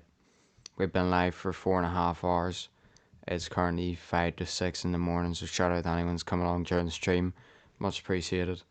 Alex Pereira gets his title back. Huge knockout in the first round. Rob Dvalishvili retains in a brilliant fight. Yuri Prohaska gets the knockout over Clay Roundtree Jr. Yusuf Zalal submits Josh Emmett in the first round, and Joe Pyfer submits Abus Magomedov in the second round. It's been a great card. Carlos Ulberg next to my opinion 4. Alex Pereira, if he continues to fight on, and what a performance. Shout out to Alex Pereira. Went 4 out of 5 in my picks, pretty strong. Ankalaev did mess it up in the end, but that's the way it goes. Shout out to anyone come along and stream, like, subscribe, follow, all that there stuff. Goodbye.